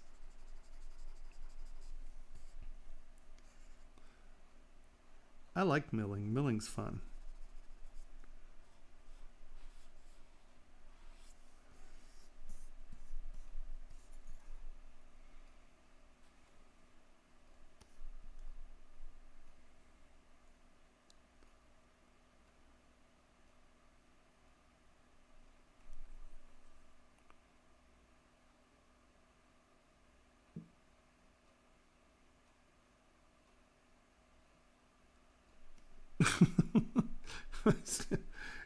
You're not moving this weekend, will that? See, that could be a bonus or that could be a pain in the butt. I guess it just depends on how you take it.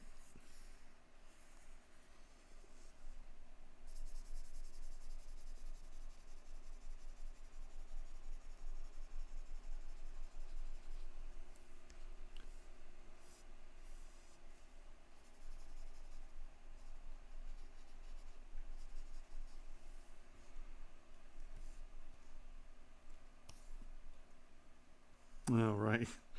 Yeah. That's never good. Never good.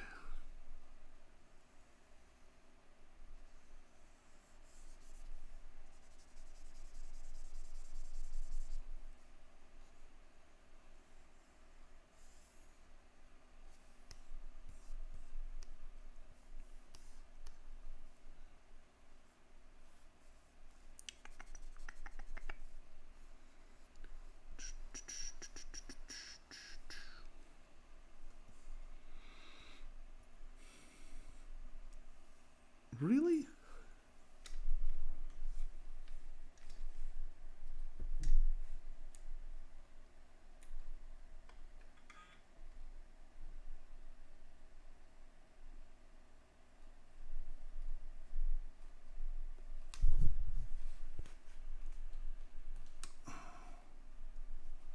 I wonder what that's about.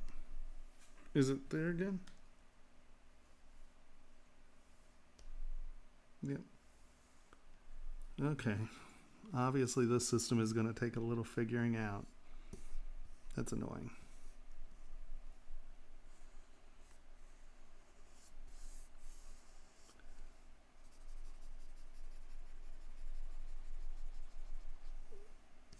Because what's weird about that, it's not like another 4 hours, and yeah. I don't.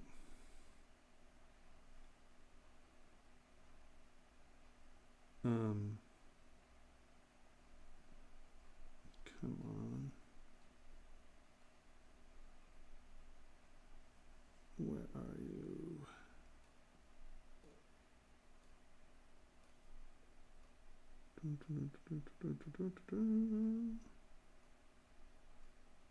No.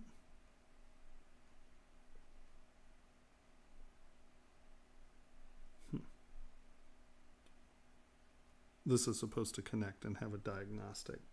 I'm trying to see if it'll warn me when it goes off.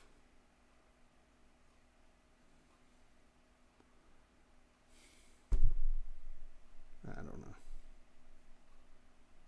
I don't know. What do I know? I obviously don't know nothing. I know nothing.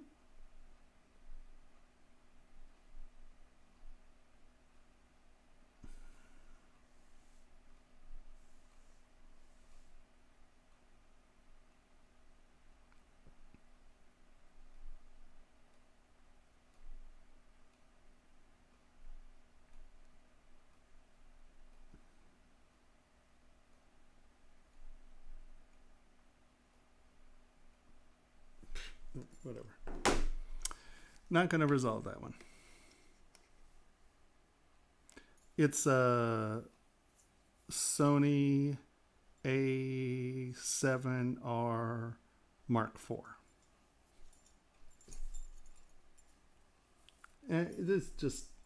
It's a rental office.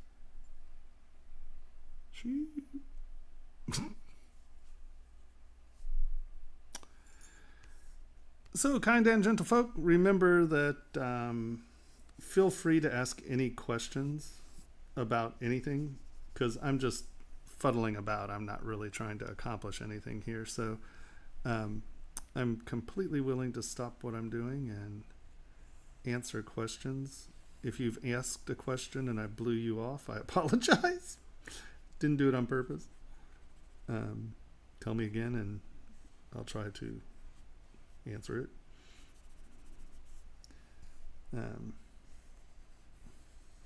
My memory's a mess. I apologize. I was dead for 4 minutes. My poor brain don't work so good no more.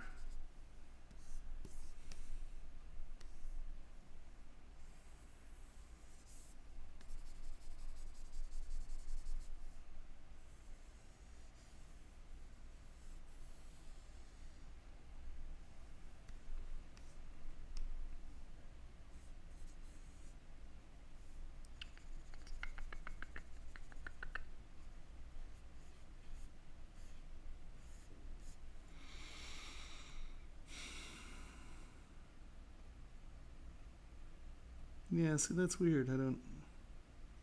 I mean, it's not going out because it's hot, because the body's not hot. And I have it plugged in, you know, the dummy battery plugged into the plug. I wonder if the plug is loose or something.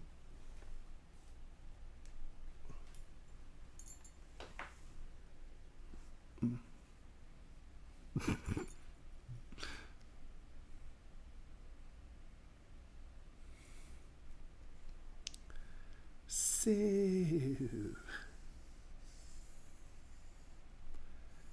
I don't know.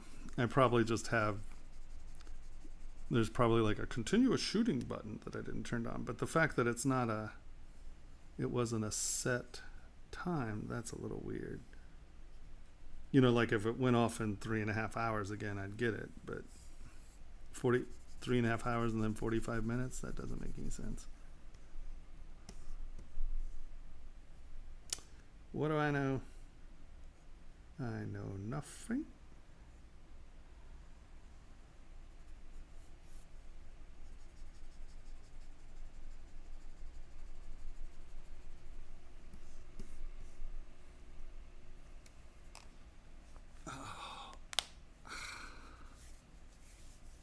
I don't know what I did to myself this week.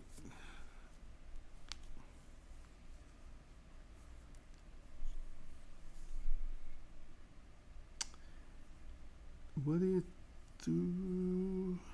All right. Good morning, Paolo. What should I keep in mind when I'm looking for a 3D bender, like specification stuff?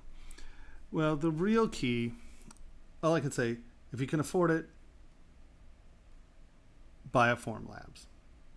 I mean, even buying a Form 2, I think they sell them and they're like $1,500 now or something like that. The Form 2s are much cheaper now. But they're just, you can't beat it for the money. In a Form 3, what is it, $4,000 for the whole package? It's worth it. It's easy. They work well. They print well. When you start buying cheaper printers, you lose XY resolution. So the Z step, right, is literally just a screw turning. So you can be incredibly precise depending on how smooth your stepper motor is, right? So Z is purely the size of the threads and how accurate your stepper motor is. 25 microns is easy to accomplish, I guess. So you can get a 25 micron Z step. Where you're going to get screwed is your XY, right? So that is your detail this way. So with lasers, the problem is, right, a laser's light. So you can have a point, but then you get blur off that point, right? A laser doesn't have a sharp edge. It fades off. So you need a really good laser to have a sharp point. So that the fuzzier your laser is, the crappier your XY gets. The LCDs, but once again, to have a very, very high resolution LCD is just like having a high resolution laser. It's expensive. So, you know, it really, it's all about resolution. That's what you need to be looking at. And for the most part, you need to be looking at your XY resolution. And I would say if it's over 50 microns, for jewelry, you're just going to have really sloppy, ugly jewelry. I would say normally you want a true 25 micron, but there are only a few machines out that are actually giving you true 25 XY. You know, so like I guess there's that Mars and whatever the other one is. It's like one's like 400 and the other one's like $1,000, something like that. I mean, they're great, you know, sure, you can't beat it for the price, but resin selections, you know, and they're like, oh, well, it can take a lot of other resins. Well, that's cool, but, you know, some of the properties of the Formlabs resins is heat, right? And so a lot of those resins you heat up and they don't retain their their properties if they're not heated up, right? Because you got to think, how these, what is it that makes the properties of the resins flexible or tough or, any of that stuff. And most of them are heated. And that's a big part of Formlabs resins property management, is retaining that heat differentiation. And so a lot of these things don't have heated beds. So you may be able to put a Formlabs resin in there, but you're not going to actually get the benefits of the resin if it doesn't do heat. That's just an example, right?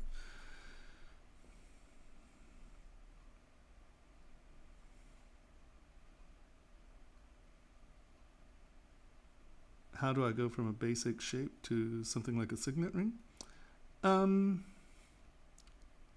hold on. I missed some before that. Sorry. One sec. We'll get to you. Advice on getting a curved brush to conform to the peaks and valleys of a cape. I'm not exactly sure what you're talking about. If you have a picture, send it to me. That'll help more. And then I can kind of show you what the tech, or how I would do it. Ring looks great. Thank you. Big fan of your work. Any chance you can recommend what is a good pen and tablet for sculpting? I would get a Wacom and get a Cintiq if you can afford one. Buy a Cintiq if that's all you can do. It's taking your stylus and being able to see it and work on the screen it's a game changer. It's what everyone needs to do. It's just the way to do it.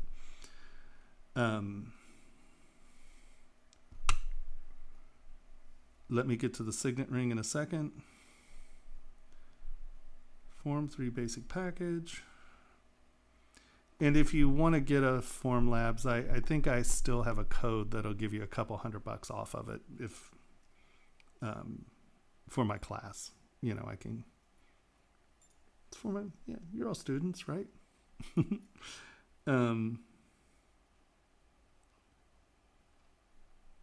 Illegal. Oh, yeah.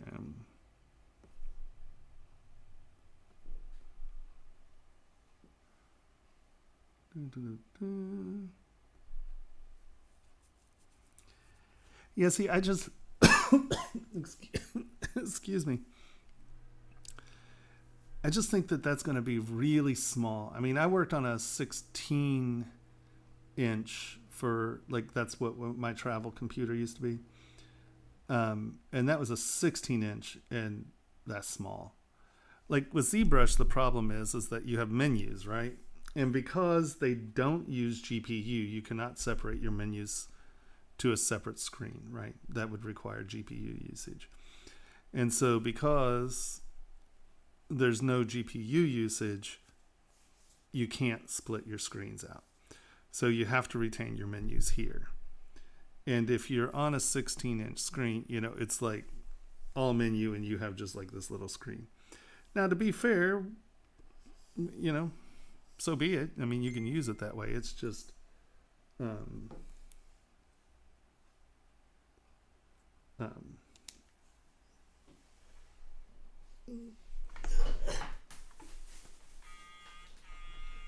what the hell is that? Did that just turn off again?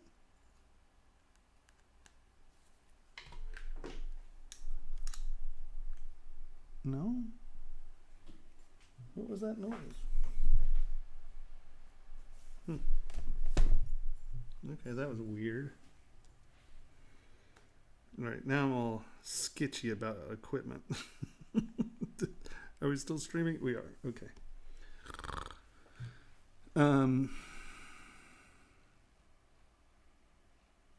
Yeah, sorry. All right. There's a setting in the menu, auto power off temporary setting.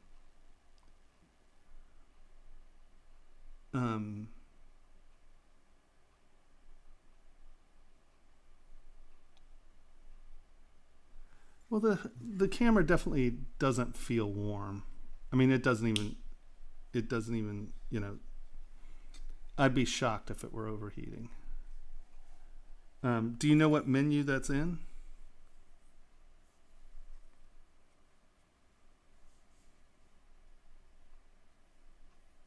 Yeah, of course. S7, if you could tell me like page 7, camera settings 2, just so you guys don't have to look at the back wall while I try to do that.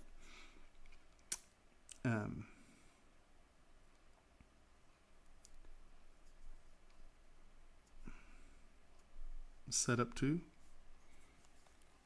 All right, everyone, you get to look over there for a second.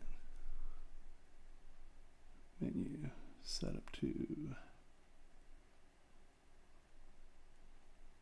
What's it called? Where did I miss it? Auto power off temp. Auto recording level.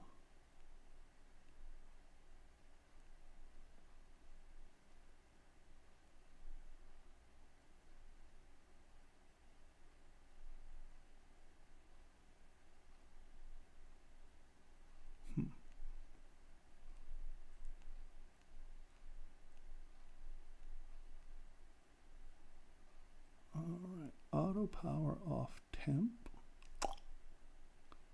Boop.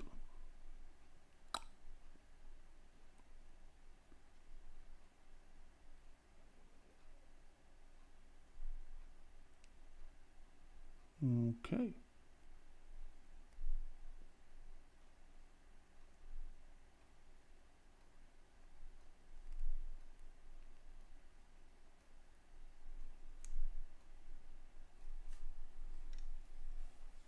Let's give that a shot. We're all learning today, aren't we? Let's make sure I'm streaming. I am streaming. Now I have to figure out, 1, how to get the video from being laggy, and 2, how to keep it from making me look so damn fat.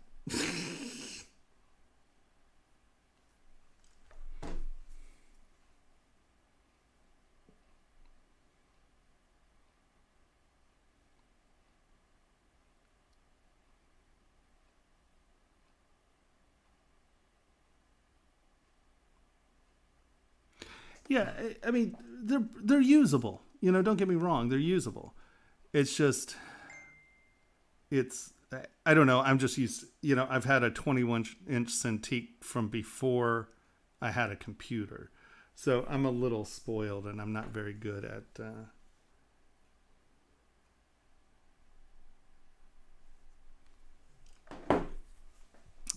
Yeah, you know what I mean. Yeah. I have no idea. I've just spoiled myself.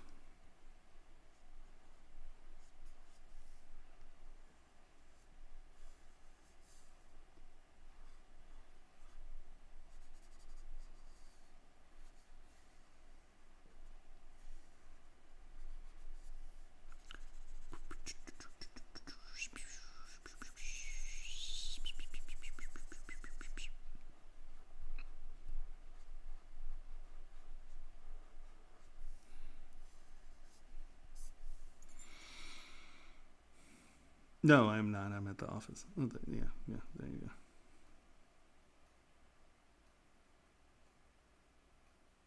I have mine I've had mine in a 1-bedroom bedroom, The flexible is pretty stinky, and one of the clears is pretty stinky. I can't remember if that was the flexible or if that was the hard clear. But, if you have a window and a fan, you're fine. Literally, I had it in a bedroom that was maybe a little bigger than this room. Right? And I never noticed it. The sound is more disturbing than the smell. But maybe I've just been dealing with chemicals for so long it doesn't. Just like, yeah. But as long as you can open a window, I think you're fine. Like I said, I have mine in my room, in my bedroom right now. Now, it's more like in a walk-in closet, but I mean, still,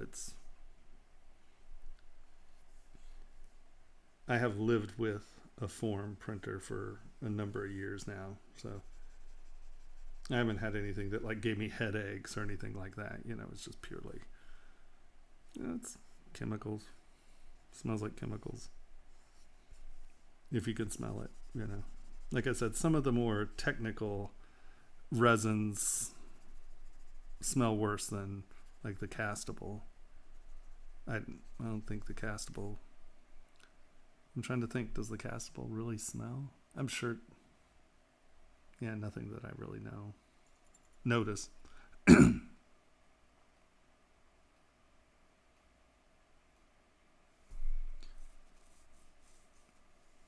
Well, yeah. So Untitled. Let me make sure that's where we're at. Okay, we are at a title.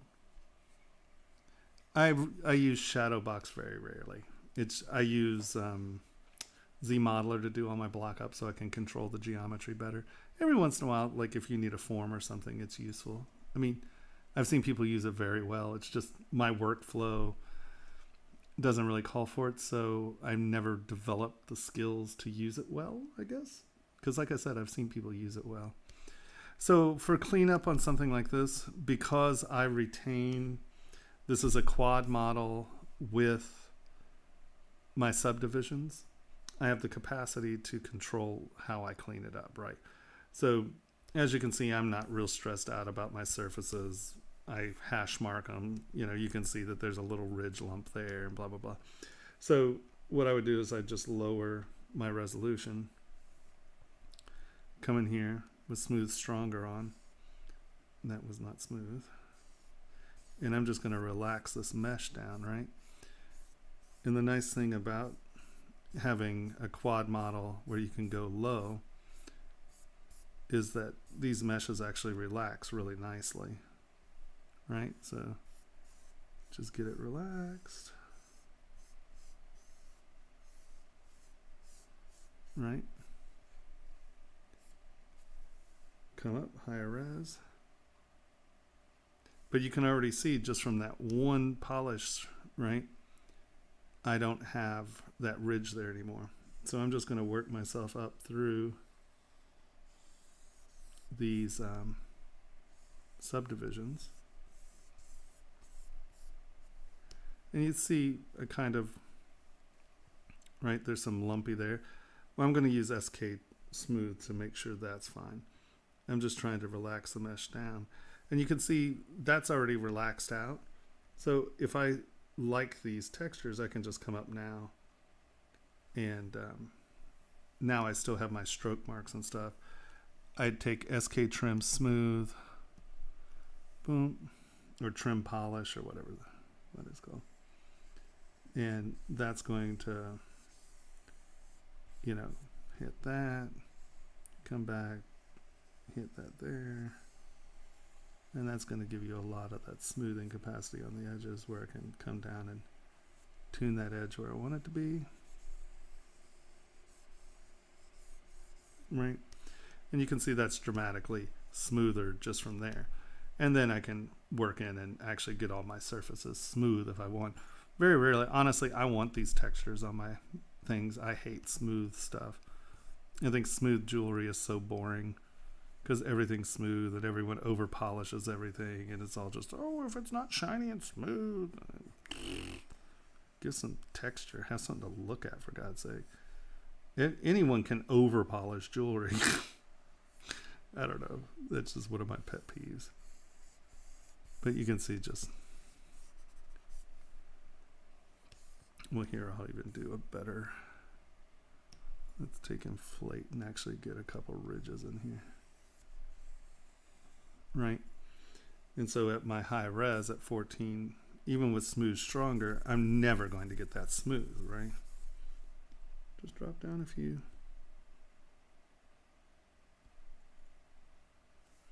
Right? And then you're not actually smoothing the detail, you're just relaxing that quad back to where it wants to be, right?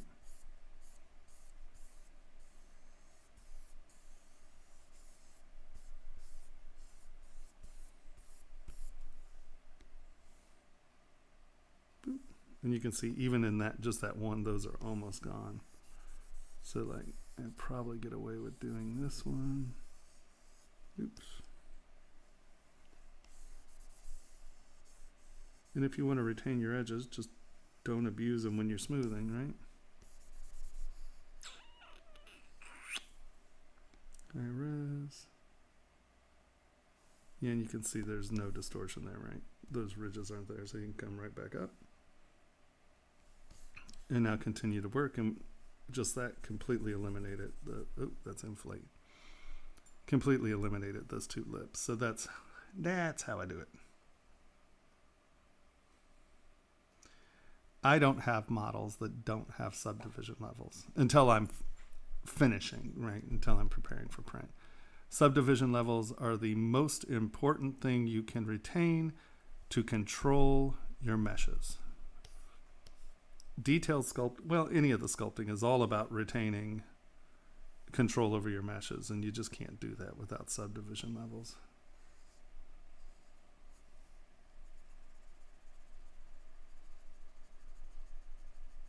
That's my story, and I'm sticking to it.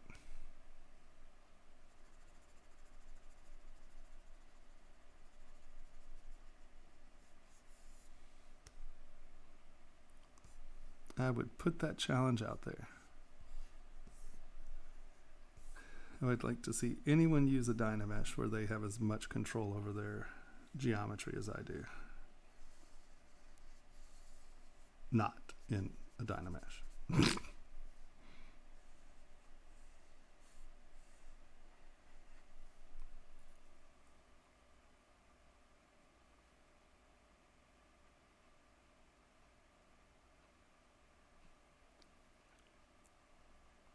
Yeah, no problem at all. That's my job.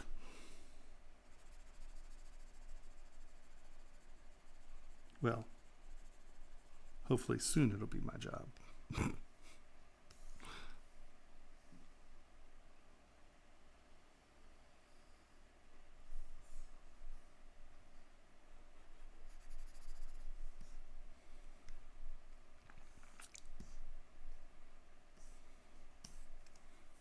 Yeah, I don't like this silhouette. I'm a little underwhelmed with this piece.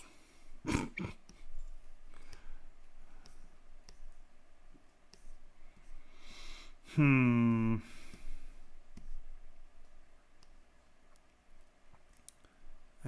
not impressed.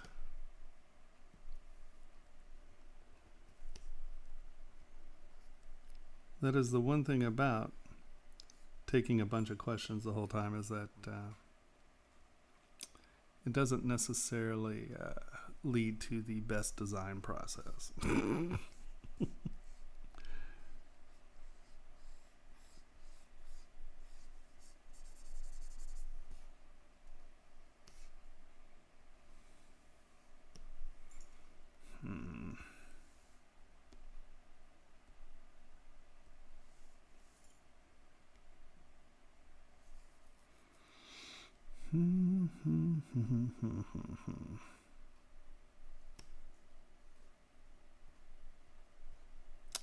I miss They Might Be Giants. Have they had an album recently?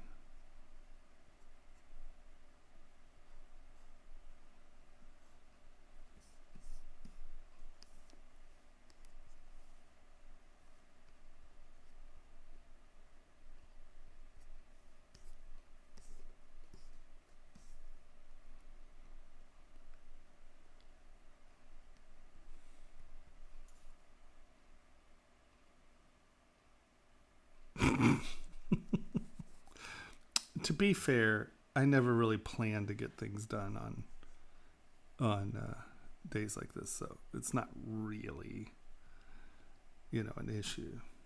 But it is your fault. It's not an issue, but It's obviously not my fault. I'm a productive individual.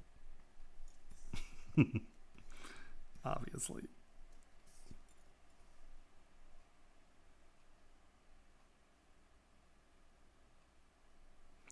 Yep, I do have courses. So actually, we are starting a new class at the end of this month, which is a live class. And it will be on Saturdays, I think. And I believe that it's starting the last Saturday of this month. I could be wrong on that one. But then hopefully by October, my education platform will be done.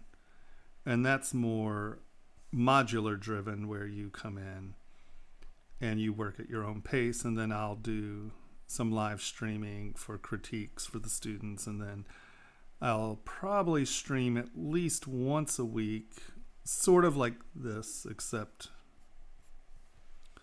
not Pixologic, but, for my classes. And then where it's just a Q&A, where if anybody has any problems, they can, come in and ask. And I'll do something like this where I'll just futz around and people are free to come in and ask any questions they have, if that makes any sense. So that's the plan, anyway. And hopefully that will start I'm thinking that first week of October is what we're shooting for.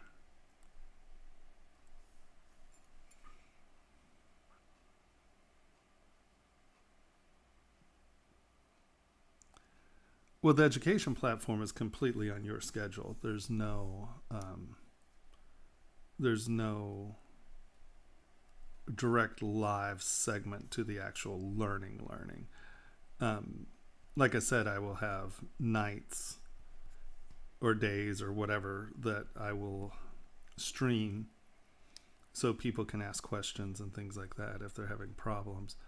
And then hopefully we'll have some moderators in there who can be helpful, so I'm not just sitting there answering questions 24 hours a day, but being able to get out and make some more videos on things that I don't normally use, expand the workflow by being able to take time and just investigate some of the other usages that I've sort of seen that I thought would be cool, but really don't fit into the time frame of me generating, freelance work. So by shifting to my job being teaching and my website, then that'll give me some time and energy that I can devote to developing some other stuff that should be helpful and cool. At least that's the plan.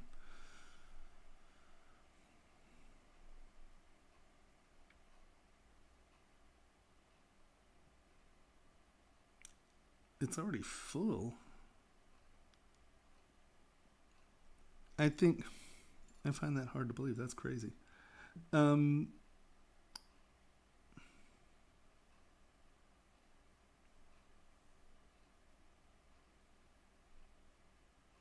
Yeah, that sounds good. Mike, before you leave, will you just double check and just see if it's if the class is actually full, or if that's just something weird? That's quite shocking to me. I don't think they've even posted it yet. So that might just be the graphic from the last class. Could you do that for me before you leave?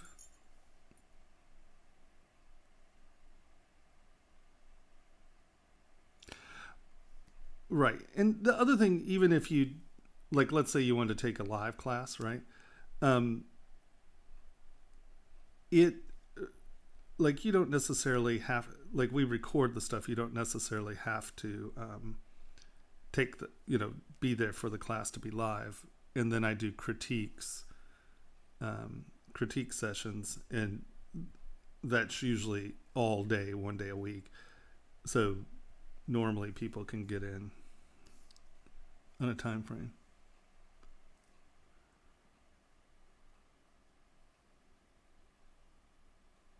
Yeah, of course you can join. I mean, that's the whole point. Because I have students, the problem with the live classes is I have students all over the world.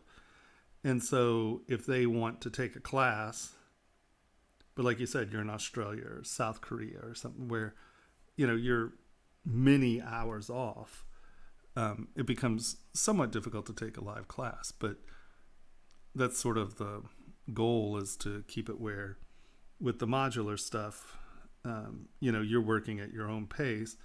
And then what I'll do is I'll like do critiques. I don't know how many students we're necessarily going to have. So, do critiques once a month. And the thing is I could do it on 2 different days where I do it over the night, where I do 8 hours from, let's say, midnight to 8 a.m. So I get everyone there. And then the next one I do, from 8 a.m. to noon or something like that. And then that way we get both time frames. I mean, it really depends on how many students I get and like where they are.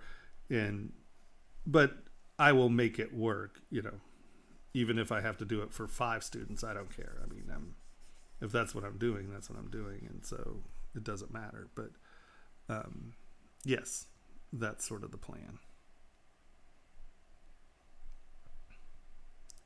That's the plan, Stan.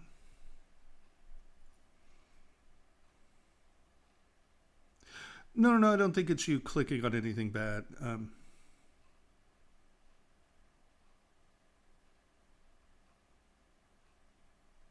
Yeah, hold on. It's the Kajabi site. There's actually an email list, or joining an email notification list. Mikey's, do you have that? I'm sorry, you were leaving, and I'm like, hey, can you do this and that? It's the Kajabi, which is right here.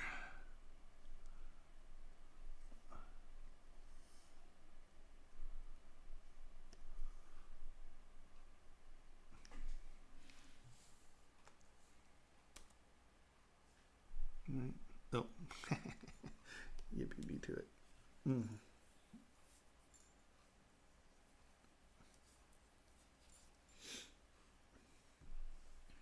All right.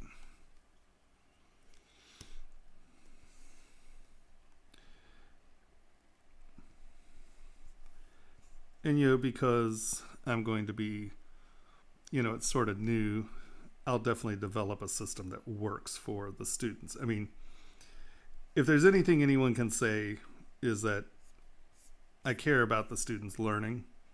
So trust me, we'll find a way to make it work smoothly. It's just going to take a little time, a little patience to get things to work right. But we'll sort it out.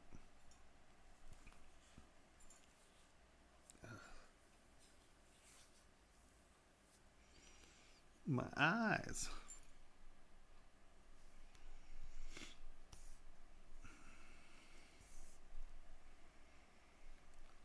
Because at the end of the day, if I'm going to do this, the point is that, you guys learn something, right? So that's important to me. I hate the people who, charge you for a class and then, they make these pre-recorded videos and, that's that. You'll never hear from them again. That drives me nuts. Because not only do I think that that's kind of a crappy way to take someone's money and not teach them, but I think that it makes me look bad if my students don't know what they're doing, That doesn't help anyone.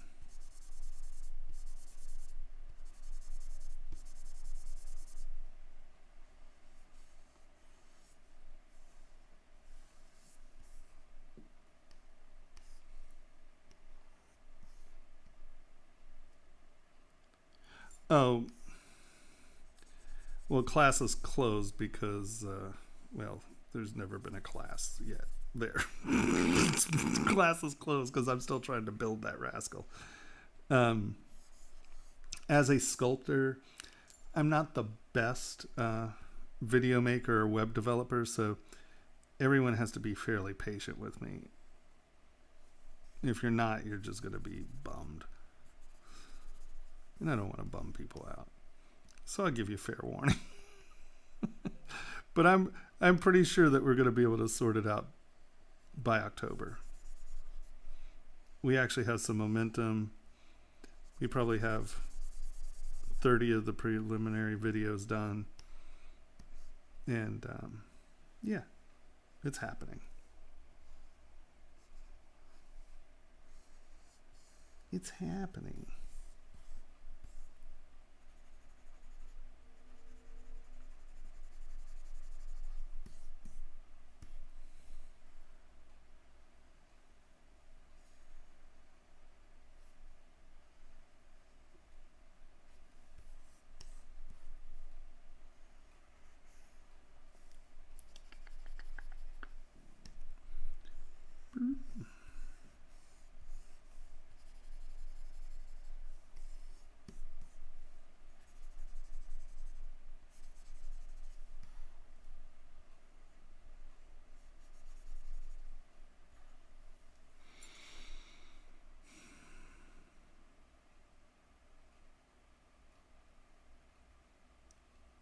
Yeah, I don't know that they're actually signing up yet. I think the wait list is just a notification for when, because we still haven't, I think we just decided on the day yesterday. So that will be coming. I don't think it means that it's closed yet. I think that means that I'm not organized enough to know when things are actually happening yet. That might be it. Maybe. I'm not organized to know if that's actually it. Okay, hold on.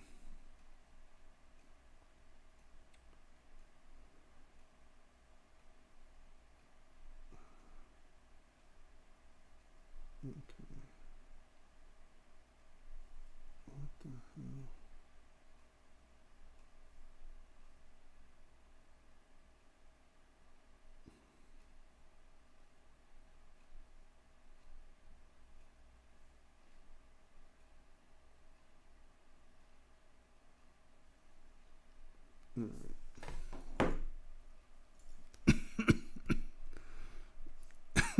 Jesus.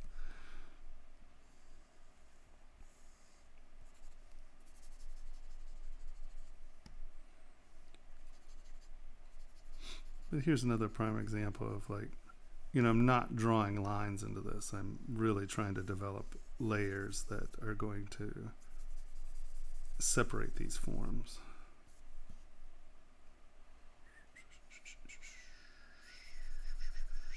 Sculpt in layers.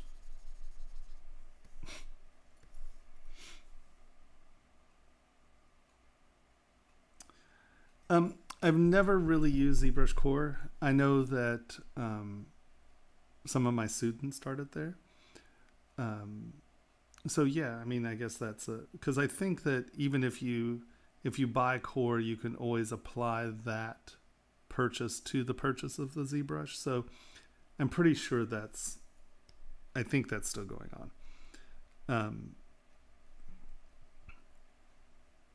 But I'm sure, if you can find someone who's a student or something like that, that could help a lot too. But I would say, I mean, if you really are trying to learn ZBrush, I would, get a full version absolutely as quickly as possible, because it's just so deep. It just has so many things you can do. It's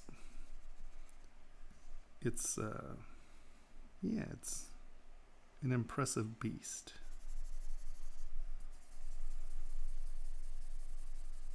But I would say having Core is better than having nothing at all, right? I don't know. Someone said that the mini Core didn't do that much. But if you've never tried it and you want to try it, I think that the mini Core is free, and at least that'll give you an idea of the program. I don't think that's a viable option for any kind of real work, but at least it'll let you touch and feel for free. Also, I believe there's still,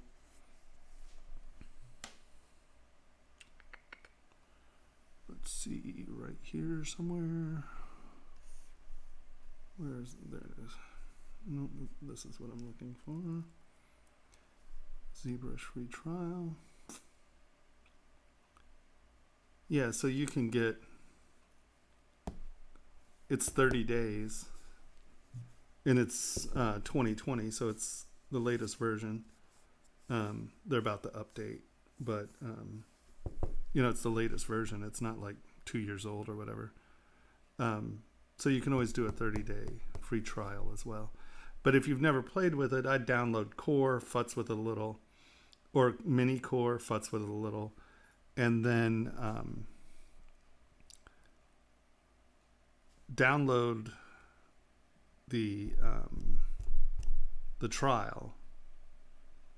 See what ZBrush will do, because it's a full trial. It's not like there's nothing you can't do, right? It's not, oh, you can't save a model. Oh, that one pisses me off.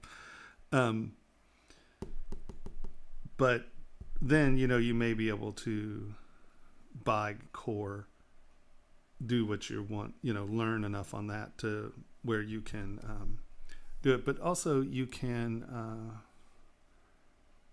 do, geez, I can't see. No, there it is. That's not what I want. Hold on. Get ZBrush, buy ZBrush. There's also the monthly thing, right? Where you can do $39 a month. But I mean, it's $900 and you never pay for another upgrade. I paid probably a couple $100 less than that 16 years ago, and I've still never paid for an upgrade. So it's really it's a cheap program at the end of the day,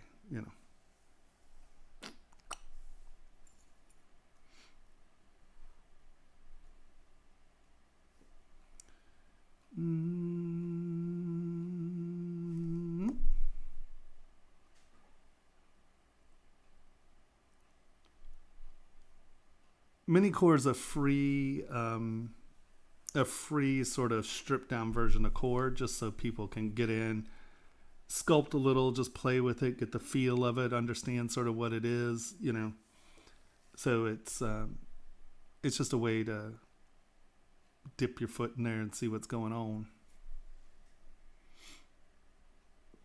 I think I do need to hydrate, don't I? That's just going to make me need to pee again.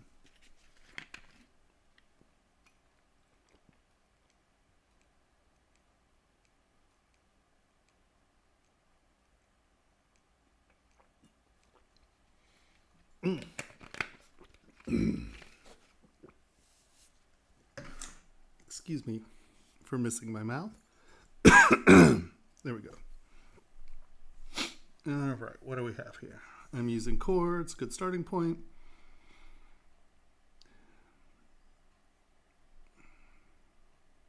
Yeah.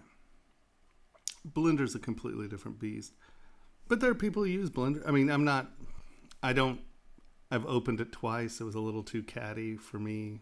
I never bothered dealing with it. But I've been using ZBrush for so long. Why would I want to switch programs? It makes no sense for me. Webster, invert the mask poly group, the area you want to extract, then hit space, change to extract, select poly group. What? What did I miss?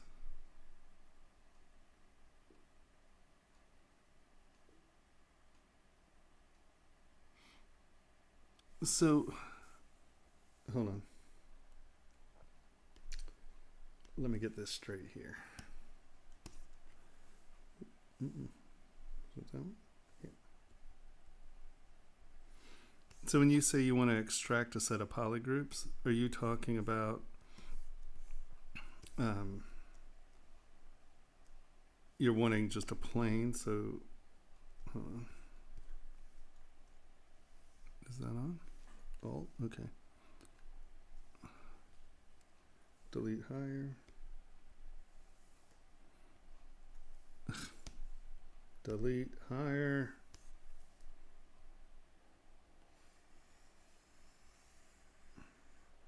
So let's say you have this, and it's a group of polygroups that you want to extract. So are you saying that you want, hold on, that's fine, whatever. So what you can do, you come in, you pull it out, you hold down Control, and that allows this to become a plane. You just lower it back to the level that you were at, and then was that on symmetry? Yeah, so split to similar parts. Boop. Okay, and now you have these. Is that what you mean?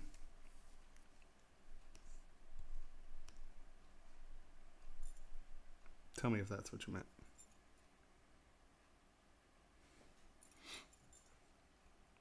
What is my lag? Do we have any idea? My lag always changes during the night and I never know where we are. 1, 2, 3, 4, 5. 5-second lag still. Nice.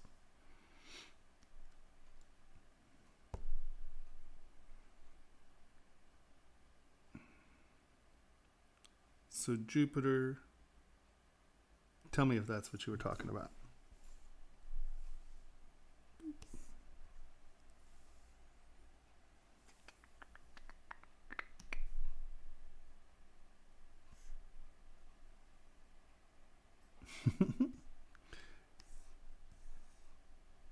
It's chicken.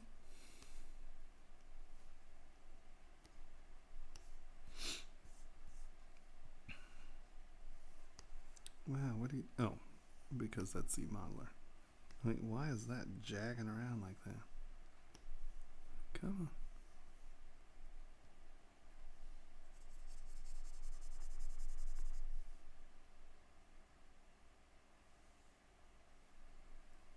on. Do you mean the live one that's coming up, or are you talking about the one that I'm starting that hopefully will be done by October?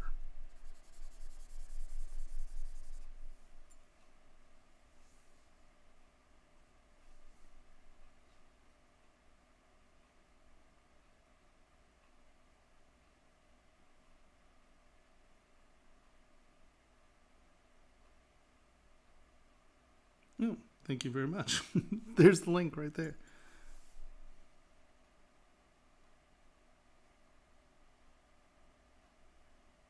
Well, you have to increase the subdividing. There's no, well, okay. You can feasibly reconstruct subdivisions. There are a couple ways of doing it, but no, basically you need to add the geometry. You know, that's the point of the subdividing. Okay, hold on. All right, Jupiter.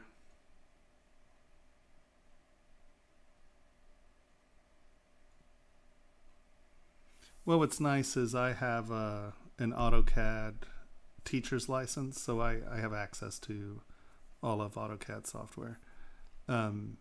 It's so funny. I downloaded Fusion 360 the other day, and I couldn't figure out how to make a shape.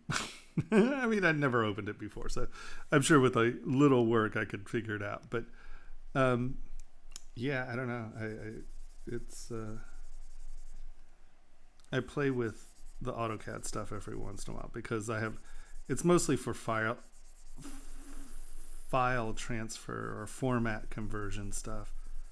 But I could see, you know, at some point with some of the mechanical stuff, I could see developing libraries of clasps and hinges and stuff, because they already have libraries of clasps and hinges and stuff, and going in there and building a basic library could be super helpful. But I need to put it on this machine because trying to download stuff from home just doesn't, it's not real. That's it's not happening. Okay.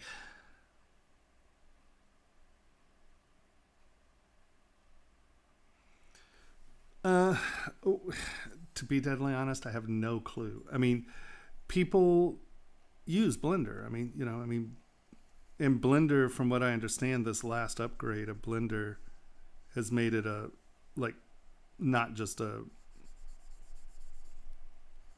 not just this free thing, but like actually a viable solution to a lot of things. A lot of people love it. I know nothing about it. I mean, I understand, when you're learning, needing, software that's affordable. But at the end of the day, your return on investment in ZBrush, I mean, if you're going to use it, if you're just trying to figure it out, just, download a 30-day free trial and give it a shot and see what it is. But I mean, there's so few pieces of software that are cheaper than ZBrush, and then ZBrush actually giving you lifetime free upgrades. That's just mind-numbing. Like I said, I've been using this program 16 years and I've never paid for an upgrade. And to be fair, I probably paid $600 for my version 16 years ago, and it's only gone up, a few $100s since then. So yeah, it's the return on investment is pretty staggering if you actually use the program.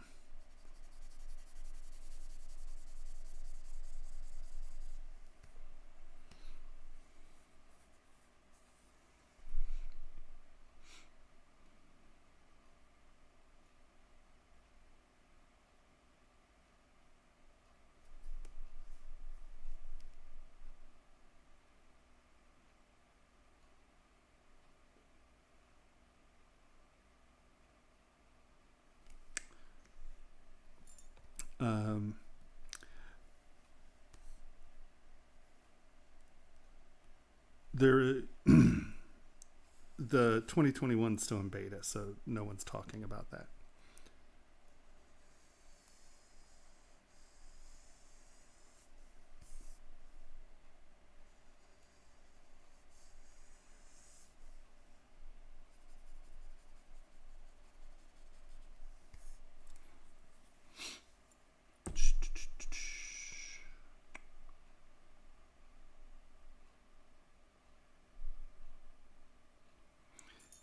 Yeah, I mean, and like, I understand, like I said, it's still, what is it?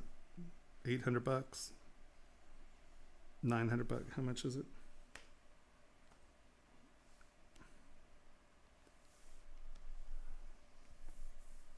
$900. But still, I mean, think about that. So just say $1,000, right? Because I can't add. But that's it's so cheap. It's just incredible. I mean, especially if you start looking at other programs. It's just the program itself is cheap, and then the fact that they don't charge you for upgrades. I don't know if any of you, like, if all you're using is free software at the moment, you don't understand the agony of upgrades. But I mean, Matrix, which is jewelry software, I think the program cost me, and this is 16 years ago, I think the program cost me like $3,800. And then every year it was like a $1,500 upgrade, right? So, or update, and so you can see that adds up very quickly. Now, that's a professional tool, and chances are, you're not going to buy it just to futz around with it on Thursdays. You're going to buy it because it's a viable money-making tool. And as fun as ZBrush is, it's definitely a viable money-making tool from the day you buy it, So it's tricky, if you're just learning. I know that they have education, education deals, which are pretty good, But the thing is as far as professional software goes, it's mind-numbingly cheap.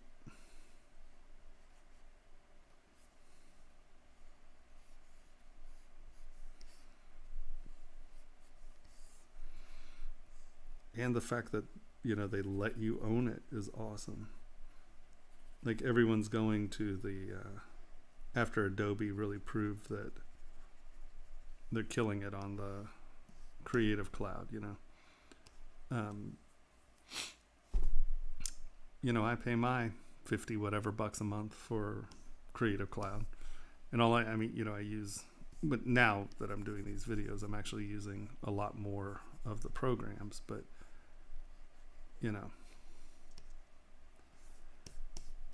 it is an incredibly affordable option when you look at what you're actually paying for and getting,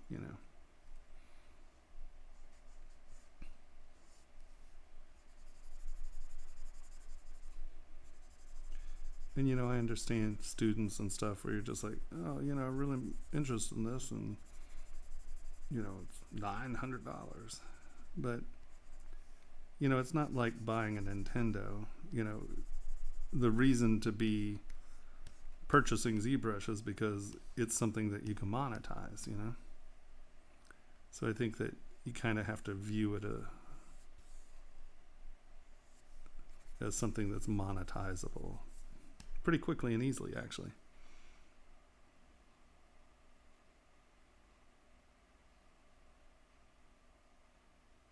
No, that's lovely. Yeah, it's tax deductible here if you use it for work as well.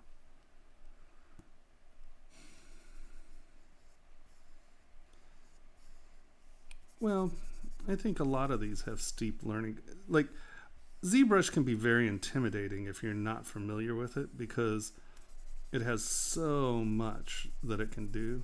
So the menus and stuff are a little wacky sometimes, and they can be very intimidating. So in turn, it could be viewed as a high learning curve. But there are a handful of things that if you wrap your head around, like just some basic concepts, once you understand those, it becomes much easier to deal with just to generate sculpts. And then there are, 100 menus that do all kinds of wacky stuff, but I use very little of that stuff. I have a pretty streamlined workflow, because going to manufacturing, all we need is the model, and then it has to be, low enough res for a printer to deal with it. So if you're trying to do games and stuff, or film, movies and stuff like that, well, there's a lot more to pick up, I assume. What do I know? I don't use it that way, so I don't particularly know, but I'm assuming that's true. Just UVs. Just trying to figure out UVs. I don't know. I don't know nothing about no UV. I don't know nothing about no UV.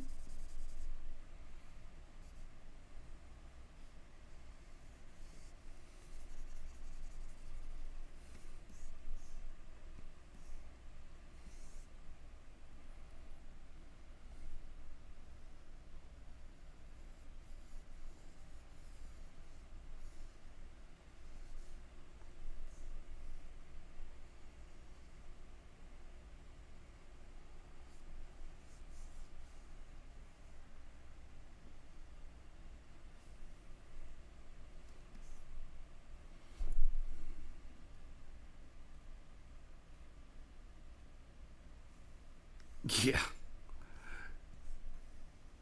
$8,000 friggin' dollars. That's madness. Especially since Stuller's dumped like all support for it. There's no longer a forum for Matrix. They're just trying to get everyone to go to Rhino Gold.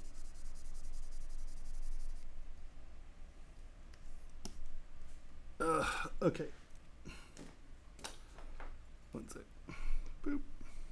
Boop.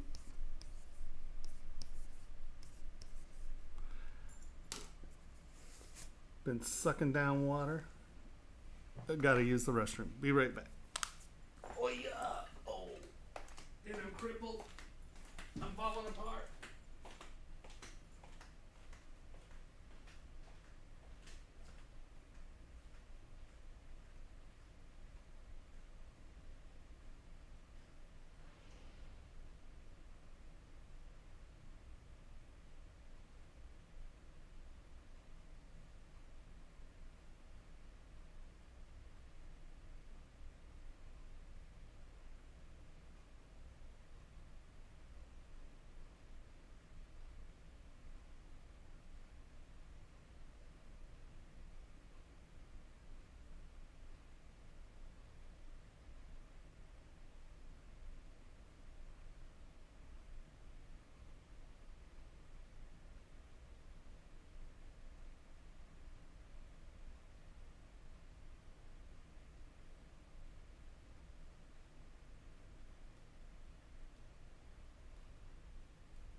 Hello.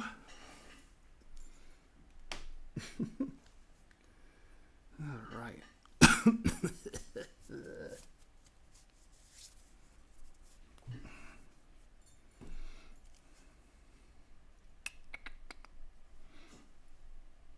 All right, what'd I miss?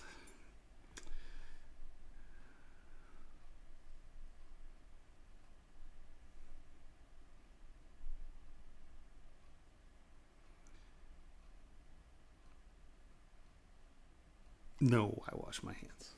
I'm a hand washer. My OCD would freak out if I didn't wash my hands.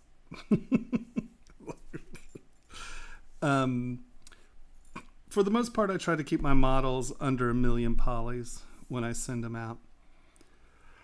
I mean, there are printers that'll take more than that, but you really want to keep your printer thinking as little as it possibly has to do. If it's thinking really hard, you're going to wind up with errors. Where trying to keep it simple, right?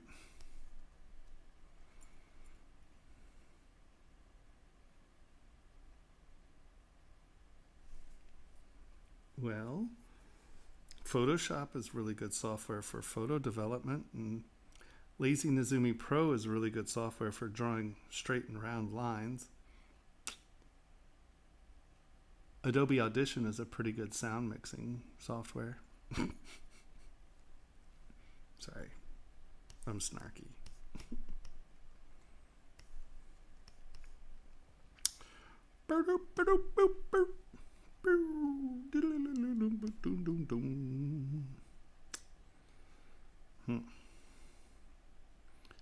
And now for something completely different.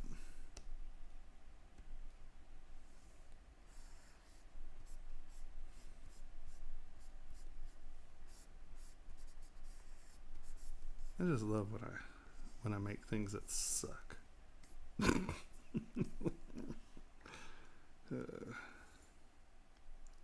See, these are prime examples. I think these are very good teaching moments where people need to understand that everyone makes things that suck. I tend to do it quite a bit. It seems to me. You just got to remember, nothing's precious. Do not hesitate to change a model if it needs to be changed. Don't get attached to your man hours.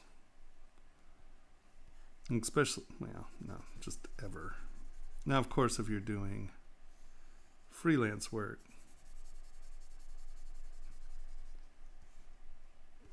you got to pay attention to your hours. And I guess I'm not saying don't pay attention to your hours, but in something like this, you know what, I've been working on it for a number of hours, right? And if it sucks, toss it. Don't get all attached to things.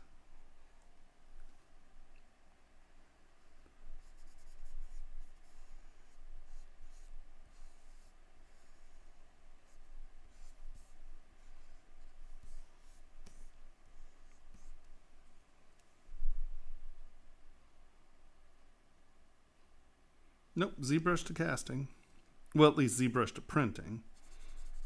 Yeah, no, I don't use any other software.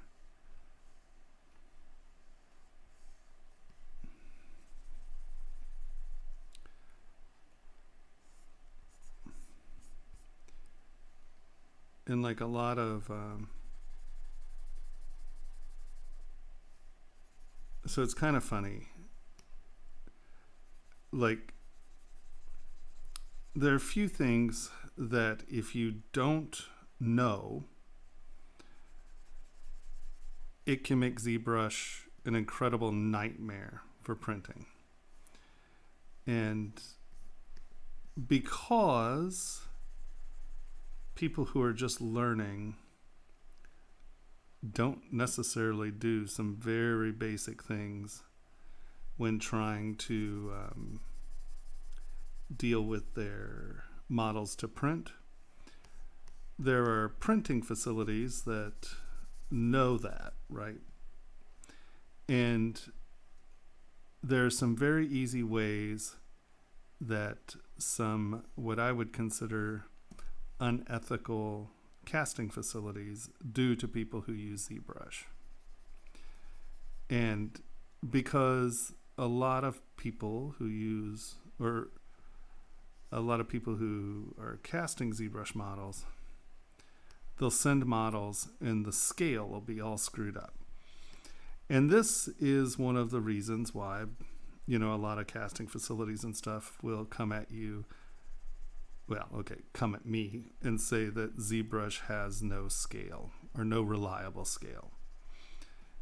That is a complete, absolute, and utter fallacy. But what a lot of people don't do is update size ratio. And if you do not update your size ratio, it is going to export to whatever the last random time you pushed update size ratio. And it's going to jam that model into whatever that scale is. So if we were taking this out, right? You know, I've come here and sliders a subtool, right? It's 21, 26, 17. But when you go into 3D Print Hub, boop, boop, ba-doop. See, I've pushed a size update, right? So my size right here is correct. 2146, 20, whatever, 14.2, 14.2. Now some people freak out because they're like, well, this is 14.23761 and this is 14.23823. Look, it doesn't have a good scale because these two numbers are different. They're not different. What they are is they round up differently, right? So this is just a rounding calculation. It's not a measurement problem. The other thing you need to know is that update size ratio and sliders the subtool are measuring different things, right? Let's go to our ball. Let's turn these things on.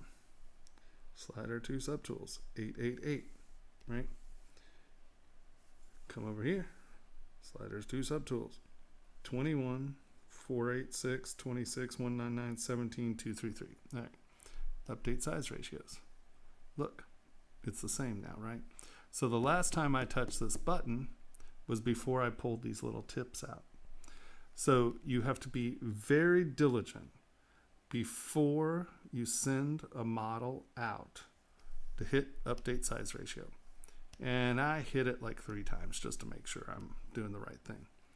Now, during usage, right, like while I'm sculpting, why I have both of these pulled out. So let's go here, and I'm like, I'm just going to take this little selection here, right?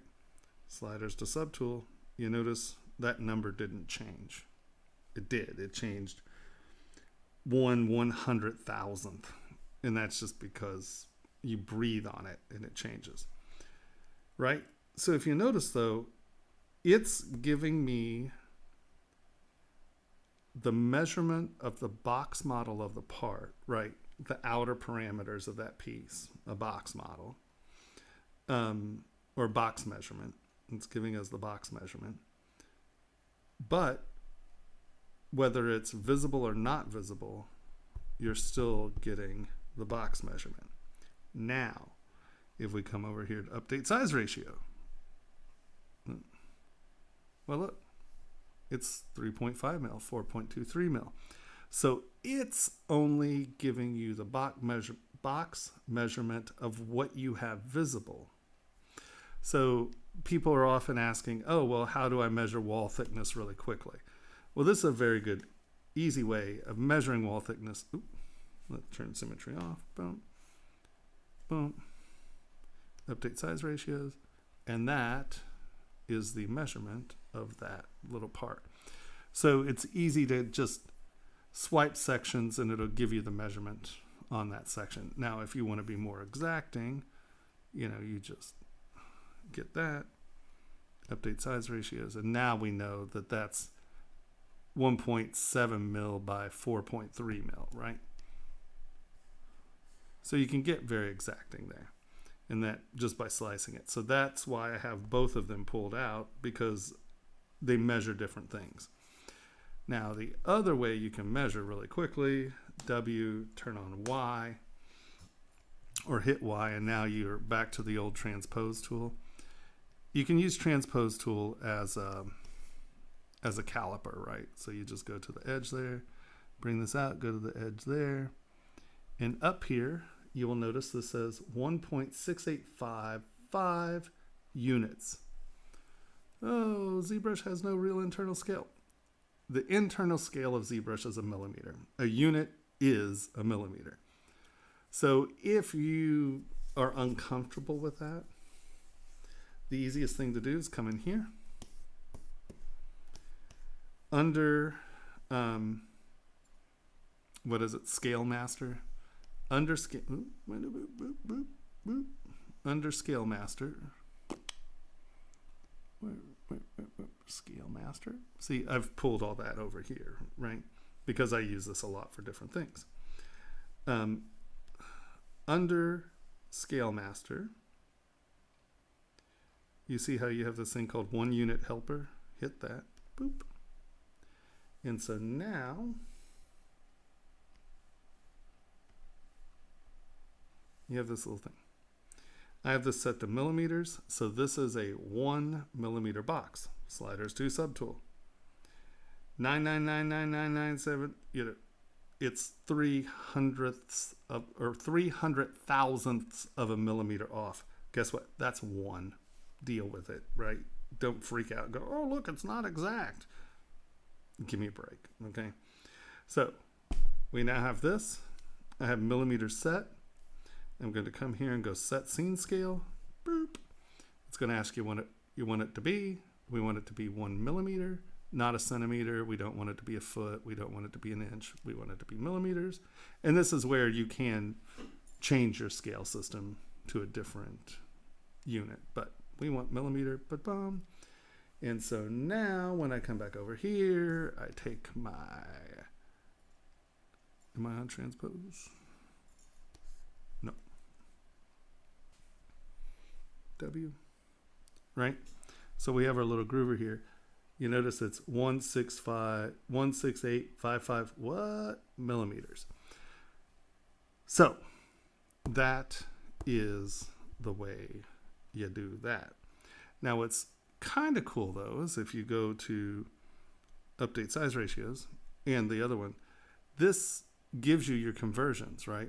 So this is 22 millimeters, right? 21, 22. So that's what it is in inches, right? Now, if you come over here, this is what it is in inches. This is what that would be in millimeters. So it flips. So you can get some really fast conversions between inches and millimeters just by hitting your update size ratios. And that gives you that, it opens it up. All right.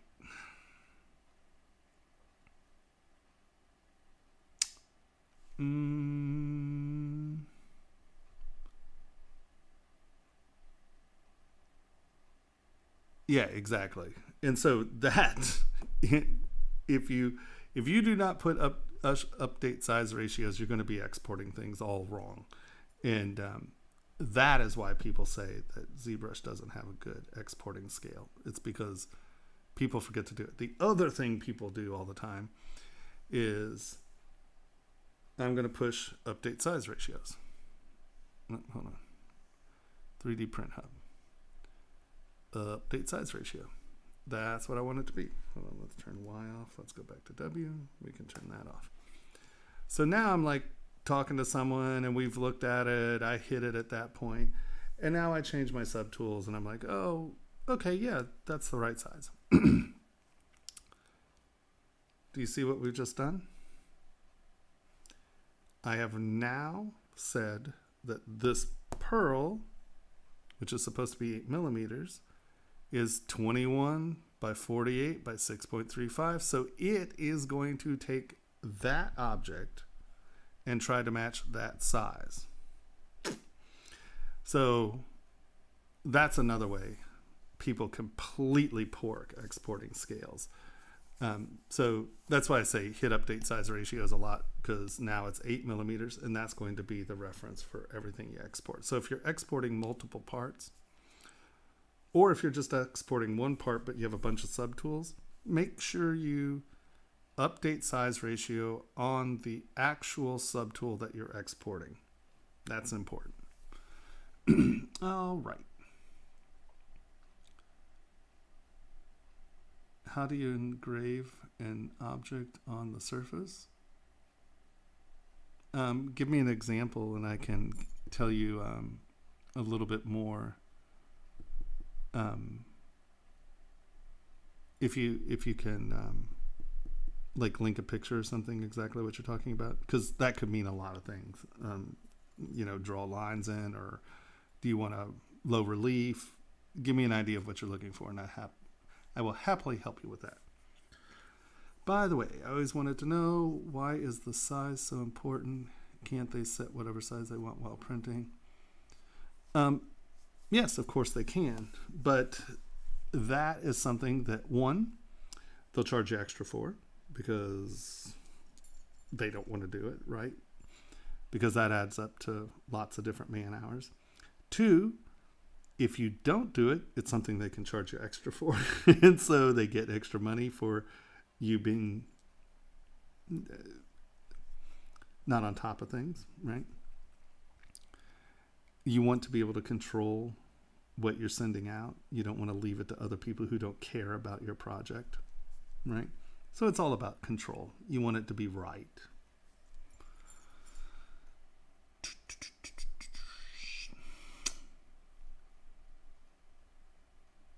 You don't need to buy it. I don't know if ZBrush is in the Steam store, to be fair. There are certified vendors who sell ZBrush through their website, but I don't think you're allowed to discount it. So I think no matter where you get it, you're paying the same price. Ma Dirty Blue, you can go to Pixologic, go to support, go to resources, go to matte caps, slide down to matte, boop, fourth one from the bottom, boop, boop, boop, boop, Ma Dirty Blue 1. That's the one I use. I find that it is the best material to represent what you're going to. No, it's almost 2. Wow. I'm going to think about shutting down here soon. Maybe not super soon, but you know what I mean. It's getting late. It's the best matte cap to see what you're actually going to get, right, in your surfaces, because a lot of matte caps punch the shadows really heavily or crack the highlights, so you see stuff that's not actually going to be there, or you don't see stuff that will be there. So I just find that it's, for printing, it's the most useful. There's the gray that works fine, but I just can't work 18 hours a day looking at a gray model. That just, ugh. All right.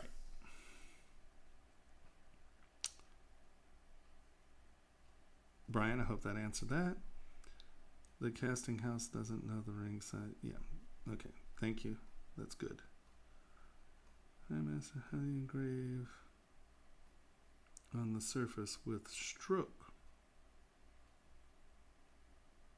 Update size ratio is in 3D Print Hub.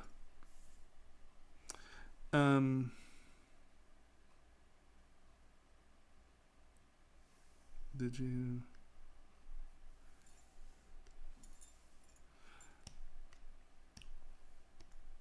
So do you, I mean, Shannon, do you ZBrush? I mean, I'm not trying to. So there are brushes, right, that will cut forms, right? I usually do additive for the most part, and then I kind of subtract.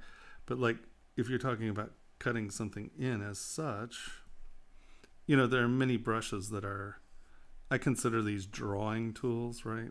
So there are plenty of line brushes or drawing brushes. You know, they're cracks, and they have slightly different cutting profiles. Slash.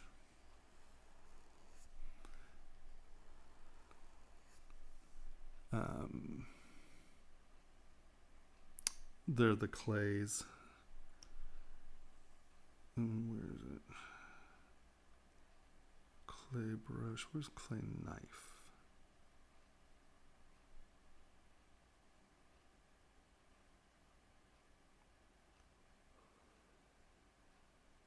Clay rake. I think my eyes are going. Clay, there we go. I think that's it. Clay knife. Knife wet. Yeah.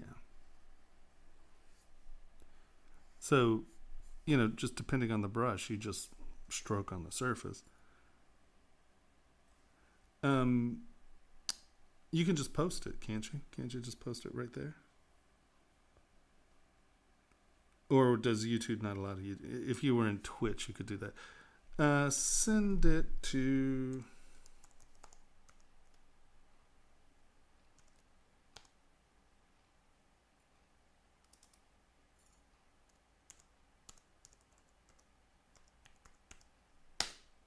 Right? Yeah, you can send it there. Just email it, and I'll look at it.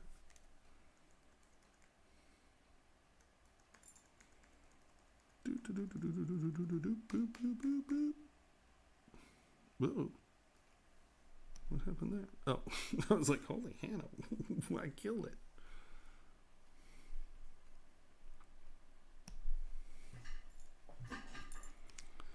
All right.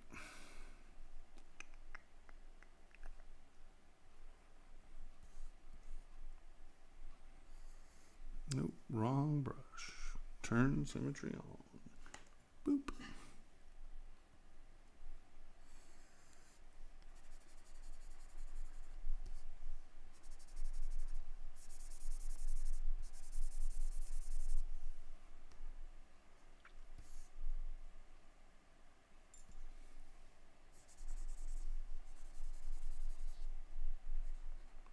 Good point, Rathion.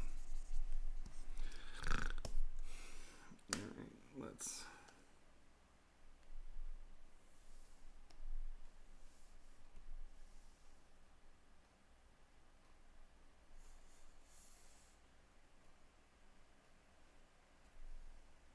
Okay. All right. There it is.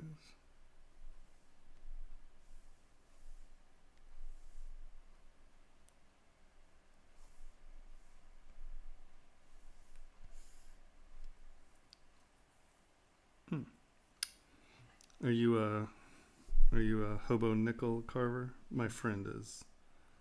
A couple friends of mine. I know quite a few hobo nickel carvers. Okay, so a couple things. So basically, how do you create a low relief on a surface is what you're asking.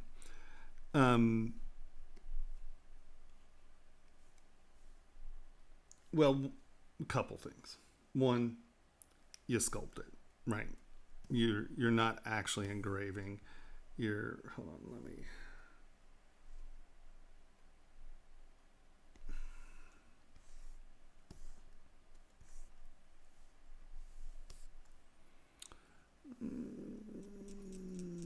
What's the easiest way of doing this?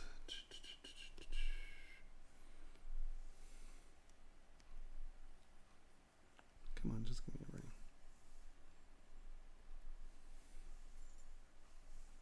Boop.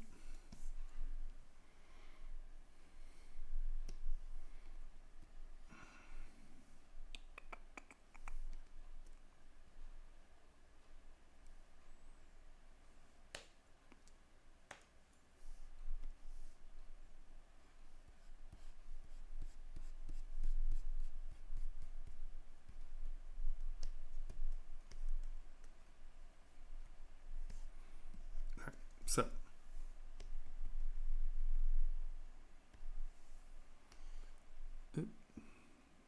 I got a little button happy there. We don't need 25 million polys for this.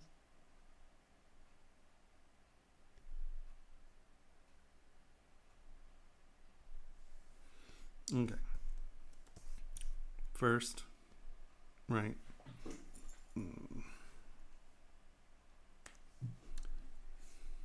Nope, that's not clay tubes.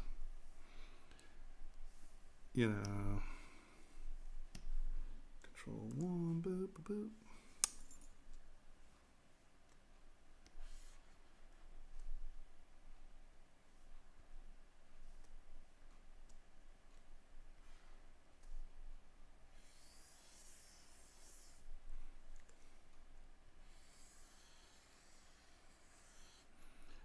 And so literally just start at the beginning.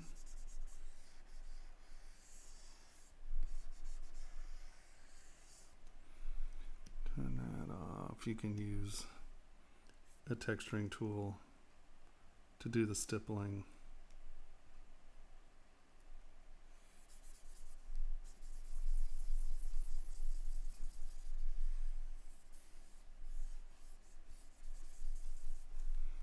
Clay tubes.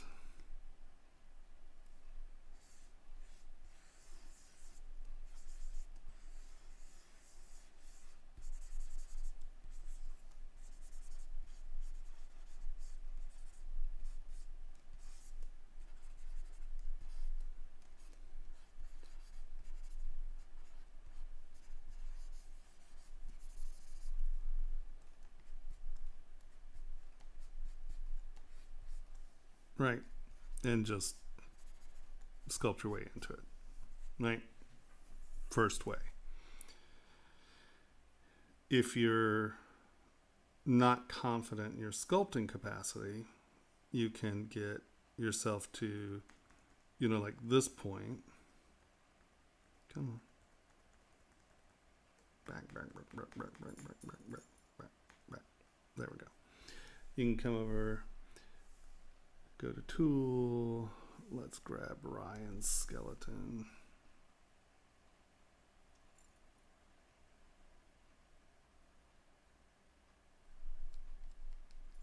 No, that's just the screen. You can hear my strokes. Maybe my tips wedged. It might also be that this is just kind of whatever. Deal with it.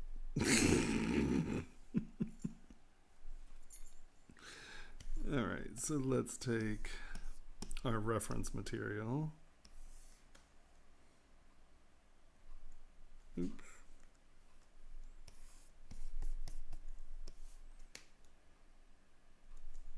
Damn it.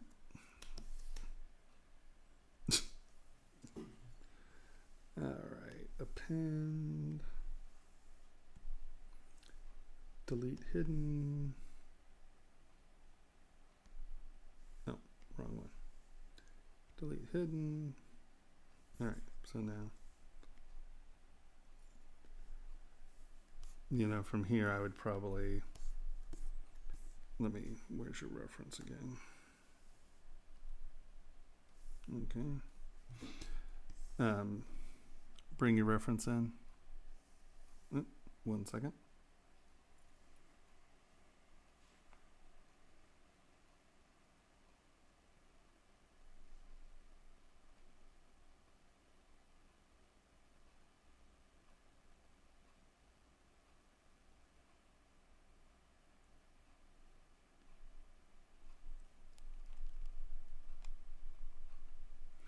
Well, it completely depends on what you're talking about this field. You know, if you're trying to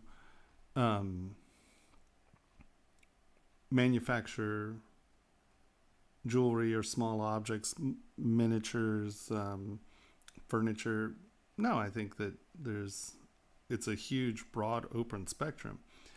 If you're trying to do gaming or film work, I think that that's a much more competitive thing because there just aren't that many jobs anymore. You know, I mean, like when I worked in the film industry, there was like 35 sculptors. We might add 2 new people a year to the union who actually stick to the union. And then, you know, I would say that there are probably, 5,000 new jobs a year in the film and gaming industry. New jobs, right? People who didn't work in the industry. And I think I'm being very generous with that number. If you're trying to make jewelry or other stuff, I think that becomes a much more open market, especially now with COVID. People are going to try to be doing things at home and, marketing and get it up there. So it depends on what you mean by this industry, All right, so we're going to just Dynamesh this real quick. Turn symmetry off. There, boop. Remesh by Dynamesh. All right, so now we're going to take inflate. I could have kept the shoulders and stuff, but whatever. Collar. Torso. Here, let's use this. Dynamesh. 1 second.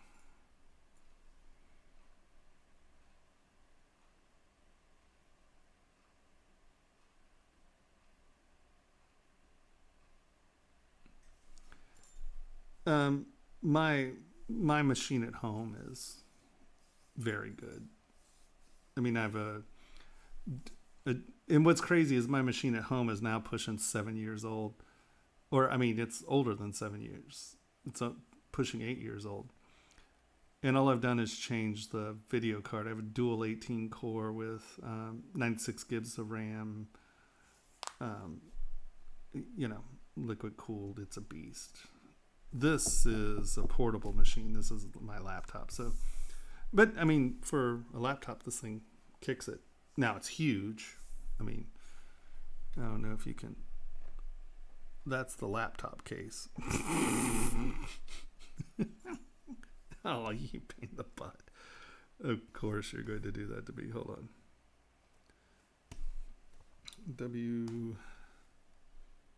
Come on.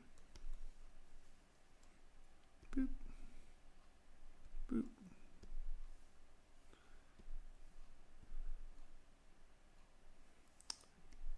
Delete hidden.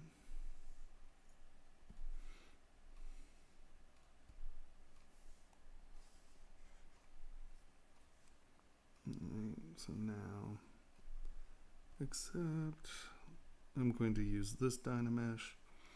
as opposed to the Gizmo one, because Gizmo doesn't turn Dynamesh on, it just Dynameshes, where this actually turns Dynamesh on, so you just have to reswipe. And then give me a second here and I'll get around to this.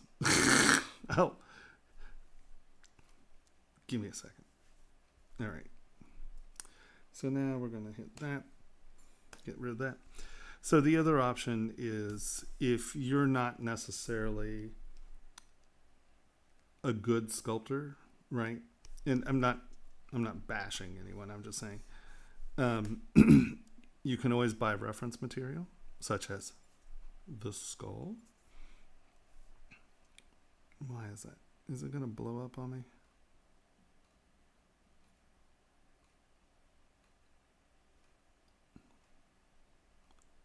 Why are you being such a pain in the butt all of a sudden? Okay, here. You know what? For God's sakes. If you're not particularly a good sculptor yet, you can always come in and get reference material. Let's grab this groover. Frame. Let's go to layers, because he has layers on. We need to lower his arms. Nope. There we go. Okay. So, delete layers. No. Okay, bake. There we go. So, you have a model. Your guys, maybe there. We're going to delete hidden.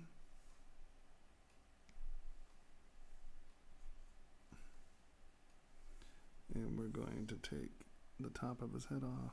Nope. Boop.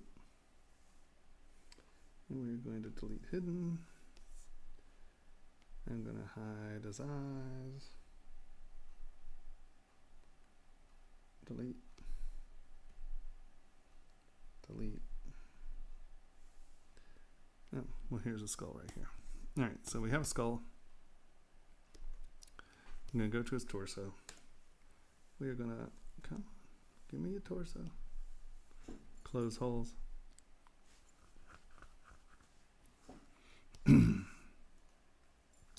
Delete this base. We don't need that. Delete. Frame. All right, so W, that's too big.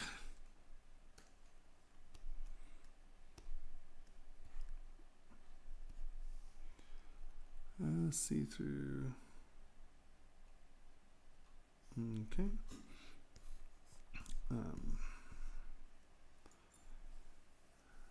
Dynamesh. Boop.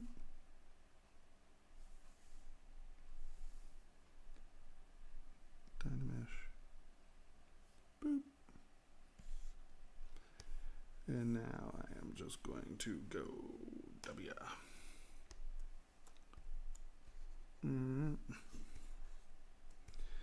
And I'm gonna just be cheesy and grab snake hook, and there you go. He has a spine. Come here, and now we're going to grab move. Let's smooth some of this out. Let us move that in, kind of give him a collar. Oh, symmetry is important when you're doing things that are symmetrical. Yeah, whatever, it's fine.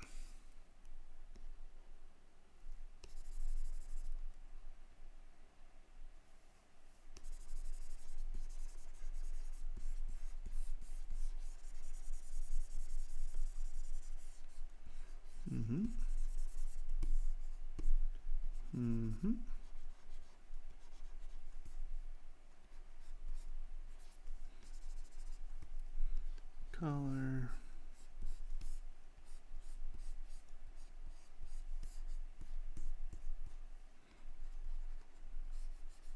Tie.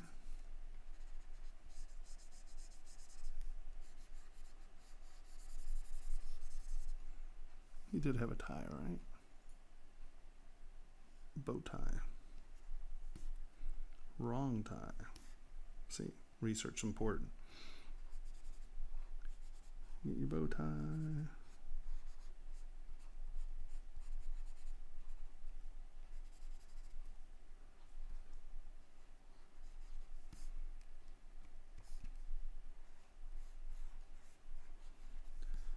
Collar.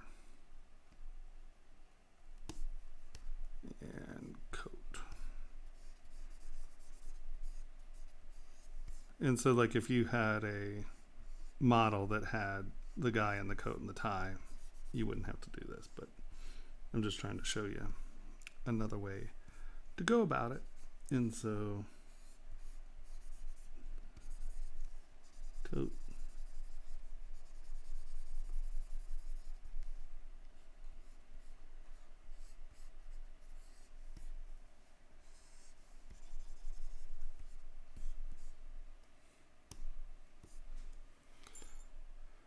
See-through. Here, let's bring this up farther so I can. You can import the picture as well, obviously, but merge down.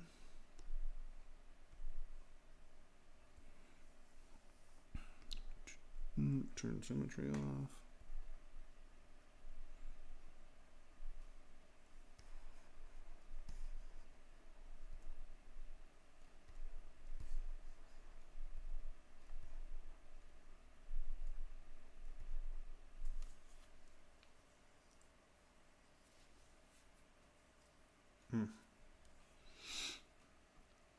Move.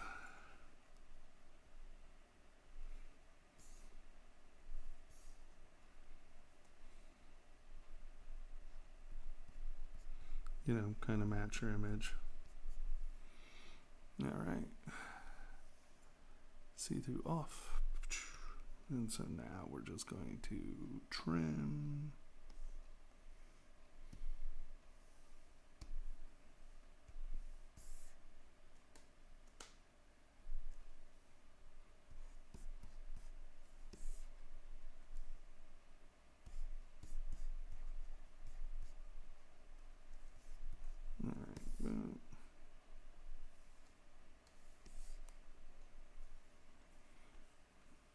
Right, so you pose him to where it matches your little groover. And then what you do, we flatten the back.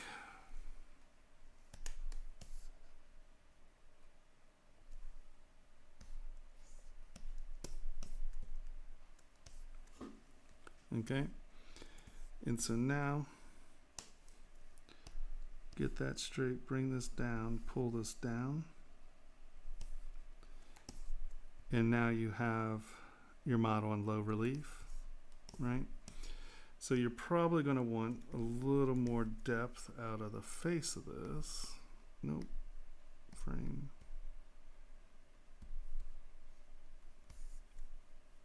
Why are you acting like that? Oh, there we go. All right, so you can decide where you want your depth to be. We're going to just say I want the face to be a little more prominent. Stop that. No, stop. Stop. Everybody stop. There we go.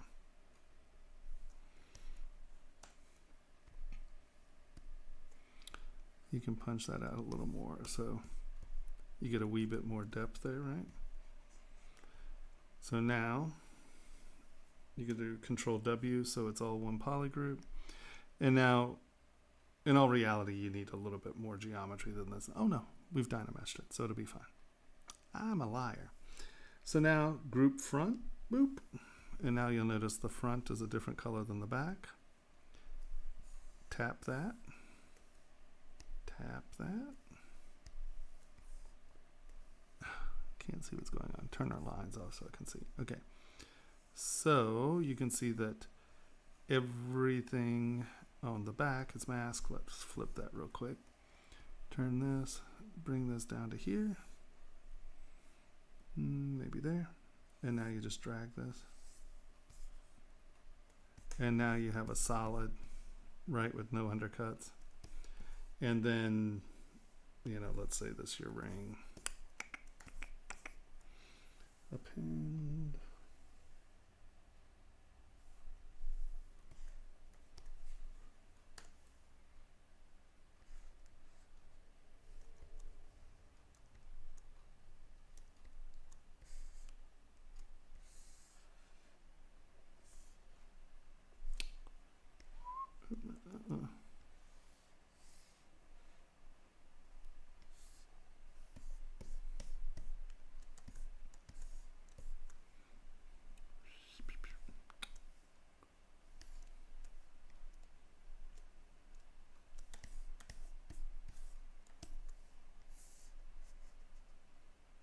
Boom.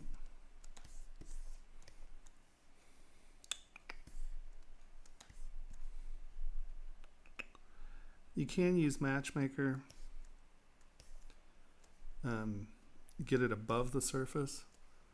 Matchmaker, and you can kind of do this, and you want to do it not where there's texture. Whatever. I'm just going to bend this because it's a simple form. Bend arc, grab this, bend it to where it's natural, W, drag it in, boop.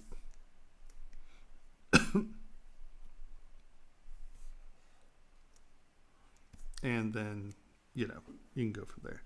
So you can take, found resources, compile them, flatten them, and use it as a relief. Or just get in there and sculpt, But there are a lot of people who, aren't good enough sculptors to get a skull and like little collar that they think, looks good. So that is an option.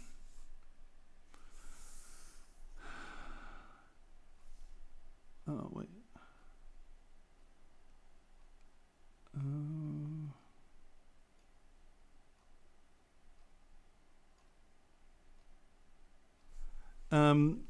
Because the screen gets a little warm, your hand gets sweaty, and then if you're trying to do a smooth stroke, you're like, so two, this is like a micro, what do they call it? Micro something? What? Not micro mesh. What the hell do you call it? Little microfiber. Jeez Louise. So that's on the side. So it also keeps your screen clean. But it's really all about being able to do long, slow strokes and not get real jittery. So I have a million of them. I love them. Dokiware. They make great gloves. Dokiware. 2 thumbs up for Dokiware. All right.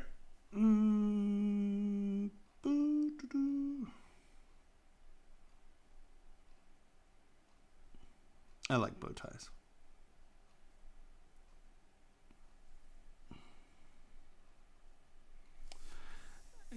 Once again, what are you talking about?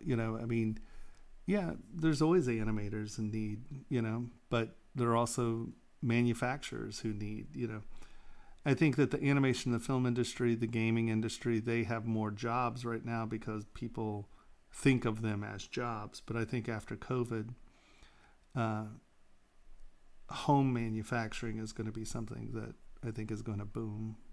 So,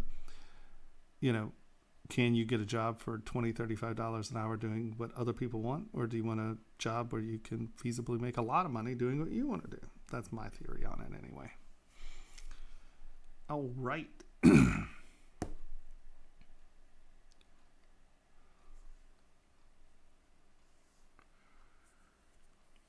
Oh, I see how you are. No.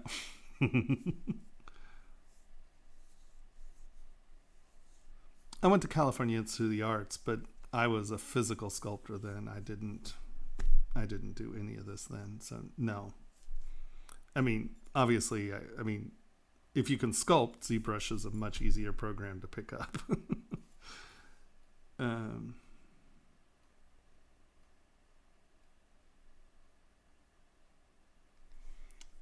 So that in here was trim rectangle. Is that what you're talking about? So trim rectangle. And so if you hold down Control Shift and drag, it'll trim, right? So that's what I was using to cut things off, was trim rectangle. Boop, boop. Oh, I see how you are. Really rub that in. Computers didn't exist when I went to college. The internet wasn't real, really. Well, I guess it kind of was. No, not really. I don't think we had email yet.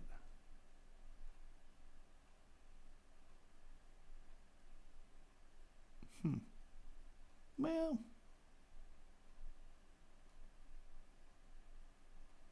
no, because we were doing web development. Yeah, internet was kind of there, I think. That's tragic when you have to figure out. I'm going to hide from that one. All right, microfiber. Yes.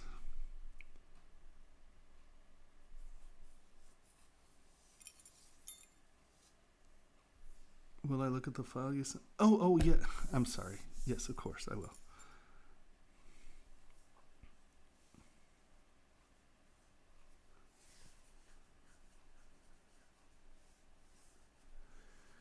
All I can say untitled is that if you're not damn good, you're not going to get a job, because those jobs are competitive, right?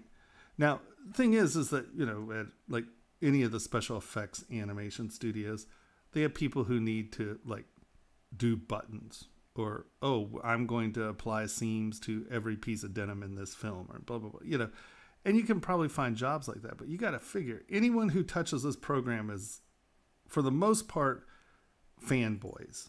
And I don't mean that negatively. I'm just saying, look at ZBrush Central. It is monsters and anime and da-da-da. That's what it is. This is, what's that? Art Station. The difference is like, I make jewelry, I make furniture, I make card holders, tables, plaques, knives. Manufacturing, there are tons of different things that you can do, right? So that's the model. That's the 3D print. That's it in white bronze. And that's the table, So ZBrush allows you to be able to fulfill a bunch of stuff. If you're just trying to get those animation jobs and stuff, you got to remember, let's go to ZBrush Central real quick.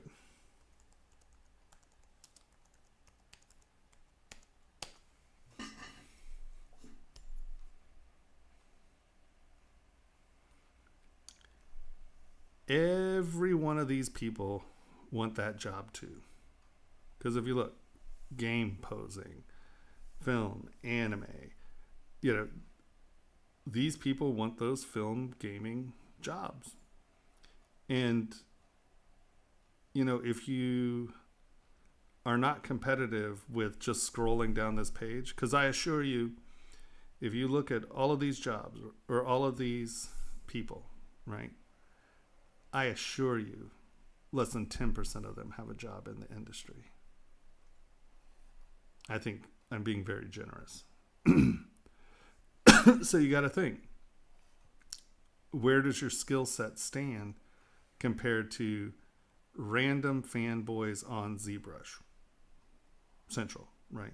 And I'm not saying fanboy as a negative. It's just, that's where most of these people are coming from. They're coming out of the love of film and comics and gaming, and that obsession is driving them to create this work. Now that printing's getting a little more accessible, people are viewing that as an option. But there's some fantastic modeling here, and they're never going to get a job. There just aren't that many jobs. Now, I'm not saying don't try, right? All I'm saying is that you have to want to achieve. These are very competitive jobs, right? What I do, I can show you 1,000 people that couldn't sculpt their way out of a paper bag who are selling stuff. So I think your options of trying to get into manufacturing are a lot better.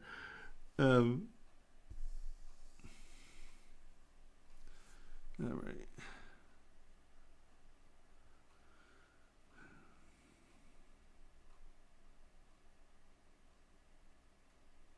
Yeah, no, I was a physical sculptor. Like all that stuff in the film industry, we literally sculpted. You know, I mean, there was no CG. It was, I mean, CG came in sort of with the Batman, but I mean, it was just more like compositing. It wasn't like CG. It was just they would, do graphics to get it in there. Yeah, this industry did not exist when we were in school. I mean, now CalArts teaches this stuff. They taught hand. I mean, my roommates were animators, and literally, they were hand flipping animation. There wasn't even. I remember it was a big deal because it was the first time Disney had sent a film. It might have been Pixar. It was either Pixar or Disney sent the film to Korea, and it was the first time that a full feature film was colored by computer, not drawn. But it was all still hand drawn, and that's I went to a traditional art school. I mean, there was a little bit of computer, but no one had the processing power to do anything by computer then. I'm old. All right, what was I looking for? Oh, I'm doing your. Hold on. Gotta go from there. Let's come in here. Gotta come here.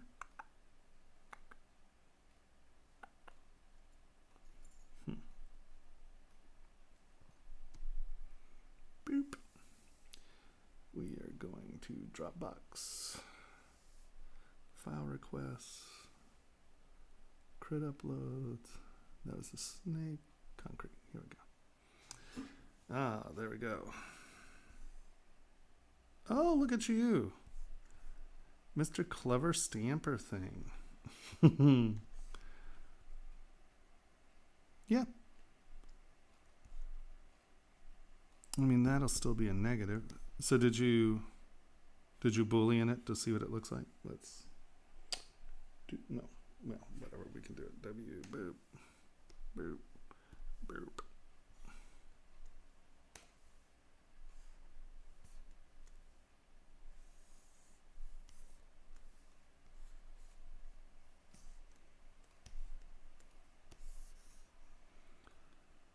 Boop. Boop. Boop. I need this guy. What's it? Boop. Boop.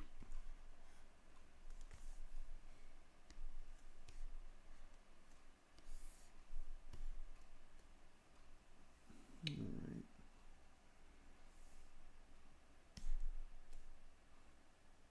Split unmasked. Boop. All right. So our first action is let's hide you. Let's bring you here. New folder.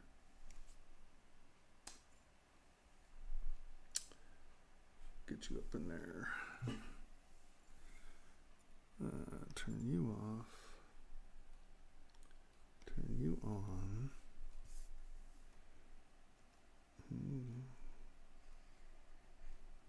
Live Boolean.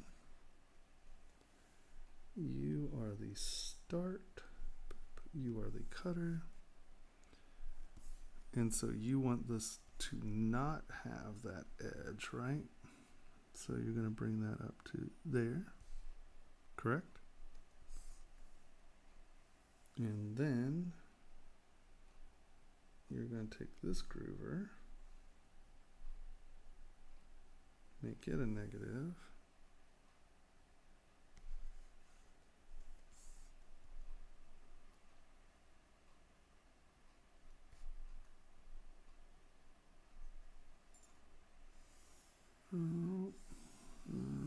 Where are you?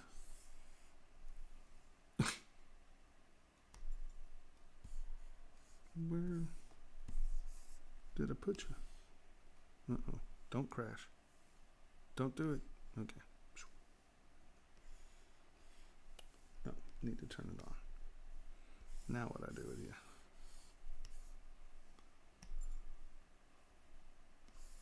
Oh, there you are. Okay. So that. So.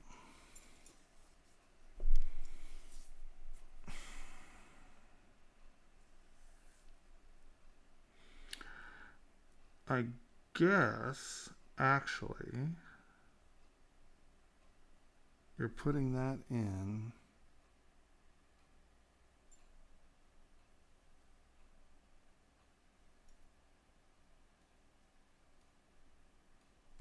Are you going to wind up with it?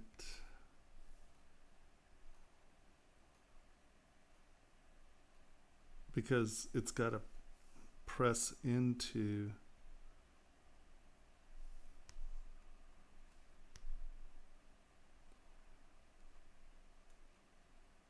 Well, I mean, is that the look you're going for there? Or did you want it to come up and out? Hold on, hold on.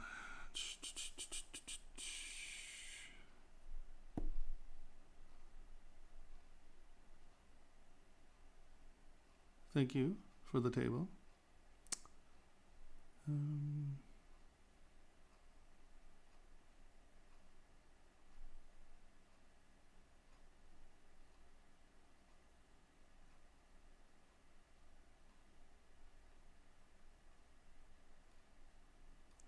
Dude, if you can get your boss to pay for classes, take every single one of them.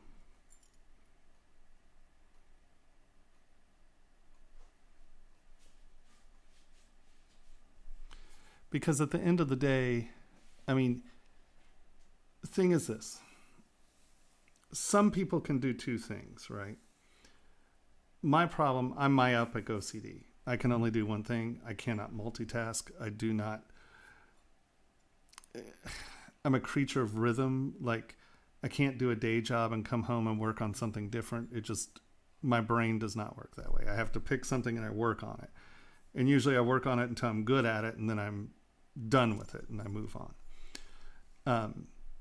But I've sculpted since I was a child. This is the only thing I do. And I'll tell you, in some ways I'm lucky because my brain makes me do this. There's no, like, I went to Thailand last year to go to a gym dealer, and we decided to vacation. So I was gone for 3 weeks, and I didn't take a portable computer with me. So that was the longest I've ever spent away from my computer in 16 years. Well, I'm sorry, 18 years. Once I shifted to working to computer. So I don't know any other way than to be obsessive until I'm good at something, right? It's just man hours. It's just tons and tons and tons of man hours. I'm lucky I can see well. Not this, I mean, I can identify form and shape well. So that's good. Dyslexia is supposedly is a trait that allows you to perceive three-dimensional space better. So being dyslexic helps. But there are a lot of people who get a job that pays their rent, and they can go home and study on something that they love until they can eventually pay for that transition. If you're trying to get a game or video or a film job, that's going to be tough, I think. Just look at ZBrush Central. I mean, if you are not sculpting at that level, I'm not saying it can't happen, right? Don't get me wrong. I'm not trying to, crush your dreams. But I worked in the film industry for a long time, and let me tell you, it's horrible. It's evil. They're mean. They're nasty, and they're going to stomp on you. And, it's brutal. And what people forget is that you're not out. I mean, the days of like the studio system and independent filmmaking and, the making films for the love of making films and art, that's dead as far as like industry goes, right? I mean, there are people out there doing that, but they aren't part of the industry. The industry is a damn job. It's not art. It's a job. And, a friend of mine, he got a job at ILM, Industrial Lights and Magic, the grand effects woohoo job, and he spent a year and a half making helicopter propellers and animating them. You know, they were like, okay, well, here, you figure that out. Do you know how exciting it is to sculpt helicopter propellers? Probably not very. It was enough to make him leave, right? So, you know, just look at animators, you know, at the end of a film, like, you know, what? Any of the Marvel films. You know, there are 13 studios that work on them, and each one has 100 million people working there. You know, so there are lots of jobs, but very few are what you think they are. And the ones that are awesome, you know, 15 people get those jobs. 100 people maybe get those jobs. You know, it's tough. And unless this is your life, the thing you do, you have passion, you're never going to get bored, you're going to do it 7 days a week, every day of the year, then you're not going to get as good as the ding dong who's at home living with mom, who's, you know, psychotic about, you know, the Hulk and sculpts 11 million Hulk statues until he can sculpt the Hulk in the dark. And then if you can sculpt the Hulk in the dark, well, then you can sculpt any other heroic guy. You know, it's just a rough road to hoe. That's all I'm going to say. I'm not saying you can't do it. I'm not saying quit your day job and try. It's a tough balance, you know. Like I said, I had no choice. My brain, I'm crazy, so I didn't, you know, that's I'm not a functioning human. And so it's okay for me to sit in a chair for 18 years or 18 years. Freudian slip there. You know, and everything falls behind my work. Everything. And that's why I'm good, because I'm psychotic and I sit here and do it every day, all day, every day, all day, every day. And, you know, that's who you're competing against. And you just have to decide, is that you, you know? And then, you know, remember the first 3 years you're going to be sculpting or animating, you know, buttons, stitches on jeans, you know, rocks, trees.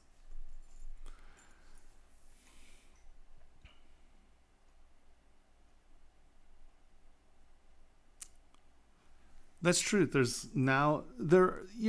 Like 3D modeling for illustration is actually it's a cool thing. I mean, there's a whole broad spectrum of stuff that has nothing to do with the film industry or gaming, and they're all coming around to 3D. So I would say that, yes, there are lots of 3D modeling jobs. Trying to figure out the ones you can get and want is a very different thing. All right. What jewelry metal... Wait, it just moved. Where the hell did it go? Oh, what jewelry metals do not make your skin itchy? So, like platinum is probably the best non-allergenic, right? Because very few people are allergic to platinum. High carat golds, 24 karat gold, very hypoallergenic because very few people are allergic to gold. It's always the things that are mixed in, the nickels and things like that to make alloys is where you're getting it. Silver's 50-50. I know people who are allergic to silver, people who aren't. Titanium, stainless steel, you know, if you're actually getting like the 360 or 440, you know, that's very pure metal. It's the alloys that get you.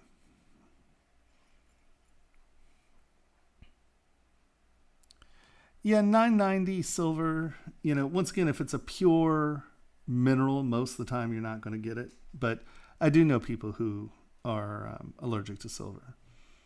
Gold, not so much. Platinum, almost never. Almost never.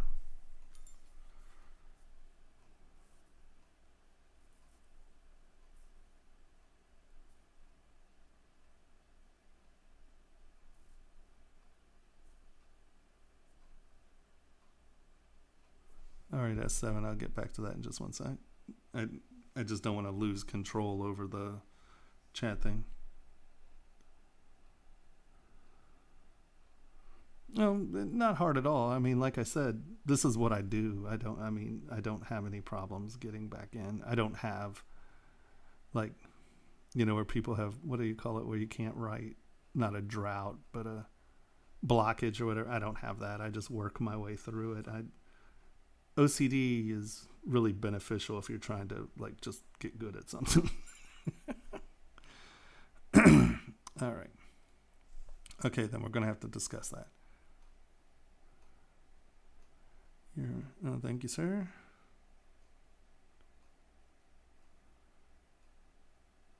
Thank you very much, Rupert.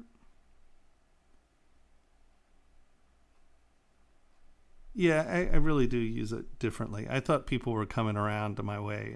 I was wrong. Watching. I really am just ass backwards on this one.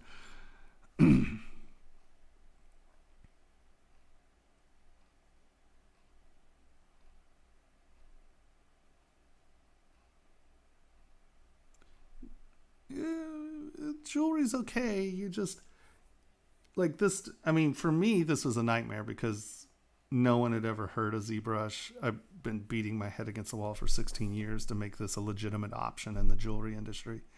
I was the first person to ever get a jewelry model out of ZBrush, and manufactured. Yeah, it's been a fight, but now I've paved the way for you guys. It's still not wholeheartedly acceptable, but most jewelry stores now who have custom departments will want a ZBrusher, and we're going to make that even more so soon. That's the whole point. But yeah, jewelry's a weird industry.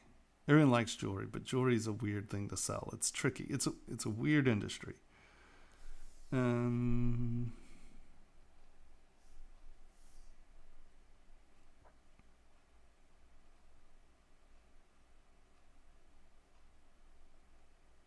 Oh yeah. On Minority Report, I was a prop sculptor, and that was a lot of fun. Jetpacks and little robots and crap. It's always good. Thank you.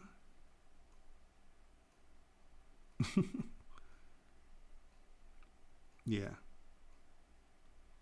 Of course.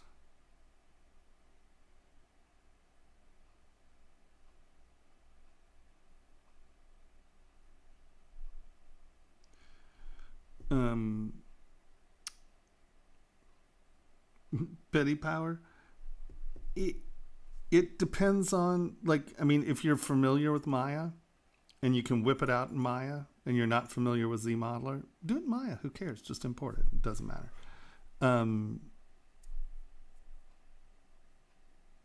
Yeah, other than that, I think it just comes down to which one you're more comfortable with and which one, is going to resolve the issue quicker, right? Because there's nothing wrong with using other programs. People are all purist and weird. And just because I don't use other programs, I use what you can, man. Get that done. Thank you.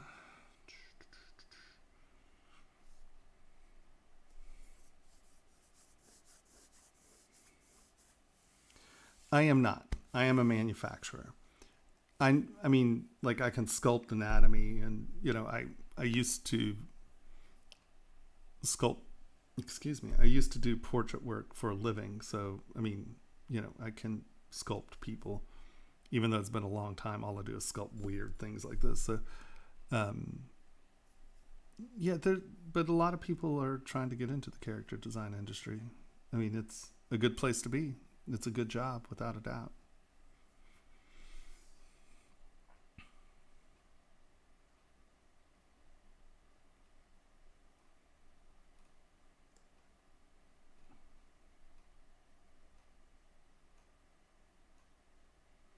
Oh, that's nice. Who is it?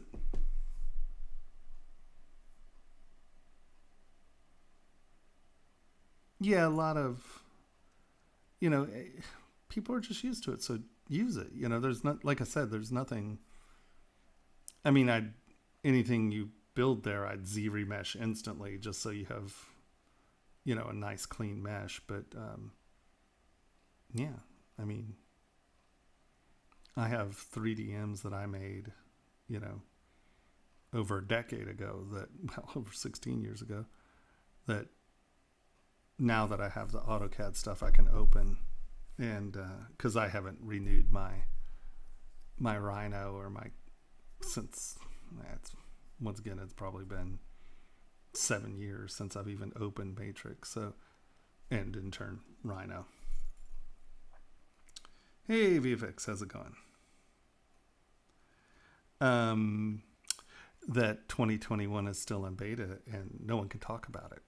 That's the juicy tidbit you get. Oh yeah. Cool.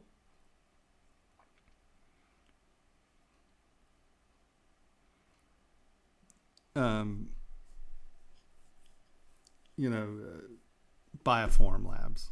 That's all I can say. You know, they're great printers. They have great detail, and they have a great resin selection. I think it's the best all-around affordable printer, because the nearest competition to it is, I think, 8,000 or 9,000. So you can buy 2 of the Form Labs for what you can of B9, right? And then Envision Tech's little printer in the same category, I think, is 14,000. Envision Tech has 3 of them. I think it's 14,000, 18,000, and 25,000. So, you know, I think $4,000 or $3,500 or whatever it is pretty damn affordable if you're going to use it to make money.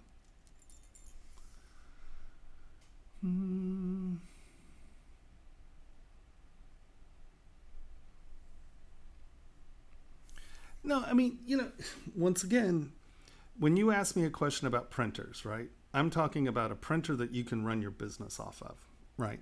Not a hobby printer. I don't know anything about cheap printers like that. I mean, you know, even the Solus is $3,500, and that's a good printer. You know, when you ask me about printers, I'm actually really talking about, you know, something that you can use to generate money and to, you know, so in that sense, it's a little, you know, I'm giving you maybe different printer advice, you know, but I think that if you're trying to make a living off something, I mean, $3,500, $4,000 is nothing, right? I just spent $3,500 on a friggin' microphone and preamp. Don't even do.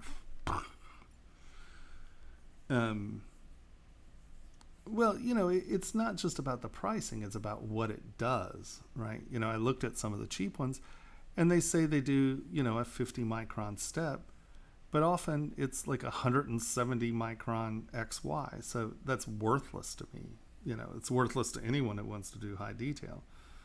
So, yeah, you know.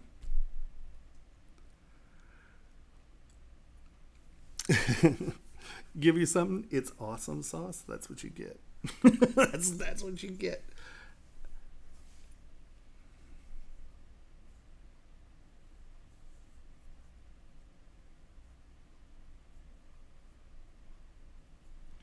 Yeah, see, that's the other thing, you know. So like the photons and stuff, I guess it does a real 25 micron Z step, and I think they said it's a 50 or 65, something like that, XY. That's great, you know, for it's, you know, what are they, $1,200, $1,400, something like that, 15. But the software, the supporting software, all of that, I mean, any ding dong can print on a Formlabs. The software is idiot proof. You know, the printing's idiot proof. It's an easy system. Some of these things where if you don't have good developed software, printing's a nightmare. If you have to do your own supports, shoot yourself. It's horrifying. Nobody wants to do that. So, you know, you do have to view printers as a software package as well, or you're going to be so frustrated. You're going to pick your printer up and throw it. at whoever's around you, because it's very frustrating.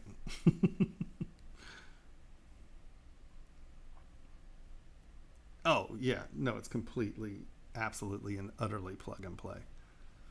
Literally. I mean, like, all the softwares, you plug it in, you turn it on. You might have to copy the IP address so you can log it onto your thing, but it keeps track of all of your prints, how much resins you've used, do you need to reorder anytime soon. Hold on. I don't think opening my dashboard will cause anything weird. Oh, it will. All right, never mind. I'm not going to show you my dashboard. I just need some young hacker turd to screw me in some format or another.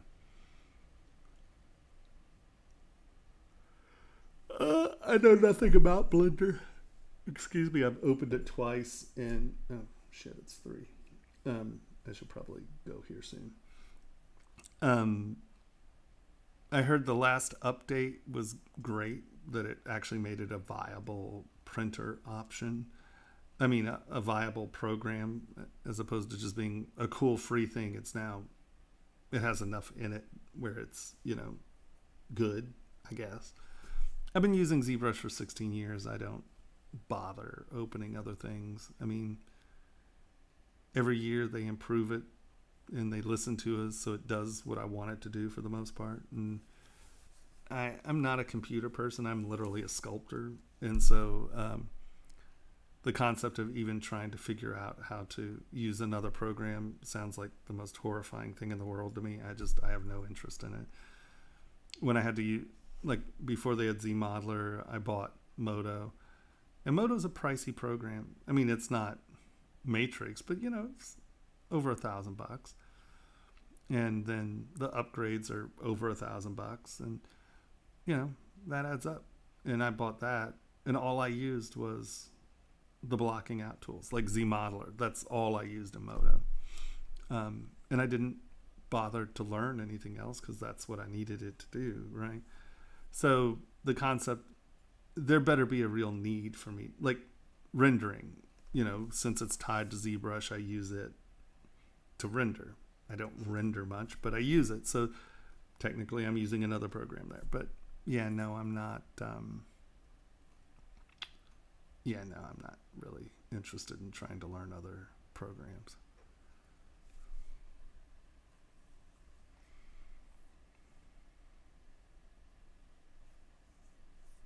Yeah, actually, almost all. There's still a handful of hand sculptors out there, but at this point, almost all of that stuff is like toys, Mattel, all that crap, collectibles. I'd say it's 98% ZBrush. The whole collectibles market is like 98% ZBrush. I mean, like I said, there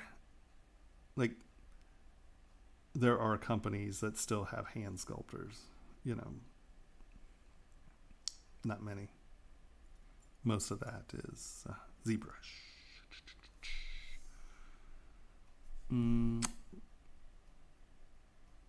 Boom.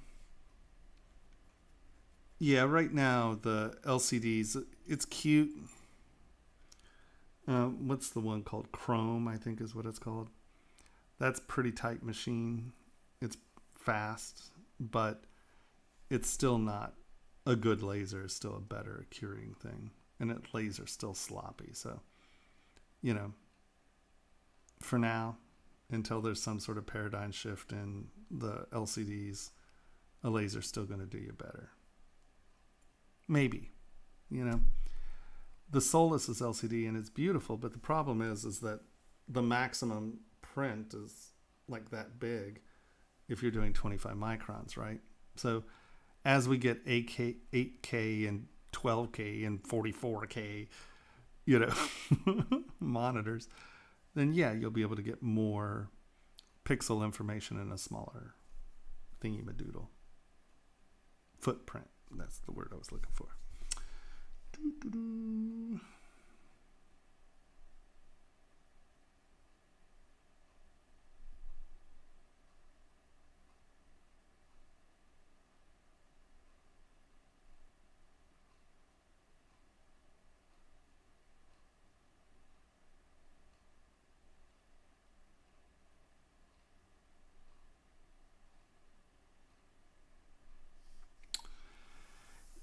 The digital fight's a tricky one. And that kind of comes down to like how I demand rates and stuff. People are like, well, Billy will do it for $25. It's like, yeah, I spent 16 years of my life getting good at this, and guess what? I put 30 years before that in sculpting. So you're buying my time, But I still I don't put my film work on my resume, or I don't tell people I worked in the film industry, because in the jewelry industry, that means you're making the jewelry I make as costume jewelry. That's how they view it, because it's this weird old mindset about things. But it's coming around, The problem is before, the digital world, you had to either mill or print.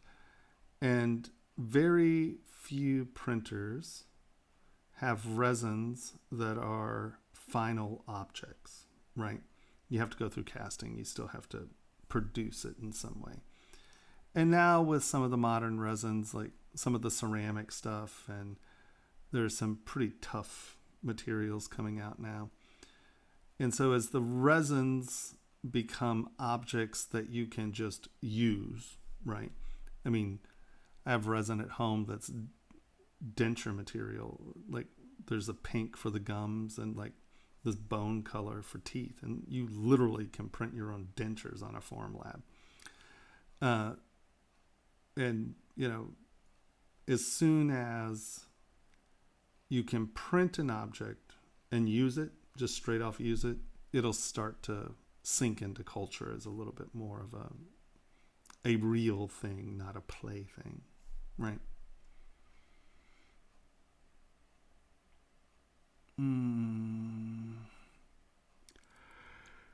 Yeah, it's funny.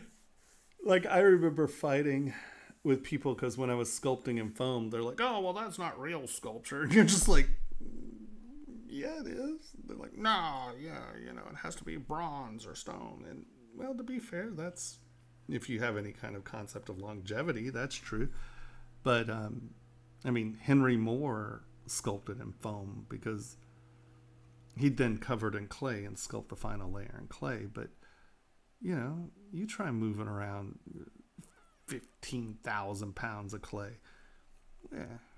Michelangelo would have used foam. Rodin would have used foam if they had foam. And I'll guarantee if they had ZBrush, they both would have used that too. Because back then, art was never for art's sake. Art was commissioned decoration for church or rich people. Art for art's sake is an extremely, extremely old idea, like Neanderthal idea, or a very modern idea. So, yeah. Eventually people just go, oh yeah. Yeah, art's all about intention, I think.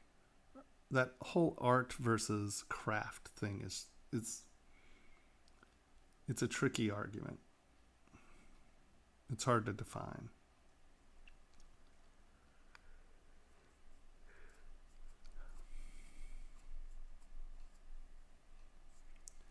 Well, I think art without craft is crappy art.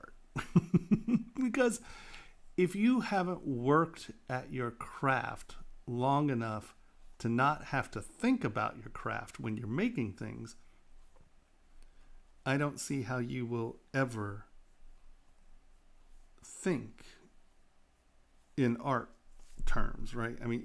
Picasso was a brilliant draftsman who chose to break the rules.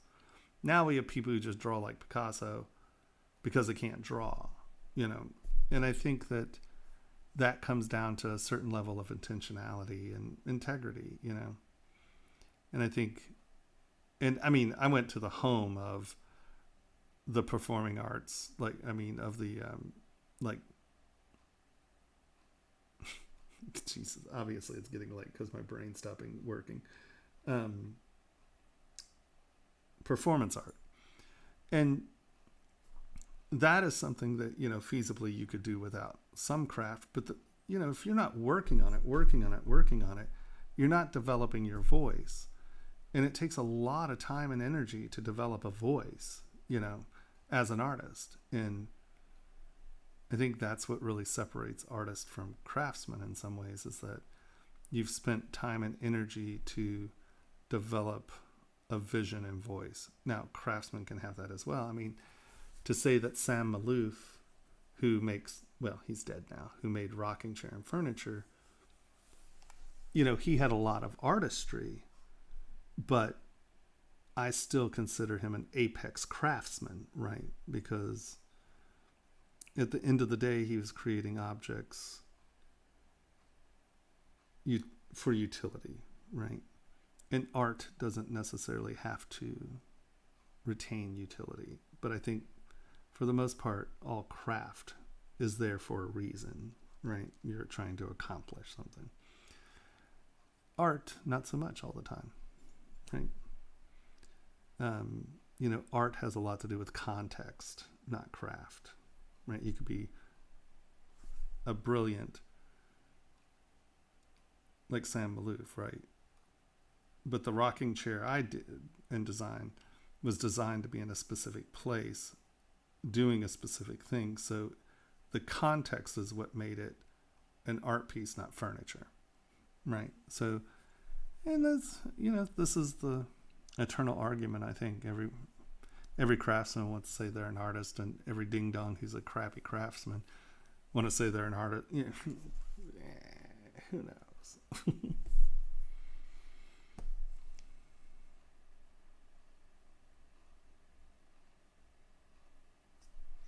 Yeah, I mean, because think about what masterpieces used to mean, right? You'd go study with Rembrandt. What you would do is you would copy Rembrandt until you could copy Rembrandt perfectly. And then you would paint something that wasn't Rembrandt's. And that was your masterpiece, right? You now became a master. And a lot of people ask me, oh, how do I get started? What's the best way? It's copy.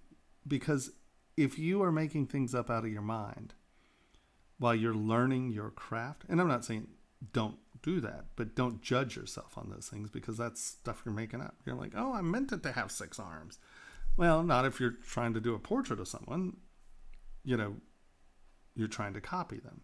When I say copy, I don't mean plagiarize, because you're not claiming it as your own intellectual property. What you're doing is you're doing craft exercises.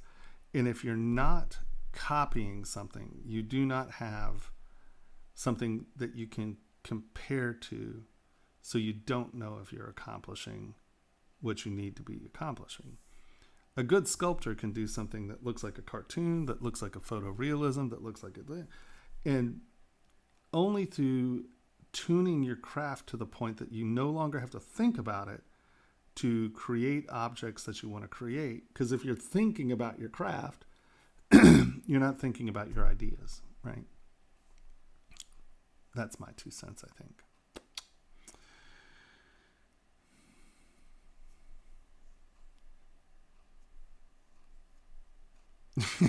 That's very true. Lack of talent is not a style. All right, kind and gentle folk, it's 3:04. I'm not going to get home until 4. Go look at Pixologic's site. All kinds of new and exciting things. More's coming soon, obviously. Oh, S7. Sorry.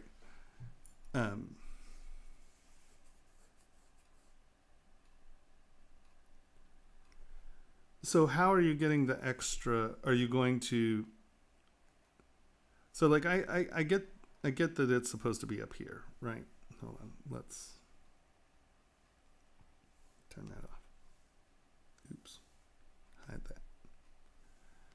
Right, I get that this is supposed to be up here. It's going to press in. You're going to push that in, but this doesn't go. I don't know if I'm missing something. That's why I'm asking, right?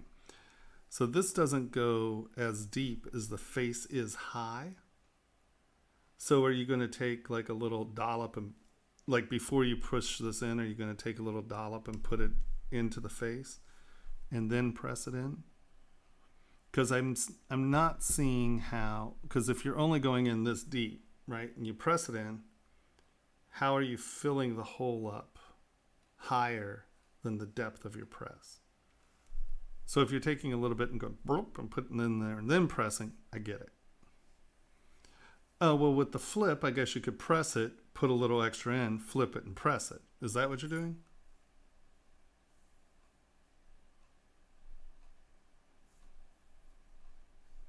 Yeah. That makes sense. And also, since this kind of flips, you know, maybe you press with this open. Would that work?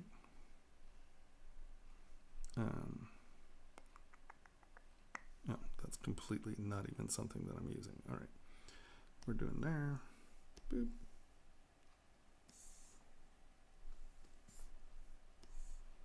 You know, if that's your pivot,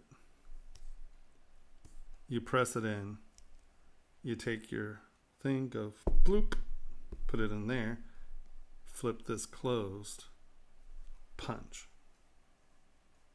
That would work, I bet. Does that make sense? I think that's, there we go. Yep, nope, that would work great, I think. You might have to futz with it a little, so, you know, you may need to cut this shallower, right? So when you press in, it's not push, well, if you're leaving it there and pressing it in, that doesn't matter. But you may, like if this is too thick right here, this might be too much. So when you press, it might back up and then your tool gets all dirty and blah, blah, blah. So you may have to tune this thickness right here.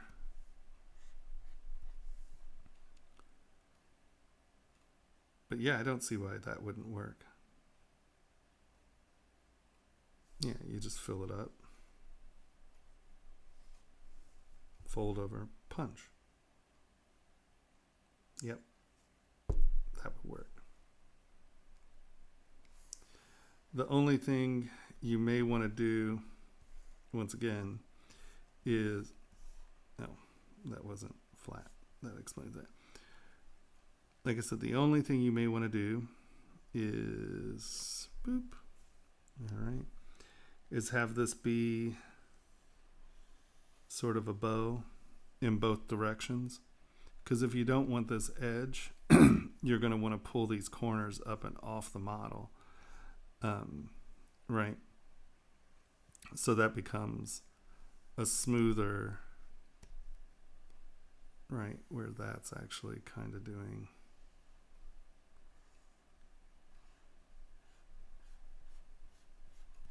Does that make sense? So you push it, you rock it, punch, and then you don't have any edges hitting in there.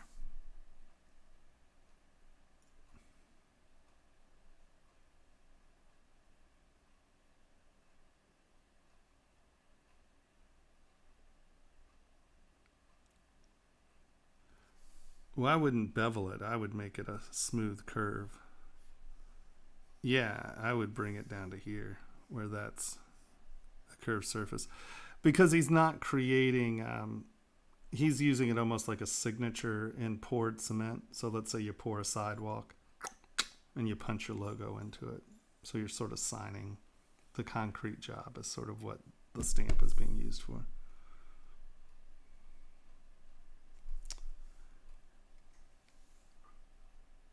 "2021 is still in beta."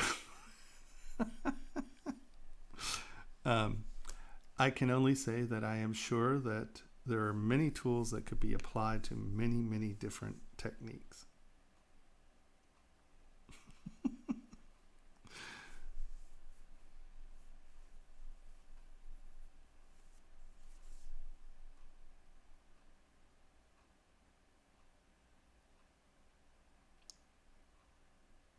Yeah, no, I mean, I get it. What can I say? I can say it's 3 o'clock. 3:10. All right, kind and gentle folk. I appreciate you hanging out with me. I hope we learned something. I didn't really accomplish anything, but that's okay. That's not the point of the exercise, I guess.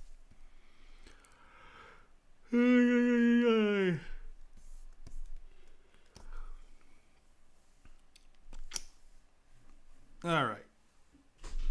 Oh, man. I feel beat up.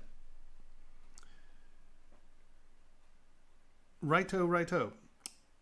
Remember, download a free 30-day trial of 2020. Buy ZBrush. It's awesome sauce. Yeah. Hell if I know at this point. Okay, guys. I hope you have a great evening. Excuse me. Thank you for hanging out with me. I noticed that I was sinking in my chair and getting away from the microphone. Okay. I appreciate it, guys. And gals. Have a great one. And I will see you next week. All right. Now, how do I turn this rascal off? Boop. Stop streaming. Have a great one. Thanks.